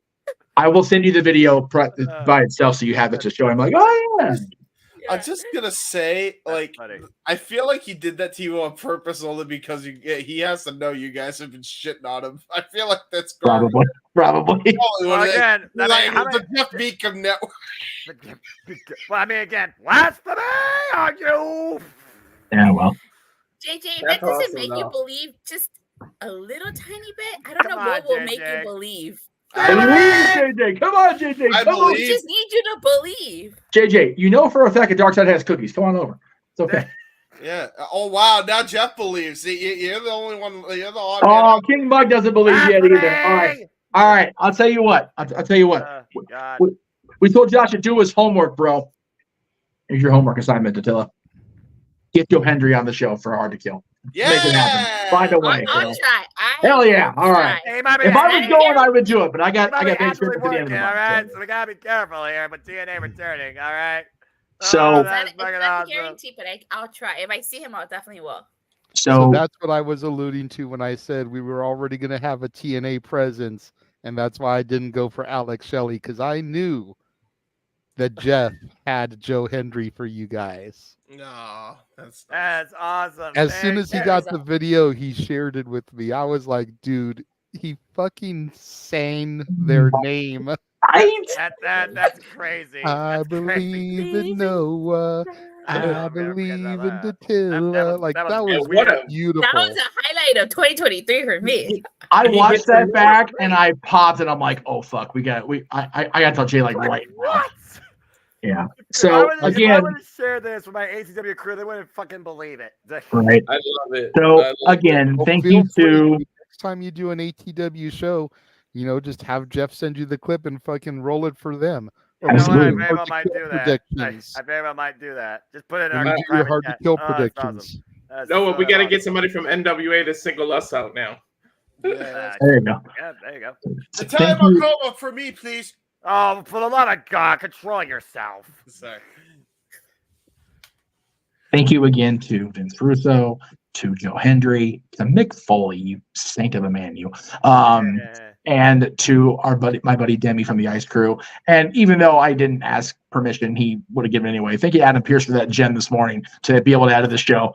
Thank you to everybody that appeared via clip or whatever this year in 2023. And tell you what, man, between Joe Hendry possibly from Hard to Kill and Mick Foley at the end of the year, that's a hell of a bookend too, kids. Just saying. That's No kidding. It's Attila Nola for life. No, where are you? Where are you? I'm gonna write that There you go. There you go. There you go. There you go. No luck. So yeah, there we go. No. And thank you to the folks at Cameo, because we got those on the cheap. I thank God. My wife tried to get me the Undertaker, but he was gone off of it. She tried to do. I it for my once got one of my friends for their birthday, Ty Kanji, and I think somebody once got me the bunny, which I thought was pretty awesome. Killer Kelly as well. So The thing with Undertaker is like, had he been on there, I may have done it, but I had such an amazing moment that I didn't get the video, unfortunately, because it was what it was. But like I said, Undertaker this year, Max at the end of the year, and then getting these cameos for everybody was just so. I think I still have both those cameos. So needed. If It was Jade so is cool. on, if Jade is on Cameo, She is not. She's not. And you and she has imagine, one now. can you imagine what she would charge y'all asses? I'm just saying. Yeah, we do actually. I Imagine. charge. God. Now, I'm not gonna lie. As I was perusing people that were affordable, Right. we'll Yeah, just put it leave politely. it that. Yeah.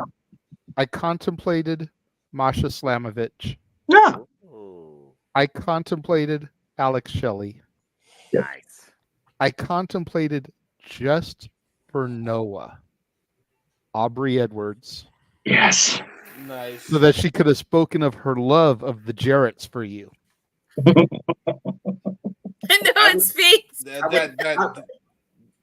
I'll put it out there in the universe. If Kennedy's on, or Mr. Anderson's on there, I would love him to go on there and just say Mr. Reliable the way he says Mr. Kennedy.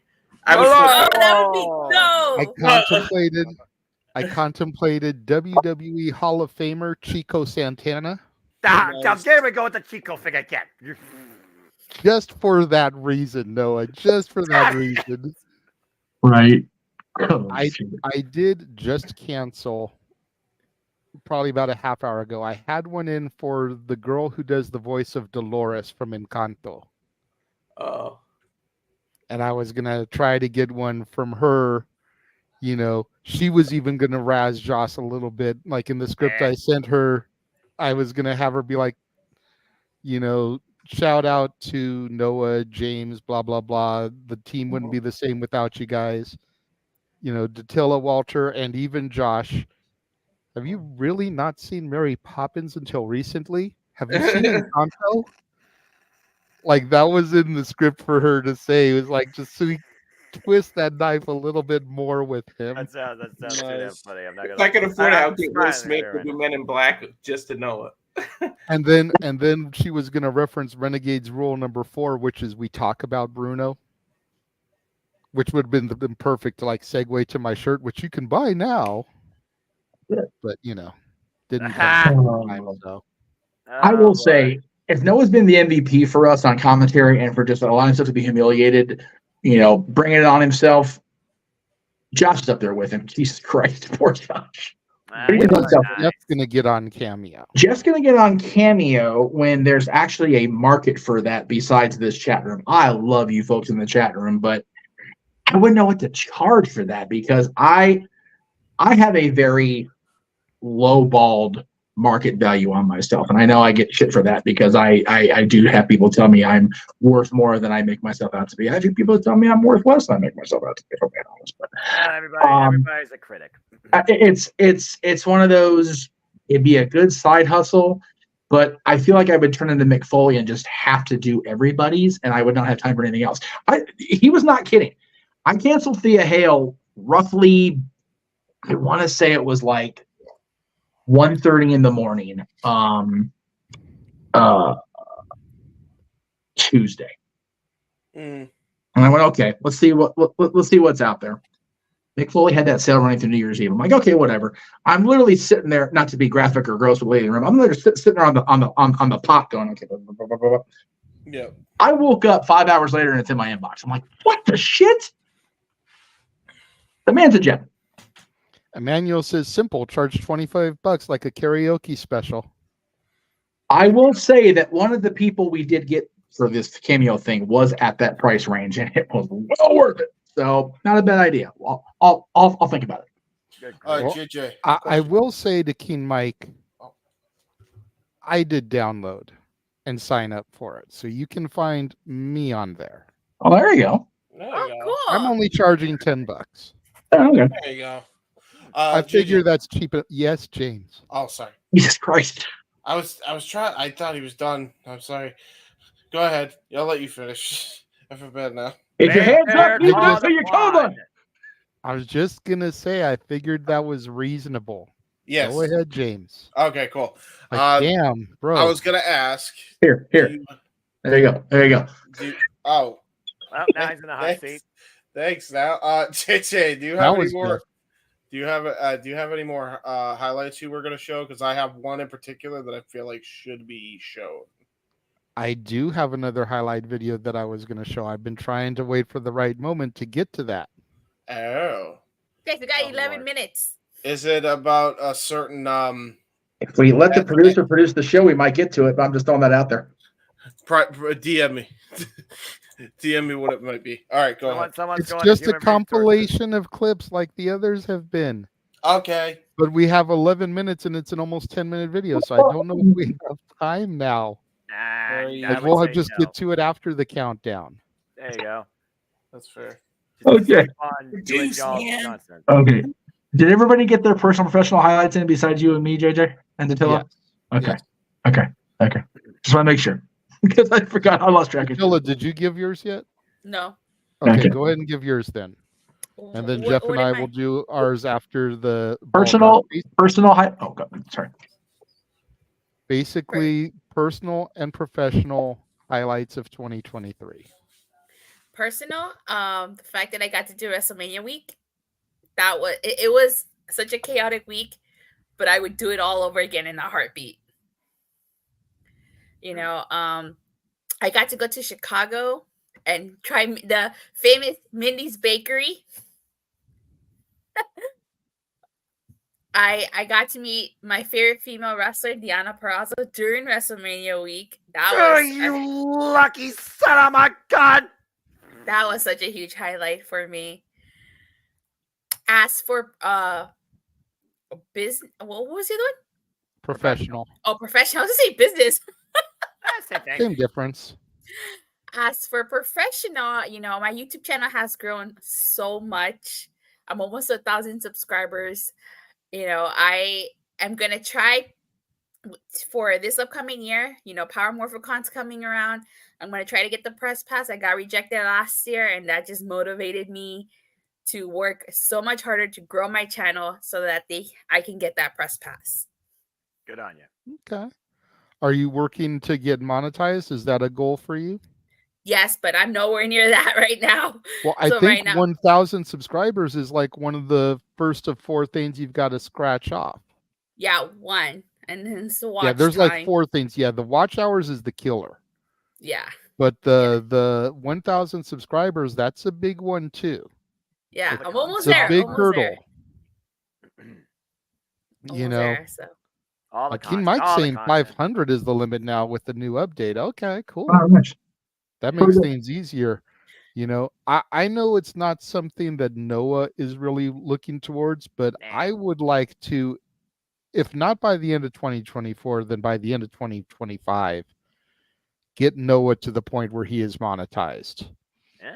You know, he does so much stuff with his Simply Predicting, Simple Takes, you know, his ATW views, his watch along coverage that we use him for. I mean, he is literally, as he calls himself, the voice of the JMN.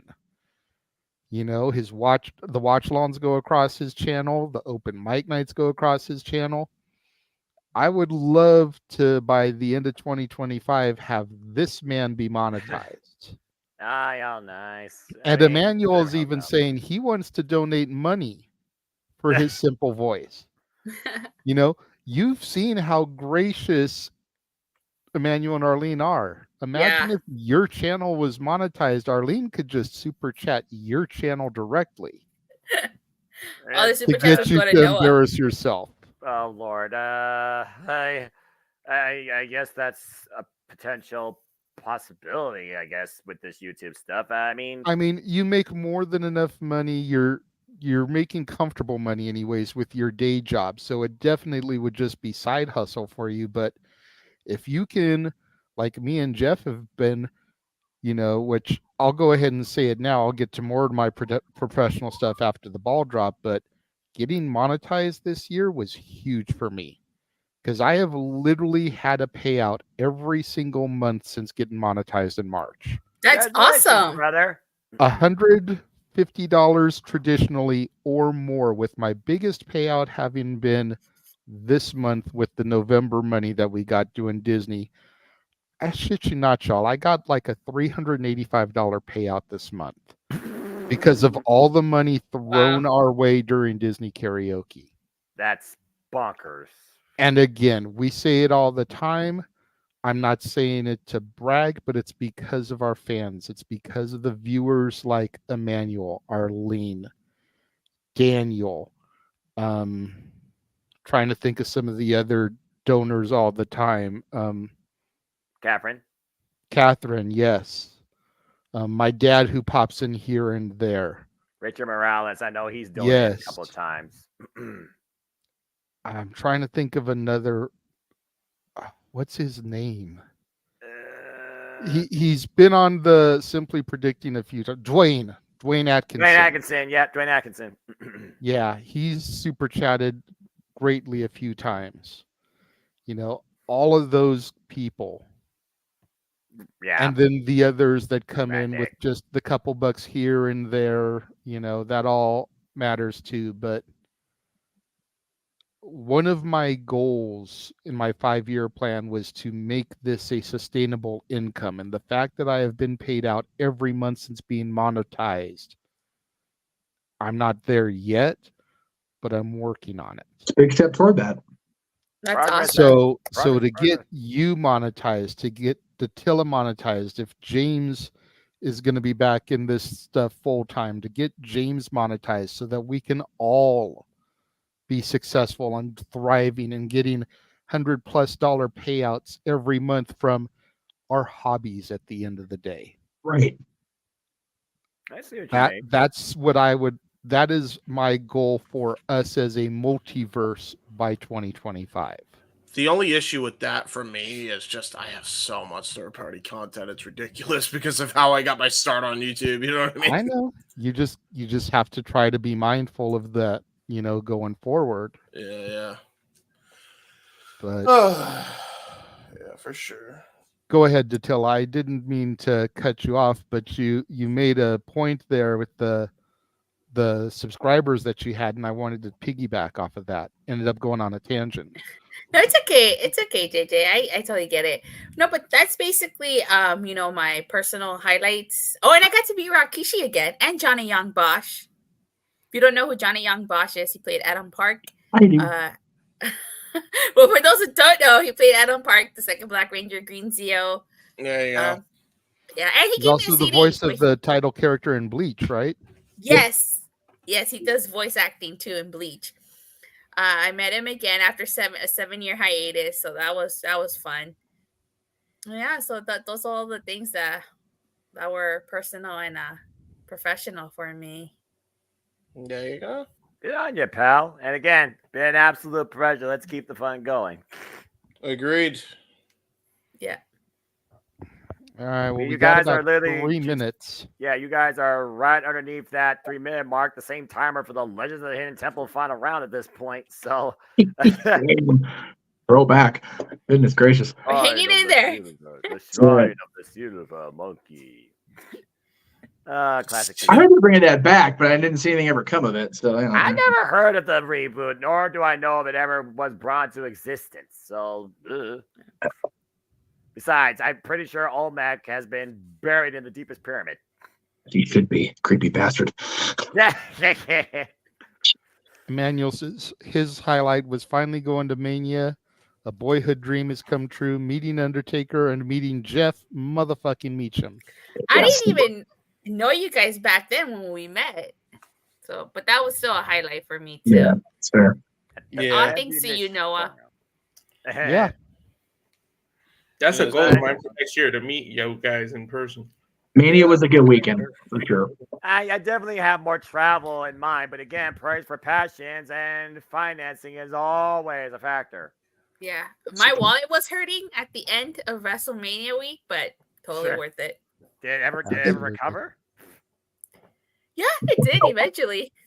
Oh, well, good to know. Eventually. I mean, enough that she was able to go to Full Gear and Rampage Collision the night before. And go and go meet Max the week of. Yeah, you know what? That's fair. And so That was super cool meeting Max and having him see me behind the tail end line and start the chaos of the night. Speaking of chaos, get ready for chaos on your side of the 1 coast. minute. You guys are literally counting down seconds away. Mm-hmm.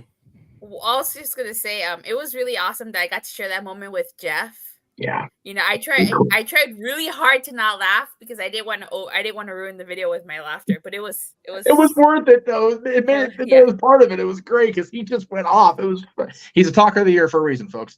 Yep. Yep. But that's tomorrow because we're under 35 seconds. My goodness. Ugh. Yes. 2023. DeLorean? Prevent yourself from purchasing it? What's up? I don't know. I was just reading what Emmanuel was saying to me, but I don't get what he's talking about.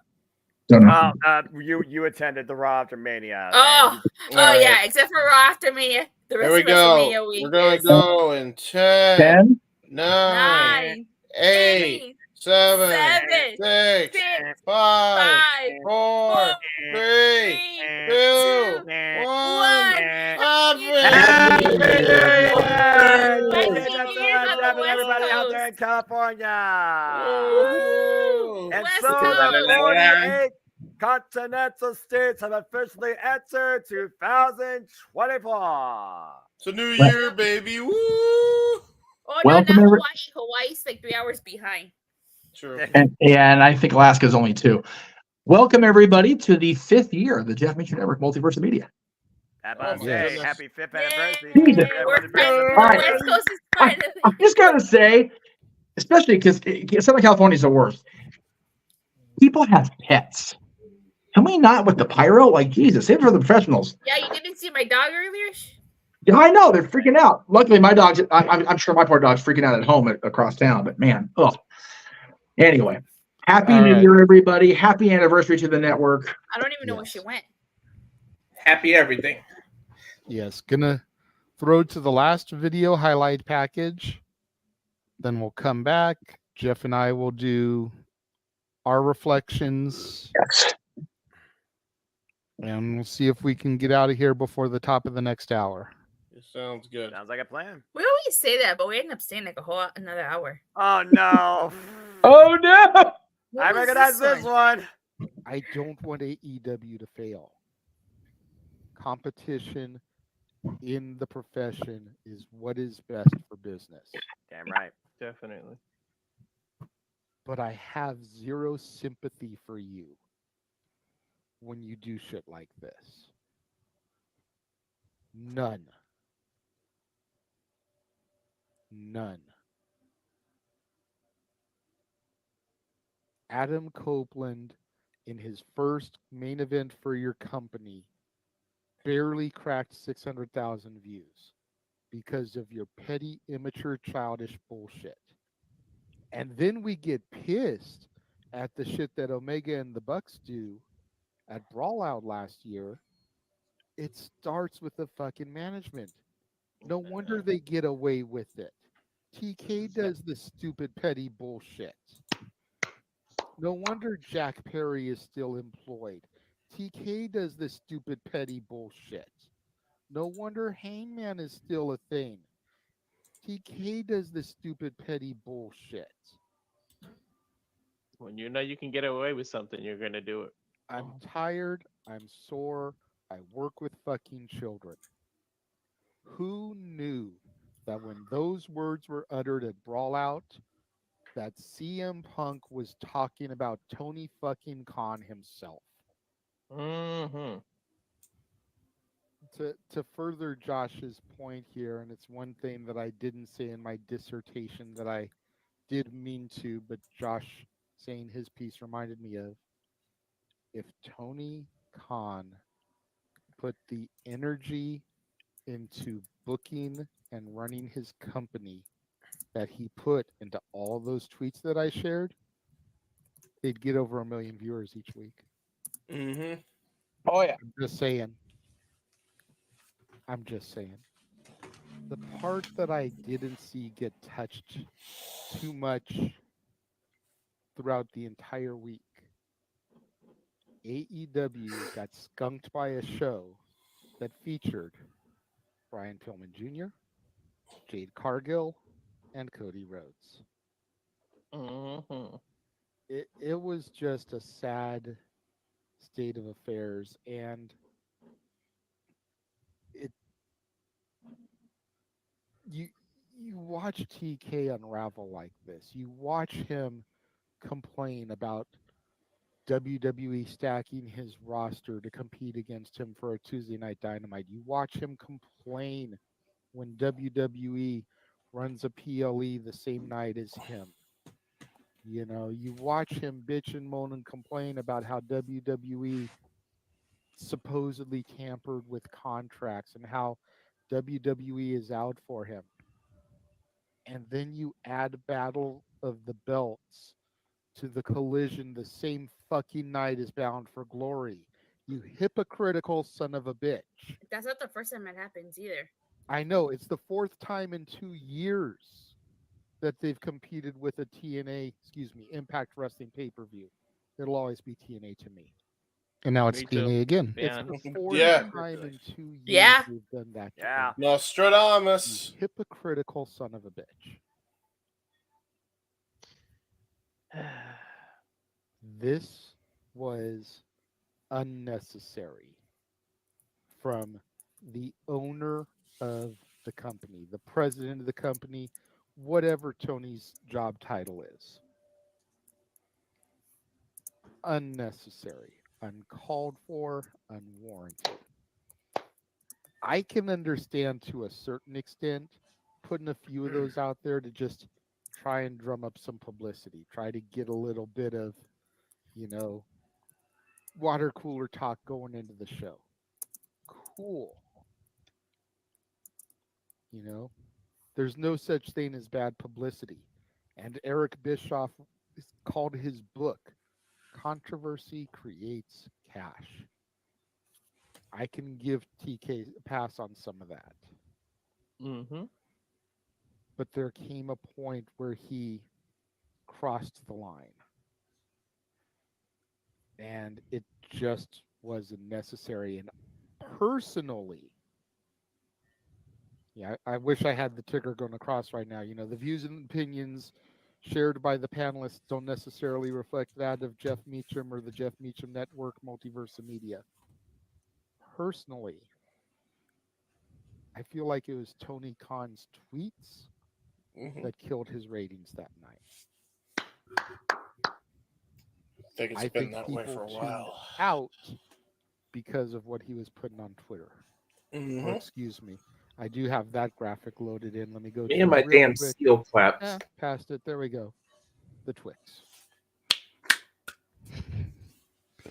Jeff popping for the Twix graphic. I think TK shot himself in the foot. Oh, yeah. This year's PLEs have been better WPLEs in a long damn time. They don't feel like one match write-offs that I regret watching a lot of the time because they bore me. Calling this stuff with Jada this year has been absolutely fun. The longest time in a long time in WWE since I felt Triple H influence has taken over. Now, this whole idea of brand supremacy, brand split, LOL, kiss my ass on that shit. I don't believe that for one damn second until you get rid of the strawberry and blueberry straps. I wonder if we're ever gonna get any tag belts. I mean, Rhea Ripley got a new belt. Oh, Asuka, God! when she was Give me champion, the got a new fucking belt. quarters and dimes made out of less precious metal than the sink made of pennies. Fucking make chat wrestling matter. There we go. I like Noah's tangents. Got it. Rollins got a belt. Roman got a new belt. So the only belt. Nuclear Noah. So. Noah. That's not a new championship. Noah. That's a freaking rebranded WWE generic title. Preach it, brother. Noah. We agree with you, but let Datella get her point across, bro. This was after I came home from Collision Seth as well. Rollins, that whole interview was in gimmick. You could tell by the way that he responded. Roman Reigns isn't even on TV for half the fucking year. Thank you. So I don't give a damn what the 1,139-day reigning champion says. If you only around for 150 of those 365 days, you can eat a dick if the person that you're hating on is going to be there for all 365 and moves merchandise and gets ratings and sells tickets. I'm sorry, but I'm not JJ's sorry. like you. JJ's like acknowledge these nuts. I was getting emotional for Adam Pierce. Not gonna lie, last night. Eating all the dick. I want to meet back up with Adam again because we met him all those years ago with 10 pounds of gold with a beer in his hand. I want him to come out here, and I wouldn't want to meet anybody right now but him. Like, remember those I was days? that close to getting to see him again. The SmackDown that I went to that was at the Toyota Arena. Didn't even go inside. I just drove out there to try to meet the wrestlers as they came in. Called out to him, tried to get him to come over. He acknowledged me, but he didn't come over. And every freaking fan that was out there was like, "Who's that?" Oh, I almost went to jail bitch slapping all those fans. It was like, dude, how do you not know Adam Pierce? Like, first of all, he's the on-air authority figure. So clearly you don't fucking watch or else you'd know who he is. Dumbasses. Second of all, he started at Ultimate Pro Wrestling in Orange County, California. That's where he cut his teeth and made a name for himself. Thirdly, he was, I want to say, the second Pro Wrestling Guerrilla Heavyweight Champion, defeating Frankie the Future Kazarian. Yep. Who loves to pop in on our He's got shows? lineage out here. And you want to try and act like you don't know who the fuck he is? And that's not even talking about the NWA title run. Bruh, get away from me with that shit. I got scissored by daddy ass too at WrestleCon. Hey, the only asked him- scissoring I do is with the guy below my name. I asked him, I was like, "Can you Meltzer? scissor me?" And he's like, No. "I've been scissoring people all day." Daddy loves. Yes, daddy ass was such a cool meet and greet. He asked him to scissor me, and he scissored me. That is so wrong. I find myself being grateful that he wasn't with the Acclaim when I met him on the Jericho Cruise, because that would have been an awkward conversation, I think. They were actually right next to each other. Oh, I believe it. Oh Lord. Yeah, if you remember, when I met him on the cruise, I met up with him twice besides going to watch the wrestling and at the comedy show, which was hysterical. Then I met him coming off the boat because my dad woke me up far too damn early. Yeah, if you're watching, Dad, it's more than 1 hour in the digit column. No, you're wrong for that on a vacation. But as Dad and I were coming off, Billy and the boys were coming back. I, "Where were you last night?" "My old ass was in bed. Fuck that." He kept on. And then of course we did the meet and greet, which he is legit Hogan height 6'8". Yeah. It's absurd how tall that man is. And his boys aren't that much shorter. It's like I feel so small. But Billy's cool. Anyway. That is big time. But yeah, scissoring, I'll leave that to Big G and to tell I'm good. So real quick, JJ, there's one more highlight I think that needs to be played. If you would not mind me sharing my screen. Well, since we didn't DM like we said, and you're going to queue it up anyway, I guess we can just go ahead and since we're on the spot. Trust me, I think you guys will like this one. This was the fucking. Come on, we all know this is the funniest one. What is this? Just watch. Oh Jesus!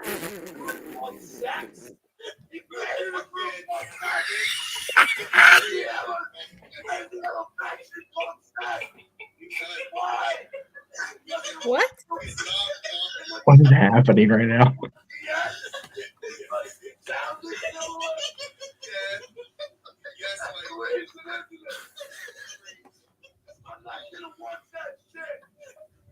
He is losing his mind. His kid is gone. Mikey His T kid is was gone. losing his damn mind talking about a group called sex. It's What? It was the thing Russo created. Oh my gosh, I couldn't handle this madness. He was on a tangent for a good 5 minutes. That is the show that got the all for fuck's sake, Mikey clips. Yes, it is. It's the same episode. Yeah. Shit like that is why. And JJ's losing it. There you go. I feel like that had to be shared, man. That had to be shared once. Crazy. And to be fair, James, that was a clip that I sent to Jeff with the Russo shit. It was just so long, and like I wanted to try to keep it rolling, but that's okay. It's still funny. It's funnier than that. So I did have it clipped ready to be shown. Yes. Yeah, perfect. Alrighty. Sweet baby Jesus, that was ridiculous. All right. So there you I go. didn't know what was going on, but okay. Yeah, I can see on a tangent before I knew what a tangent was during that episode because you think I'm unhinged. That dude. Yeah. God bless him. Who is that guy? That's Mikey T. Mikey T. Michael Furston, part of No DQ, also Report Card Radio. Shout out to fellow friend of the Multiverse, previous Open Mic Night participant. My fellow cannabis connoisseur. Former. He would come on a lot in the early part of the year, and then he stopped hanging out with us. He became too cool for us. He's always busy. I got to do all those interviews with all those people. Yeah, you know, I during the big time, or what we need to do. Anyway. All right. So it's down to you and I, right, brother? Yes, sir. Do you want to go first, or do you want me to start? It doesn't matter to me. Go ahead and go first. Okay. In that case, I'll get the share screens ready. So I kind of half-assed did this the other day on I think it was Musings, but I'll still talk wrestling, but it's a little bit of both, so it's okay. I had a good mix of both professional and personal highlights this year. Yes, I know I went on social media and bitched a lot this year, like a lot. And you know, I felt like I was, you know, a little justified, but you know, working at Disney kind of took me away from a lot of this. But it meant for cool moments like this, you know, starting the year off meeting in person my buddy Scout Compton from the Rob Zombie Halloween movies, which I know is not everybody's cup of tea, if you will. But it was very cool to meet her, and then ending the year going to the convention and meeting all these people, which was just phenomenal. Malcolm McDowell's a legend in Hollywood, period, let alone, you know, in the movies he's done. PJ Souls again, Nancy Loomis for the first time, our buddy we've had on the show, Braden, who did a tremendous fan film sequel to H2O and is in development of the sequel to that sequel right now. He's doing part 1 of that right now, so be on the lookout for plugging the shit out of that next year. Tyler Main, Raya's from the 2018 sequel, the man who keeps the magic going, hopefully not for a while after Halloween ends, but Malak Akkad and my buddy Danielle Harris, who just elicited such a ridiculous giggle out of me. I had to share that one as opposed to the fancy posed one. Aaron mentioned this earlier in the show when he was here, but I feel like I just saw a picture of it because it was such a cool day. Getting to see him again, having him come out to California. First time he'd been to Disneyland, and we figured out it was almost 10 years that he'd been to Disneyland. So it was cool to be able to sign him in. Seeing Brett Buchanan for the first time, even longer than that. And meeting up with Brett again led to a coming together of myself and Noah Donish, who I had not spoken to or, you know, wanted to interact with in more than a decade. And it was cool to let that one go, right? To just get that off of my soul. I'm a ginger, lack of soul, very funny, but it was very therapeutic. I will definitely say that, to have that start the ball rolling.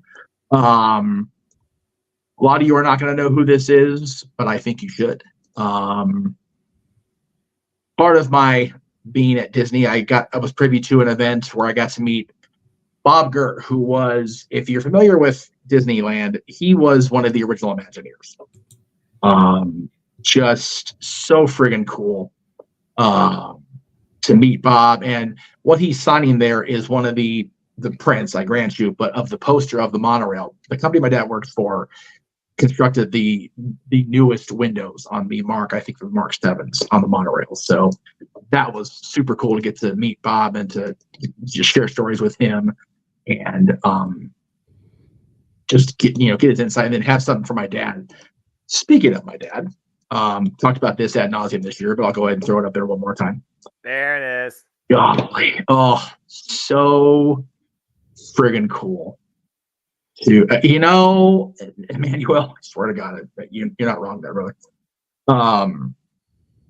It was so special to be able to pay for that meet and greet and to be able to.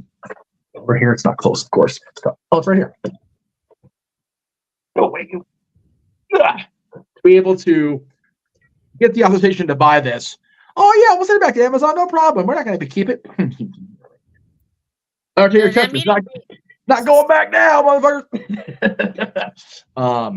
And getting to meet him at this part of WrestleMania weekend, which was, again, I mentioned earlier about the Sammy and Kevin thing. There's no photo of it, there's no video of it, but just as much emotion as JJ showed on the call, I think I was surprised I wasn't hoarse in the post show. I was so happy and so emotional for Sammy and for Kevin. And for the Usos, if I'm being honest. I've known both, I've known Sammy and Kevin. I've known the Anawahis forever too. The one picture that stands out to me most this year is part of my Disney time, but it's also very personal. This first picture is from December 2008. First time we ever took Dylan to Disneyland. He's 8 months old in that picture. The other one is from June this year. Or last year now. Sorry, we're in a new year, kids. I guess they're using that again. Well, no, not a botch, just after midnight mistake because I'm dog-ass tired. What's special about this, number one, it's how it started, how it's going. I mean, you can see the difference. 15 years worth. What made it special was after the fact when I got home and got a text from, we'll say, the friend of Mickey in the picture.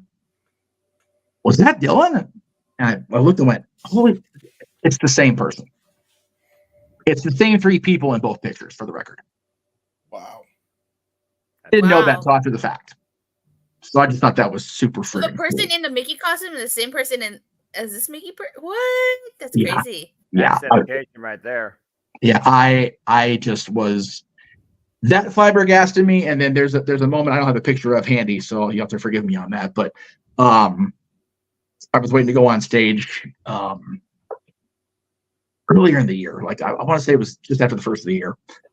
And I get a little tap on the shoulder, and this woman older than JJ and I by considerably, but she's been with the company forever, so it makes sense.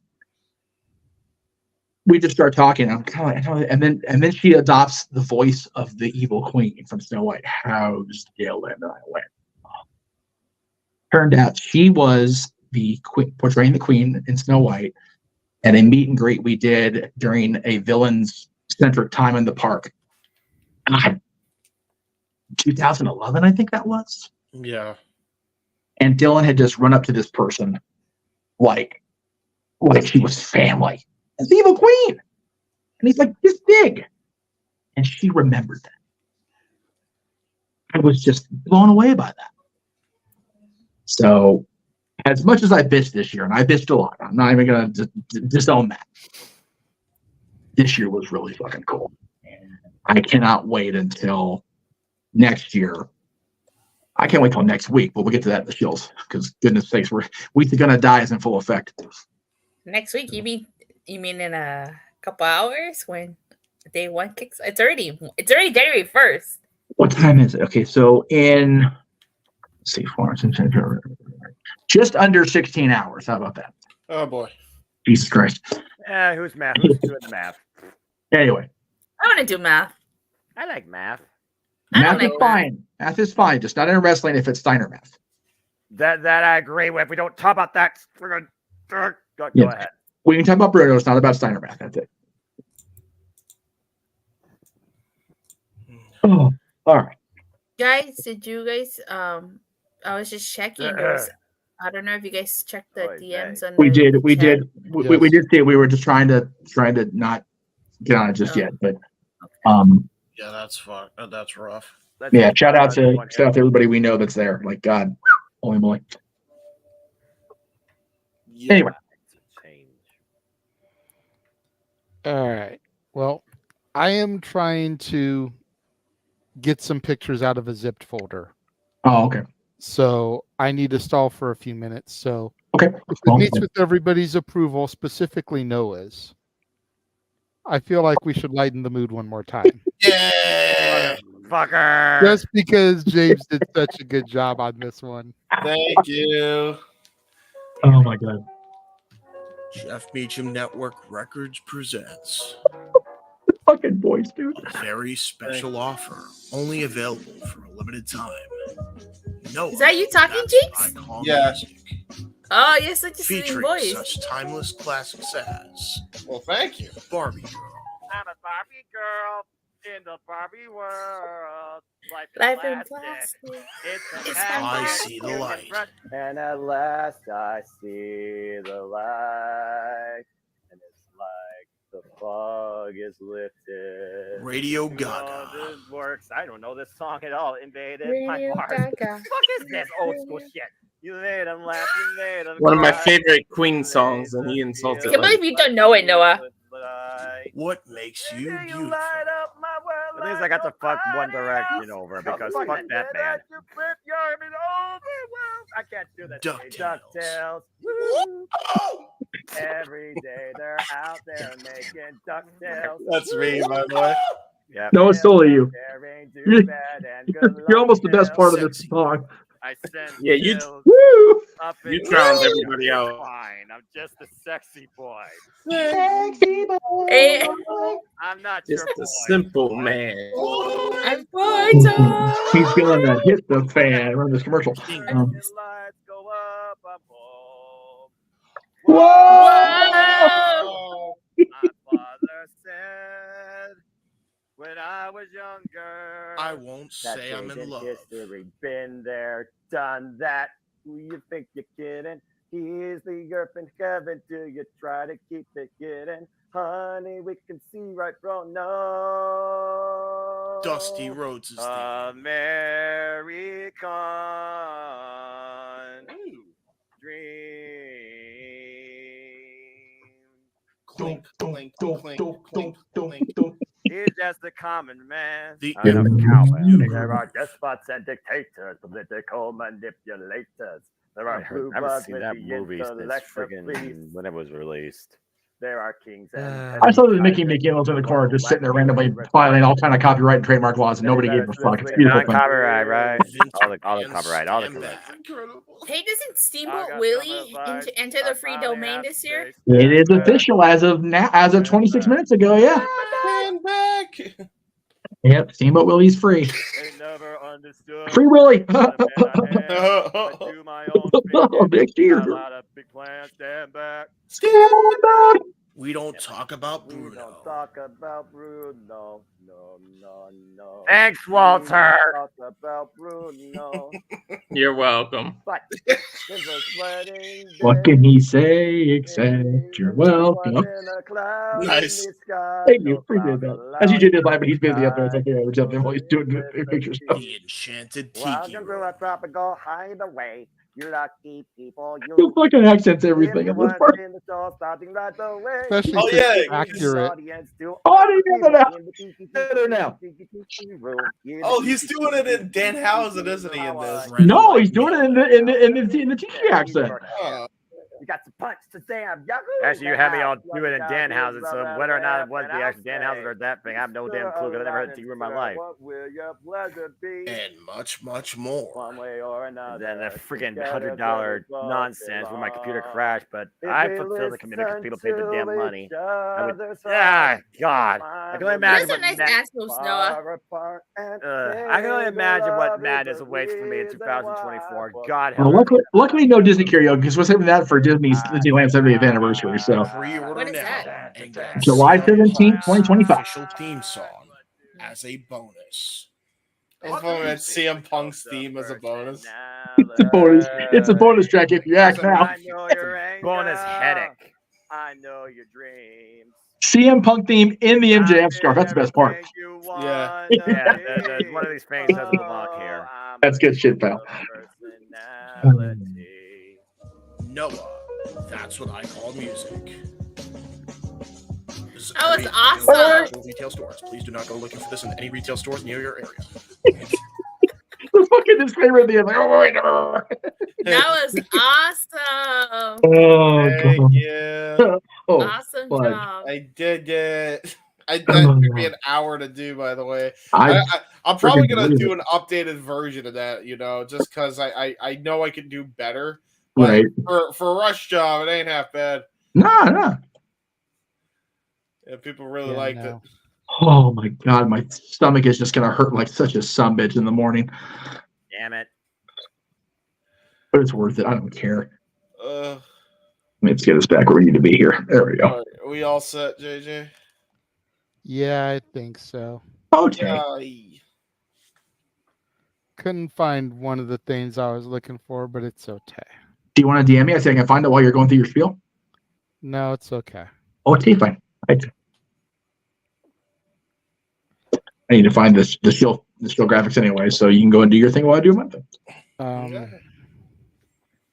Yeah. Oh, we're putting it up on the wall here. Okay. No, I'm gonna do the share screen. Okay. Give me a second. I just Like saw I your said, flip. little bit last minute trying to throw stuff together. Since Jeff had to have freaking presentation and everything. I asked if you wanted me to go first. I know, but you also just said follow that, so I did certainly not mean to. Well, it I know is my name- what it is. My name is usually on the marquee, so I think That's fair. That's fair. Well, yeah. Baze. Well, a phrase though. Say the best for last. personally, it's been a rough year for me, as it has been for a lot of people. Right. Back in August, somebody filed a complaint about me doing Lyft that basically got me kicked off of the Lyft platform. Not for any personal conduct or anything. It wasn't anything like that, but they were complaining about my car, which kind of is what it is up here, They're complaining about my shocks, but Jeff knows from coming up here, the roads are shit up here. it's not his shock, it's the damn road. Yeah. And then they complained about the fact that my back window had been broken because, somebody actually tried to steal my car this year. Yeah. They weren't successful, Thankfully. but, trying to replace a car window isn't exactly cheap. No. Yep. So Even I know that. I don't own a vehicle. it was just one of those things. Just So stop. ended up having to try to figure out something else, and too much time went by before getting the Uber Eats gig up and working, and it's working, but not paying as good as Lyft did. Yeah. I basically make about half of what I would make doing Lyft on a good day. So instead of making about $100 a day, I'm making 30 to 40 if I'm lucky. Wow. So that's why this coming through in March was just so imperative. Because even though it's not a shit ton of money, it does help to offset it a little bit. And then again, the super chats, the karaoke shows, really help to make things better. Yes. On a positive note, it's been a full year now with my new family, essentially. Me and Cece have been together for over a year at this point, but we moved into this place right around August of last year. Her kids came about a month or so later. So this has been the first full year living with all of them. Nice. And I mean, there have been ups, there have been downs. Hmm. Living full time with a kid with autism and not having really been exposed to that before has been challenging. I'm not going to front. You know, then knowing James also and being able to have somebody else that lives with it and be able to interact with has definitely helped. I try. You know, Yo, that's a boy. getting to go to a wrestling show again this year. Yeah, but I'm going to hell. Was awesome. You know, when I took my hiatus from wrestling back in 2014, I honestly never thought I would get back into it. Never thought I'd go to a show again.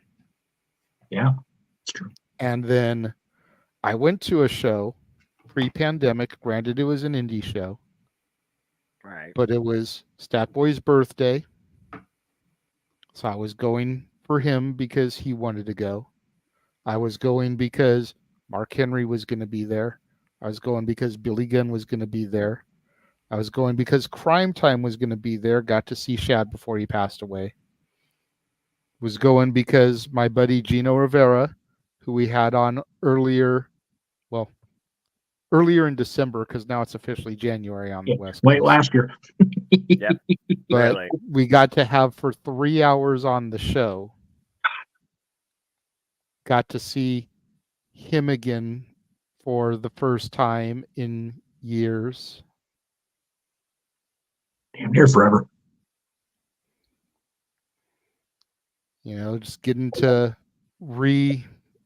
communicate with him, get caught back up. And then, like I said, going to a show this year for the first time, a televised show Mm-hmm. in over a decade.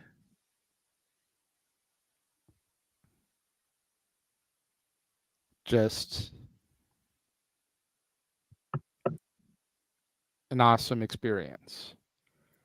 And getting to share it with Jeff. Getting to meet Datilla. Hey. Hey. That was awesome. By the way, I like your Wolfman shirt from that pic with Gino. Thank you.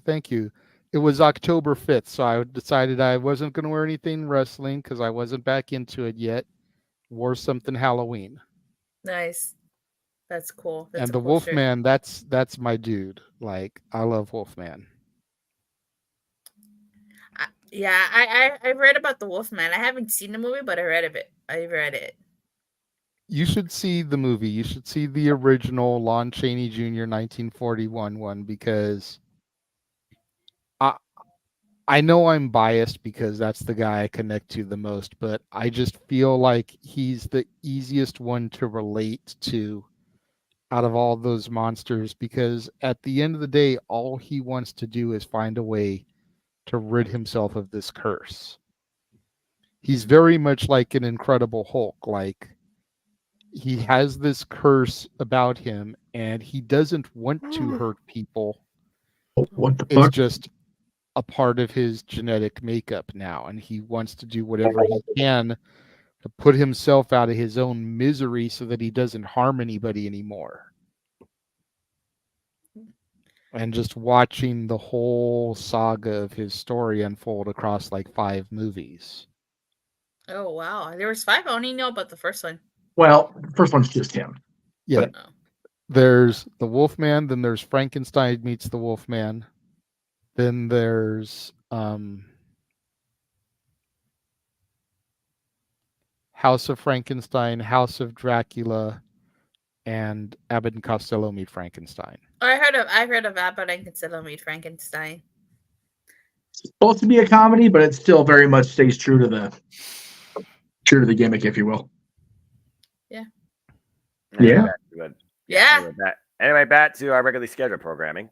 No. Like I said, professionally, getting to work with you guys on a consistent basis, getting, you know, we talk about it all the time, you know, how all of us look forward to Saturday nights during our week. Like our week could just be the crappiest week in the world. And we know once we sit down here on Saturday night, 8 o'clock Pacific, 11 Eastern, we're going to have fun for 3, 4, 5, however many hours we're all together. And it's just going to be an insane blast. Amen to that. You know, it's stress relief. It's therapy. Yeah. Yes. It really is. Yeah. And it seems funny to say it, but it is. Yep. Because once we're done, all that pressure seems to be off our shoulders. Oh yeah. Yeah. And then we go into the following week. Yep. You know, I thought it was so hilarious last time that it was just you and Noah that was doing open mic night, and then I pop in, and then Walter pops in, and you guys ended up going another 2-3 hours, and you guys were just about to finish. It happens like that sometimes. It I does. mean, Yeah. the last few weeks have been challenging because there were a couple weeks there where it was just 2-man shows. There was a week where it was just me and Jeff. Yep. And then there was a week where it was just me and Noah. It happens. And then people came in at the last minute there, and it was like, we'll just keep the party rolling. Either way, the show must go on as it does on a weekly basis. The only one I've ever missed, by the way, was literally because I was at church on Sunday. Mm-hmm. And I think that was the one that was just me, JJ, and Jeff. Correct. Yeah. Oh, was that the brunch one? It was Yes. the brunch. Oh. Could not be helped. We were trying to not compete with hell. I forget what it was now. AEW. Oh, that's right. Because no. What was going on the 16th? Though I don't remember now. Doesn't matter. It was probably Impact Final Resolution. Probably one of those. I love how he says probably and then gives an exact pay-per-view. I'm the guy that calls everything, so I know all Yes. the shows. Yeah, damn it. Noah That, should know. 'Cause that was going to be the next thing I touched on professionally is everything I have done with you, sir, has been a highlight of my year. From our pay-per-view watch-alongs to the TV specials to the shit that I had to pinch hit for once James left before Datilla came into the fold.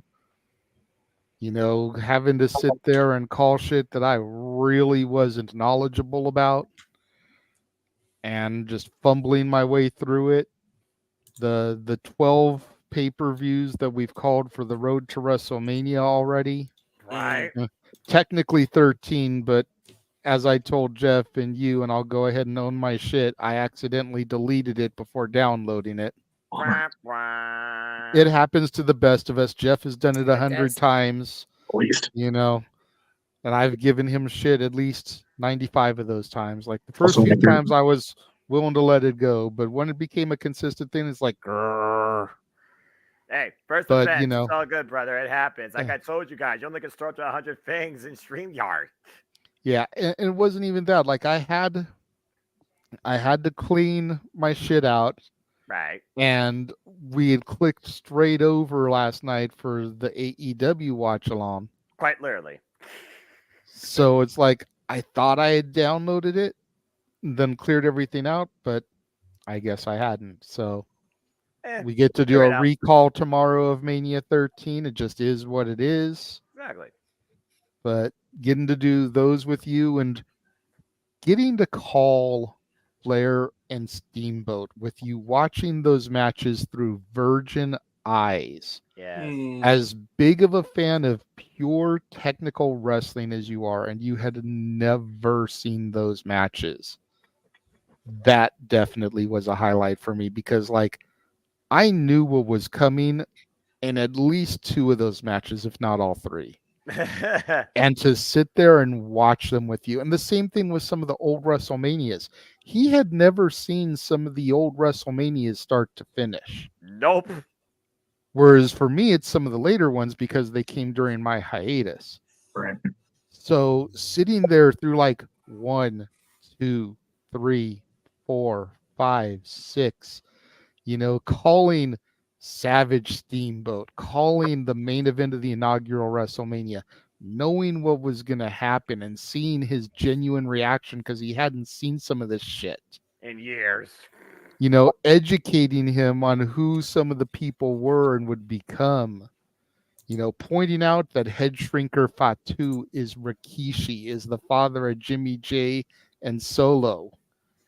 Back when he was still slim like Solo. Yeah. And not great big fat like Rikishi Fatu that slapped his ass. It's too cool. Some of that stuff was just so fun to be able to point shit out to him, considering he's Mr. Wrestling around here. He's Johnny Wrestling. Mm-hmm. Noah Wrestling. I was just about to say that he's Noah Wrestling. Noah Wrestling. No, forget the gimmick name for me. The So, Simple Man Noah Wrestling. Yes. Getting to do some of that stuff with him has just been sheer fun. And then in a few days, in a week, whatever our schedule is able to work out, we'll have Jeff on the first Road to WrestleMania calls. We do WrestleMania 2000, which he was there for. God help me. What a clusterfuck of a show. There was a couple of good things from that show. Come on, I recognized most of it. It was my first Mania, and that's what it was. There you go. I do have to say I'm disappointed with Peacock for cutting some things from some of these Mania. Yeah, you're gonna notice that a lot in 2000. Some things I understand, like the Roddy Piper Bad News Brown thing, where half of his body is black. It's rough. Like that really shouldn't have flied then, and it definitely doesn't fly now. I get it. Yeah. Why they cut Salt and Peppa's performance for LT in 11, I don't understand. Nope. But it kind of is what it is. Mm-hmm. Because they basically changed the lyrics to "What a Man" to perform him to the ring. And like you still saw them on the stage, you still saw them as part of the show, but you didn't hear them rap him to the ring. DMCA, probably. No, Run DMC is still there. Is it like a copyright issue, maybe? I don't know.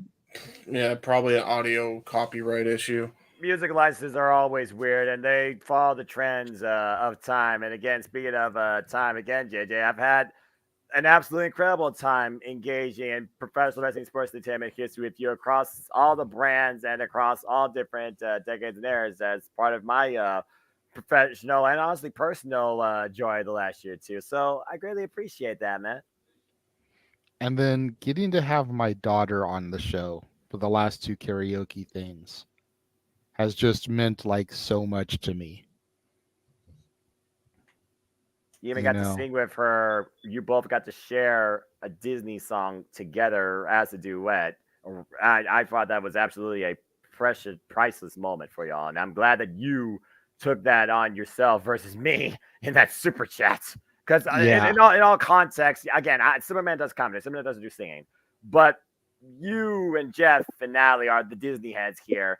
And you literally are. I know one thing, no matter what people say about Disney, Disney's family does become more family than father and daughter. I'm so glad you took that. Yeah. The whole Aladdin movie has been my shit from day one. Like, I remember seeing it in theaters when it came out. I remember how much I loved Aladdin, how in love I was with Jasmine. You know, A Whole New World was a huge thing for me. Always has been, always will be. I wanted to name Natalie Jasmine Michelle. That was my original first pitch for her name. Gotcha. And it got vetoed. Yeah. You know, Jasmine, obviously, for the princess. Michelle, the female of Michael, Stat Boy. So her middle name would have been after him. And we ended up settling on Natalie Rose, which I love just the same, don't get me wrong. Yeah. But that was my first choice of a name for her. You know, it's always been a special connection. So to get to do that with her was awesome. Amen. And hopefully we'll be able to keep her coming around for the karaoke's. I don't know if we'll get her for the wrestling one, because most of the themes that I know that she likes are instrumental. Because Jeff Rebel don't know how to do jack shit. You know, that one will go up in the air, but there's not exactly any lyrics to that. But it's a damn good song. Final boss, baby. 10 damn minute I think that's something we should do on an open mic night. When there's nothing to really talk about for a week, we should do wrestling theme songs and just kind of discuss like the best songs from each era. Because CFO and Def Rebel have got some underrated bops. They may not be as good as Jim Johnston. And no one will dispute that. Hell no. But they've got some underrated shit. Like Jeff said, Roman Reigns' song, whether you like him or not, is some Final Boss video game music. Absolutely. Like, you could legit imagine playing whatever game that you're into. Final Fantasy, Mario, Zelda. Seriously, though. Getting to that final boss and that beat drops.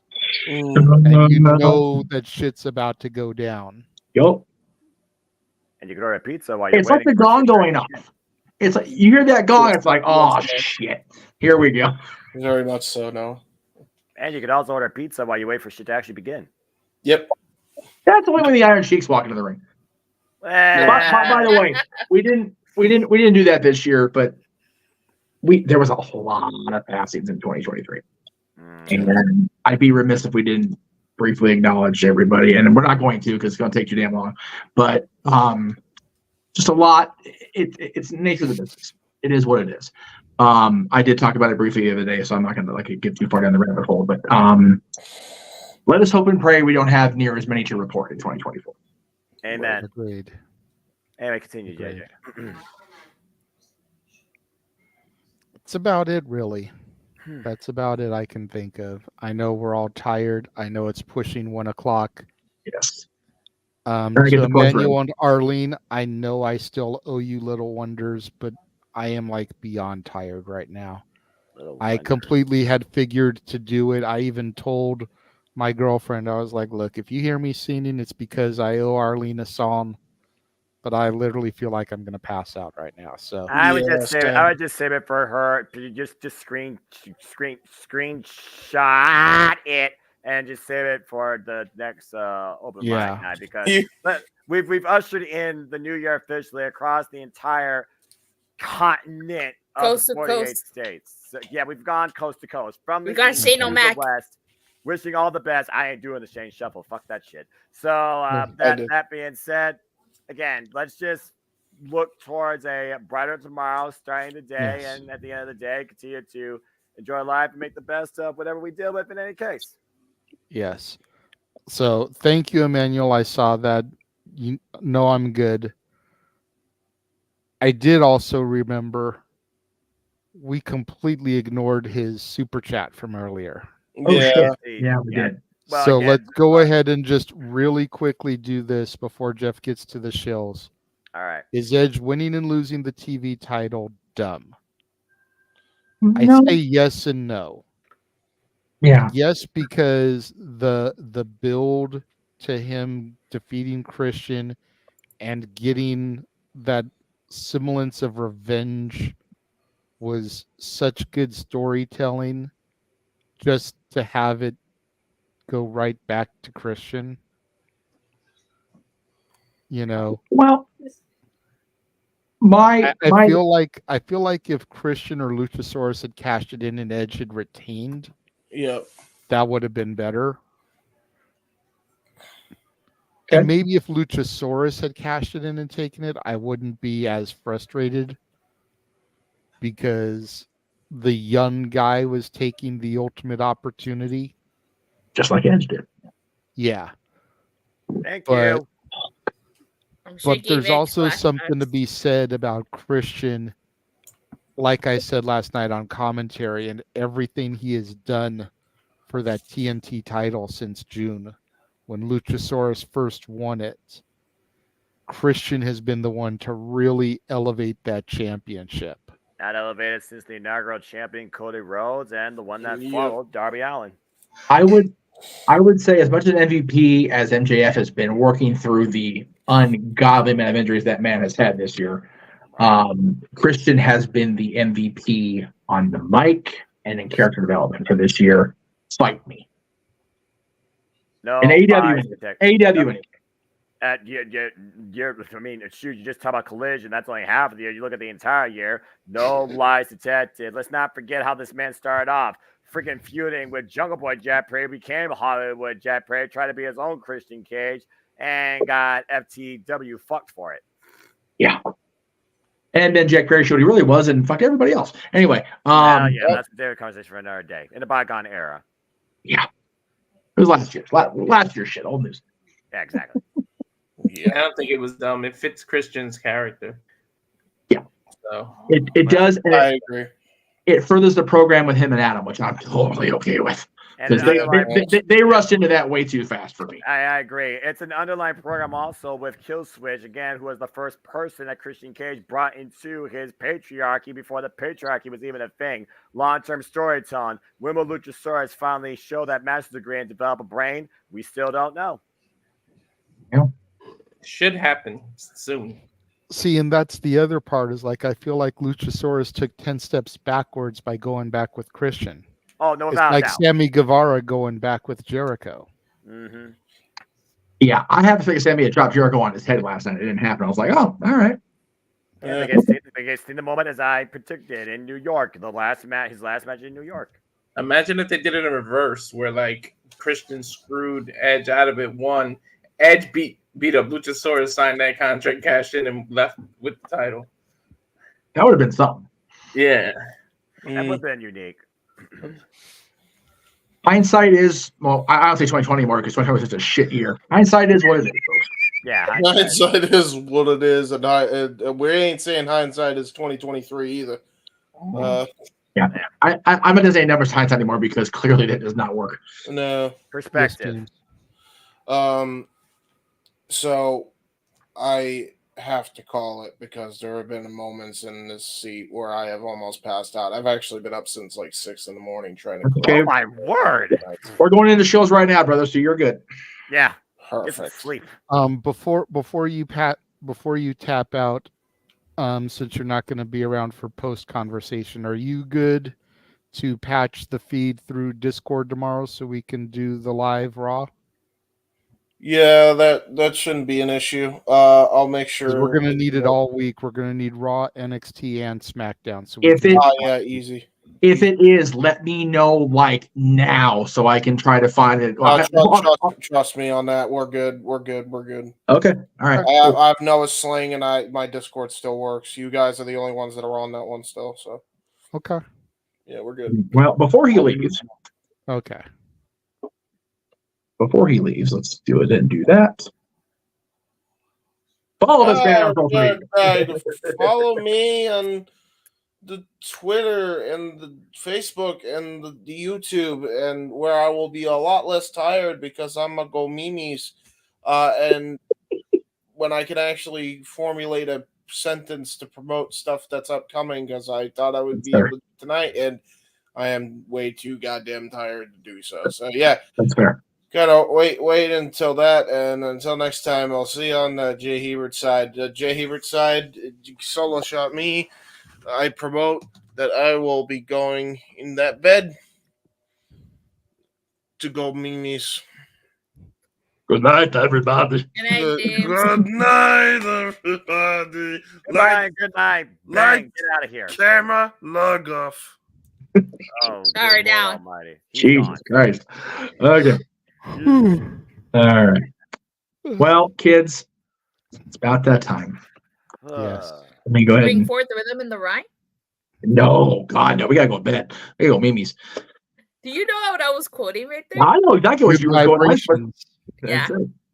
Marky Here, I Mark thought you- and the Funky here I- Bunch. Yeah. That's right. Here, I thought you were just trying to do a Frank Sinatra type thing almost. Nope. I'm a But Kirk. as was pointed Chinese out. karaoke. That's a good idea, though. No, I did not put that out in the ether. Stop it. We did. Stop it. Big Bang Theory. I like that. Yeah. I'll book that shit. I mean, 2024 is already booked, but we can add it to 2025. Oh, there was a question before we get to the shows. I know we're trying to go to bed. There was a question put to me. Should we do wrestling karaoke this year in Name That Tune form? What? Like, so I approve. What, settle down there, host, not producer. Damn.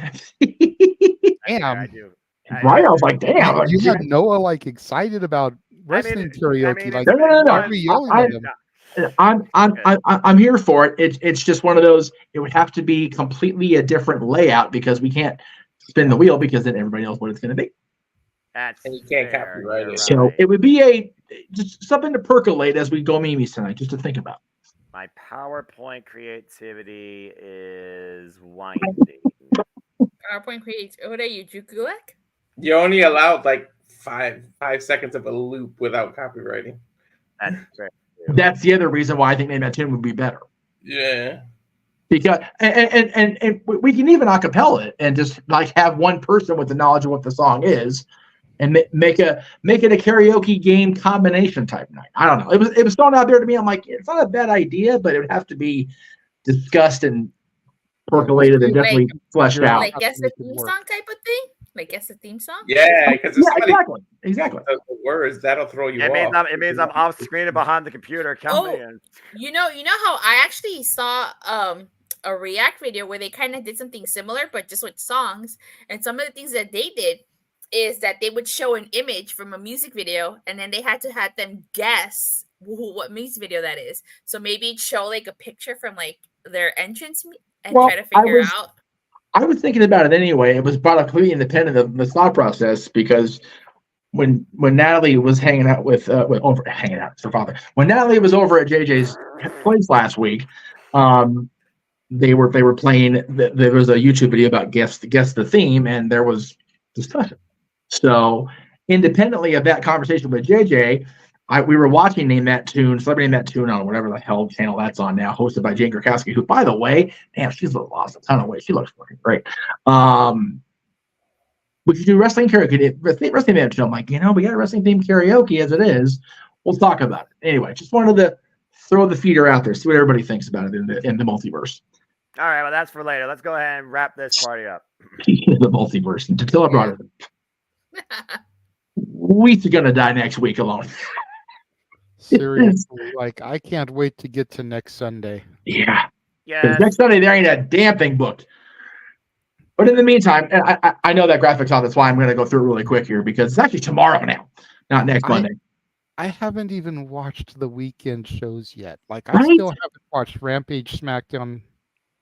I guess that's all I got to do because there is no Collision. But still, SmackDown was the best stuff. It was just the best stuff. So all you have is Rampage, actually, man. Yeah. Well, I still covered because I wanted to give my audience, at least on the Best of Raw. I don't know if anybody saw that. There were still special interviews. Same with SmackDown segments. So that stuff I feel should be covered. And absolutely. I told people, what matches were featured on the Best of. So yes, if they wanted to go back and watch those matches, like these were what were considered. Fair enough. There you go. But tomorrow, or today rather, 7:00 Eastern, 4 Pacific, myself and apparently Aaron's going to pop in 2 days in a row on the Championship Network. It must be a time of year or something. Well, but it's going across NoDQ.com too, right? Well, right, but he's still he also pops in to talk wrestling anyway, even though it's on his own damn channel too. Or I guess not his channel also, because channel 2 is CBS. Talk Wrestling will be covering in depth the winners of the NoDQ.com year-end awards. Yes, Sean Ricker and MJF we talked about heavily tomorrow. They won a ton of shit this year, so very cool for them. Oh, I get it. Yeah. Yeah. That's exactly why he did that. But there it goes. And then these two poor souls on commentary. God bless JJ and Noah. Immediately following Talk Wrestling, because I'm planning to go the full 45 this time. I forgot to mention earlier going to Raw because it's in San Diego about today. So they will be at the Depending on who you ask, I think it's a whole. JJ disagrees. The San Diego Sports Arena / Valley View Casino / whatever the hell sponsor name is this week. You're brave going to San Diego. It's like 4 hours from here. I'm not doing that. Well, yeah, but they live closer than we do, like by a lot. So, Monday Night Raw, Day 1 Raw, Women's Championship match, a World Heavyweight Championship match, and so much more. JJ and Noah on the call. And then Tuesday morning, JJ, the second week in a row, you're doing Tuesday through Thursday, my friend. Yes. Really quickly, Emmanuel, if you're interested, I will shoot you the StreamYard link tomorrow. Yes. That way you can come in post-show and discuss the experience. You and Arlene can pop in and talk about what the crowd was like. You know, give your perspective from having been in the crowd. Let me know if you're interested so we can send you the link. There you go. Go ahead, Jeff. Your plug, brother. Go for it. So yeah, Tuesday I'll be covering SmackDown and Rampage. Wednesday will be Raw and NXT. Thursday will be Dynamite per the usual. And then the following week we'll get back to business as usual. Even though it was a best of SmackDown, I'm still going to give the highlights of what they talked about because nobody else is covering the best of, so why not me do it? There you go. Exclusive. Exclusive content. Every show, every week needs some love. Every show needs a recap. It's I don't know true. I don't know. I heard that in Gilligan's Island theme song format. And who knows if the January 18th episode of Impact is good, then you might see a Friday review coming up for Impact on my channel as well. I'm going to pray to the wrestling gods, Moose and JBL, that it is so that JJ can do that review. Hey, let's not forget Baron Corbin. I don't count him as a wrestling god. He apologized to me. He's sad about it too. Anyway. So tomorrow afternoon, in its new permanent time slot, by the way, 6 p.m. Eastern, 3 p.m. Pacific, the return of Staff Boy Sports Bar. They'll be covering all of the bowl games, I'm sure, that are happening today. God help college football. Good Lord. As well as NFL week. What week are we on? I think we're on 16. We just let it pass it at week 16. Anyway, so all of the sports news and everything going on. Plus, this it was briefly talked about tonight. So check out Staff Boy Sports Bar. Apparently featuring Dory Lou this week in its new permanent time slot, 6 p.m. Eastern, 3 Pacific, to be followed by JJ and Noah again. Yes, NXT New Year's Evil, my NXT. We've got a lot in store this week for NXT. Let me go back to the graphics that I have saved here. We got Radcant or Servant for a day match between Fallon Henley and Tiffany Stratton. My goodness. Grudge match between Roxanne Perez and Ariana Grace. NXT Women's title, Lyra Valkyria defending against Blair Davenport. Yes. 6-man tag team action, Dragon Lee, Joaquin Wilde, and Cruz del Toro versus 3 members of the No Quarter Catch crew, which is Drew Gulak, Damon Kemp, Charlie Dempsey, and their new guy that was in the breakout tournament. Trick Williams versus Ilya Dragunov for the NXT Championship. Can't wait for that. Finals of the breakout tournament, Oba Femi versus Riley Osborne. Plus, we will hear from Ridge Holland after the accident that occurred between him and Ilya Dragunov. By the way, shout out to Charlie Dempsey, flying out from this to work for All Japan the next day, as promoted by William Regal last week. So good on Charlie, man, and good on NXT working with both All Japan, apparently New Japan next week too. So man, it's already a crazy year, and we're like an hour and a half in. So which that is part of what makes me think he won't be the third man in the match, and it'll be the guy from the breakout tournament. That way he can already be out there flying to Japan. I have a feeling he won't be at NXT Tuesday. Yeah. So Wednesday it'll look like a good card. Yeah, we got good cards all throughout these watch-alongs this week. Hopefully, Dattila will watch New Year's Evil. Come on, Boy, Dattila. maybe. And then she can review it. Yeah, here we go. I would need help because I wouldn't know anything about NXT. Until I'll tell you this much, I'm freaking covering it. If you're willing to review it, I'll actually tag team if you want it because I'll say that this year's Evil looks far better than 2023 was. It's all for the love of wrestling, kids. So there you go. I'll think about it. I'll think about it. Even if I don't watch the live 5 p.m. version, I can always tune into the 8 p.m. tape delay West Coast version. That's what JJ generally does if he's not on the call. But they stacked this show, so we're on the call this year. Let's see where we're at here. Wednesday. The Greg Cherry Show will be live in 2024 kickoff, 7 o'clock Eastern, 4 Pacific, across the channels of both Greg Cherry and myself. Yes. Why are you advertising a show for June 3rd? Because I typed it incorrectly, because I was dog-ass tired when I made the graphic, and I just realized it right now. January, is what that's supposed to say. Thank you. Thank you. I appreciate you. Anyway, later. Oh, God damn it. I like that episode of South Park. It was one of my favorites. These poor Jonas boys. God. No, Mr. Abuse. Noah, what's going on later on Wednesday? Oh, you know the usual. My premiere introduction to professional wrestling every year with, of course, Wrestle Kingdom 18 in Tokyo Dome, where we are headlined by the Land Mecca, Kazuchika Okada taking on Brian Danielson, arm for an eye. We also have the IWGP World Heavyweight Championship on the line, as Sonata will defend the gold against Tetsuya Naito, and a brand new championship will be determined between Will Ospreay, Jon Moxley, and David Finlay, and so much more at Wrestle Kingdom 18 in Tokyo Dome. I am so hyped for just. I love Emmanuel right now. What did I miss? I don't remember who was WrestleMania. Damn it, Emmanuel!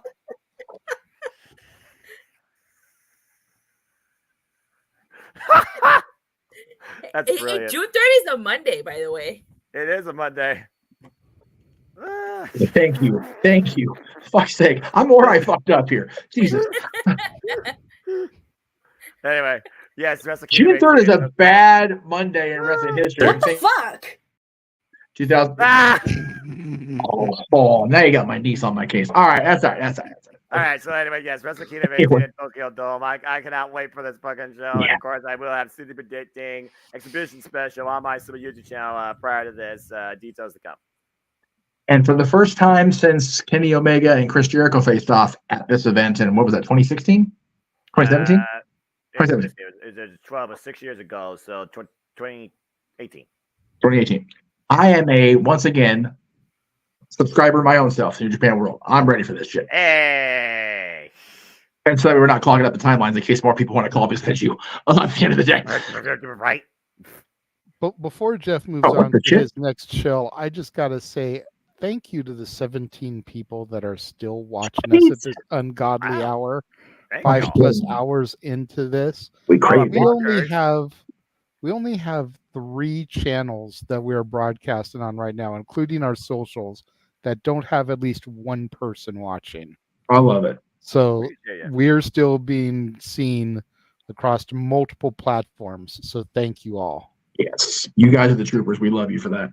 Even Emmanuel picked on me when I was tired making that graphic. Anyway, and to be fair, that was the second take, and I still fucked it up. So it is that. Golly. Thursday, I will be live at that very spot, as a matter of fact, in downtown Los Angeles. I think they call it Peacock Place LA Live now. I can't keep track of the damn sponsor names these days. But I will be there for Meech's Musings prior to the hockey game. LA Kings against, I think, Detroit's coming in. Detroit Red Wings will be in town. So before we go live for the Kings game, I'll be there doing musing about the week, because we'll be fresh off Wrestle Kingdom that morning, and I will have slept for approximately 32 minutes, give or take. So it'll be good. Sounds about it like a normal Jeff morning. Oh no, it's gonna be far worse because I'll be here doing the coverage of Wrestle Kingdom, trying to sleep on this ratty ass couch. So there is that. God. Friday, Noah and JJ. Friday, it's back to WWE. SmackDown presents New Year's Revolution, another pay-per-view quality card. stacked from the main brand. And yet, still no World Championship defense. Well, I mean, he's Dr. actually Roman got to Reigns work. show up for that, so you know. Oh shit! And then, of course, we bring it back to the regular time slot. Open mic night next Saturday, 11 o'clock Eastern, 8 Pacific. We'll wrap up all the craziness of the week. I'm sure there's going to be more news dropping between now and then. So, yes, it'll be a thing. All right, personal skills. Here we go. Jesus Christ. Big G was not here tonight, unfortunately. He had to work, but we invite you to follow him on TikTok if you dare go on TikTok. God bless you for that. Really? Big Baller G 1988 on Twix, which I just love that graphic. No DQ _ Big Baller G, and on Threads and Instagram at no DQ _ Big Baller G 1988. And coming up in what's that date on this? I don't know what the date is. I don't see it. Ooh, and the Reckless. Whatever it is. MCW Winter Blast. Somebody give me a date. Well, there we go. Sunday, February 4th. There it is. I just couldn't see it because my eyes suck. Nina Cross and Heather Reckless both will be appearing via Parker King Promotions at Winter Blast on February 4th. So check that out if you're in the area. If you're anywhere near the area, get your tickets for that meet and greet and for the show from MCW Pro Wrestling. Noah Foster. And of course, if you want to engage more with me, you simply follow me on the Twitter and on YouTube, and then Foster1916 for all things wrestling. Shout out, of course, my TW family on the Twitter and our social media platforms.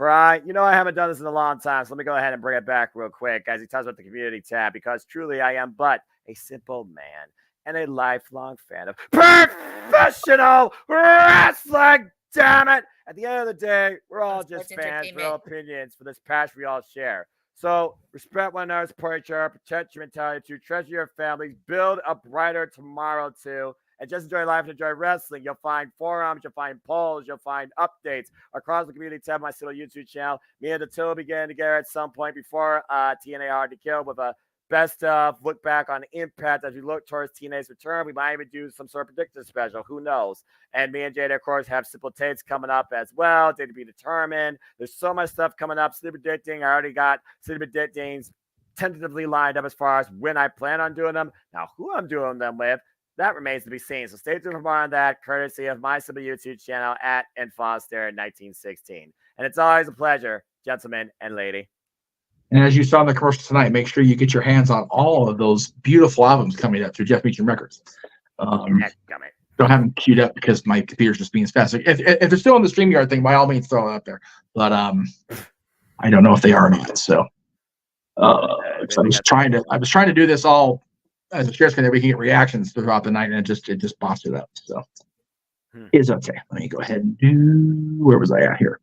Oh, there we go. That's what I call Music Volume 1. Now it's what I call Volume 9 Volume 1. It's going to end up being like 3 volumes out of the Disney stuff. Yeah, no, that's what I call slow jams. Yeah. And no, that's what I call Disney. There you go. Thank you, JD. Appreciate you on that. Damn it. Got you. Appreciate you, brother. All right, where are we at here? Oh, okay, James again. Follow the He-Man, but he's Mimi, so we'll get to him later. Attila. You guys can follow me on Twitter at Attila _. I live tweet during all the shows. I cover Raw, SmackDown, Dynamite, all the pay-per-views. I cover TNA. Only the pay-per-views. I don't do the weekly show anymore. Next week I should be doing my unboxing of my it's upside down. Well, of my AEW Upper Deck cards, which I actually filmed today. So that should be out next week. Nice. And I will be doing Raw review tonight. Well, yeah, in like 16 hours or whatever. Yeah. Yes. Yeah. And next weekend, I will be at Hard to Kill, and I cannot wait for that's going to be so much fun. And I'm also going to do the tapings. So make sure you guys subscribe to my channel so you guys can see footage from that show. It's going to be a lot of fun. I don't know what happened to this graphic. I did have it saved. I did have it share screen, and then it disappeared. So, Mr. Cruz. Yeah, you guys can follow me on the Twix at Walter Alex Cruz. Of course, the business Instagram at Calfire Farms. And then my YouTube at The Rage of Wrestling, where we do I'm the MMA guy of the Jeff Meacham Network. So Yes, you we are. do watch alongs of the UFC, which the next one should be January 20th, which is Strickland and Duplexi. And also I'm trying to do the top 10 Thursdays where I do top 10 lists, but we still got to coordinate with Jeff and JJ on time slots, so we're not bumping heads with other shows. And then sometime in 2024, we should get the Simply Reliable debut when NWA can get their stuff together. We can actually know what their schedule is and what we're going to do, so we can do those kind of watch-alongs. And that's it for that. Yes. Meant to have this plugged earlier in the when we plugged the return of Statboy Sports Bar on Tuesday, but follow your barkeeps from Statboy Sports Bar, Dory Lou Hathaway and Mike Caldwell on Facebook, Hathaway Lou and LB Stack in 1977 on Twix, and Dory Lou and Statboy 13, which I never know why he's Statboy 13. I'll have to ask him on Instagram. So make sure you follow our friends Mikey and Dory. We'll see them on Tuesday. Mr. Williams, good stuff. Yes, you can find me on the Instagram, the Renegade JJ Williams, on the Twix, ROWJJ Williams, on YouTube, Casa D18 Studios. Thank you to the 6 people that are currently watching, and we are once again being watched on every single platform we have been broadcast on right now. At 1:20 in the morning, 4:20 for you East Coasters. 4:20. Walter's favorite time of the day. That's right. Gosh. It's 4:20. Make sure you go to Cal Fire Farms on Instagram. Anyway. Yeah. I was gonna say, I don't know if you have the image in there, but make sure that you guys go and subscribe to the members only section of the Casa D18 Studios channel. There it is. For only $5 a month, where you can get exclusive content like Noah and I calling the entire Flair Steamboat trilogy, almost 3 hours worth, so good, including our pre and post match banter. So damn good. Arguably the greatest wrestling trilogy of all time. I'll fight that fight. I swear to God, I will. I'll back you up on it. Yes. With all respect to Kenny and Kazuchika, like Flair Steamboat's on another level. It really is. My goodness. And then there's little old me. Goodness gracious. At _ Jeff Meacham on Twix and Instagram, Jeff Meacham Network on Facebook, right here on YouTube at Jeff Meacham. You can buy the merchandise at our spring store and on Pro Wrestling Tees. There's some sort of sale going on Pro Tees right now. I forget what the discount is right now, but if you want to buy a shirt and you don't want to worry about you don't want to think like you're worried about customer service, go to Pro Wrestling Tees. Is what it is from what I hear. I think that's it. I think I got everything. I did. Amy, I'm proud of myself. Woohoo. Golly. Long show. Long shelf, I should say. Very long. The show was going to be long, but. I mean, again, you kick off the year with a bang, and the bang had an impact for 5 hours and probably 30 minutes. So that being said, JJ, let's go to bed. Send us out of here. Oh. Yeah. I was going to say really quick. Can I just say that I am looking forward to this year? We've got, in theory, again, it's all a lot of talk right now, a lot of chatter, if you will. WWE and the rebranded TNA under the same parent streaming company. Yes. Got WWE potentially going to be on the same broadcasting umbrella as AEW. Yes. We've got WWE talent working for All Japan this week. We've got WWE talent working for New Japan, I believe, this week. TNA and New Japan are still buddy-buddy. AEW and Ring of Honor are getting friendly with Japan and getting friendly with both promotions in Mexico again. We said it all year last year. It was never a better time to be a wrestling fan. I say this year's going to be even better than that. We should be every bit of it, man. Now that we're going to get an entire year with Triple H at the helm, it very well could be. Yeah. I might become a WWE fan full time again. I might actually watch Raw and SmackDown. Who knows? I would love. Wow. I would love everybody in this room was watching all the wrestling, and the sports entertainment. I would love everybody. Damn it! I would.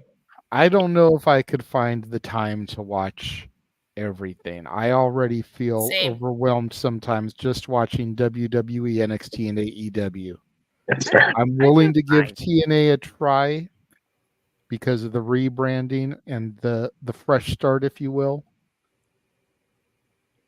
I have access to Honor Club thanks to Noah. I don't have the time to sit down and watch it. That's fair. I don't have the time to sit down and watch New Japan. I just don't. It's not for a lack of desire. Right. It's just a lack of time. I was just going to say, and as Noah always says in his sign-off, trying to protect my mentality by not driving myself so batshit crazy by watching everything the way he does. And also just enjoy life and enjoy wrestling and priorities for passions. See, that's why I don't you watch have the NXT. luxury. You have the luxury of working an IT job, so a lot of time you can work home, and you can be watching shit while you're waiting for a phone call or something. That's literally what I do. I don't have that luxury working out on the road. Yeah. You know, I could get into an accident while trying to watch wrestling and driving. Like, Yeah, I don't it's recommend not that. a good call. No. I don't recommend that for you. No. Life is just 3 kids away. I think the clip of Noah going, Rainmaker, distracted is evidence. Do not do this shit and drive, folks. Yeah, no. Yeah. Yeah. And you know, JJ, that's like the reason why I don't watch NXT, because like I already watched their Raw, SmackDown, Dynamite, Rampage, Collision, Impact. It's like I don't want to add one more thing to my weekly schedule. If I am willing to sit down and give Impact a try, you should be willing to sit down and give NXT a try. It is only fair, Datilla. Yeah, I know, am it's only opening up fair. my Thursdays that I keep open, non-wrestling days. Open up your Tuesdays. Okay. I will try. That's all we can do. That's all we Yeah, all that- can that's do. all. That's all I ask is to give it a chance. If I have gotten Noah, who a year and a half ago was so anti my NXT. When I was yelling, not my NXT! I was an anti. Well, you were doing that during this past year too, but it really started a year and a half or so ago when we were doing some of the NXT calls. Yes. I got him to the point where he is looking forward to a TV special. It's been Not a watch along, not a PLE, but a legitimate weekly TV show.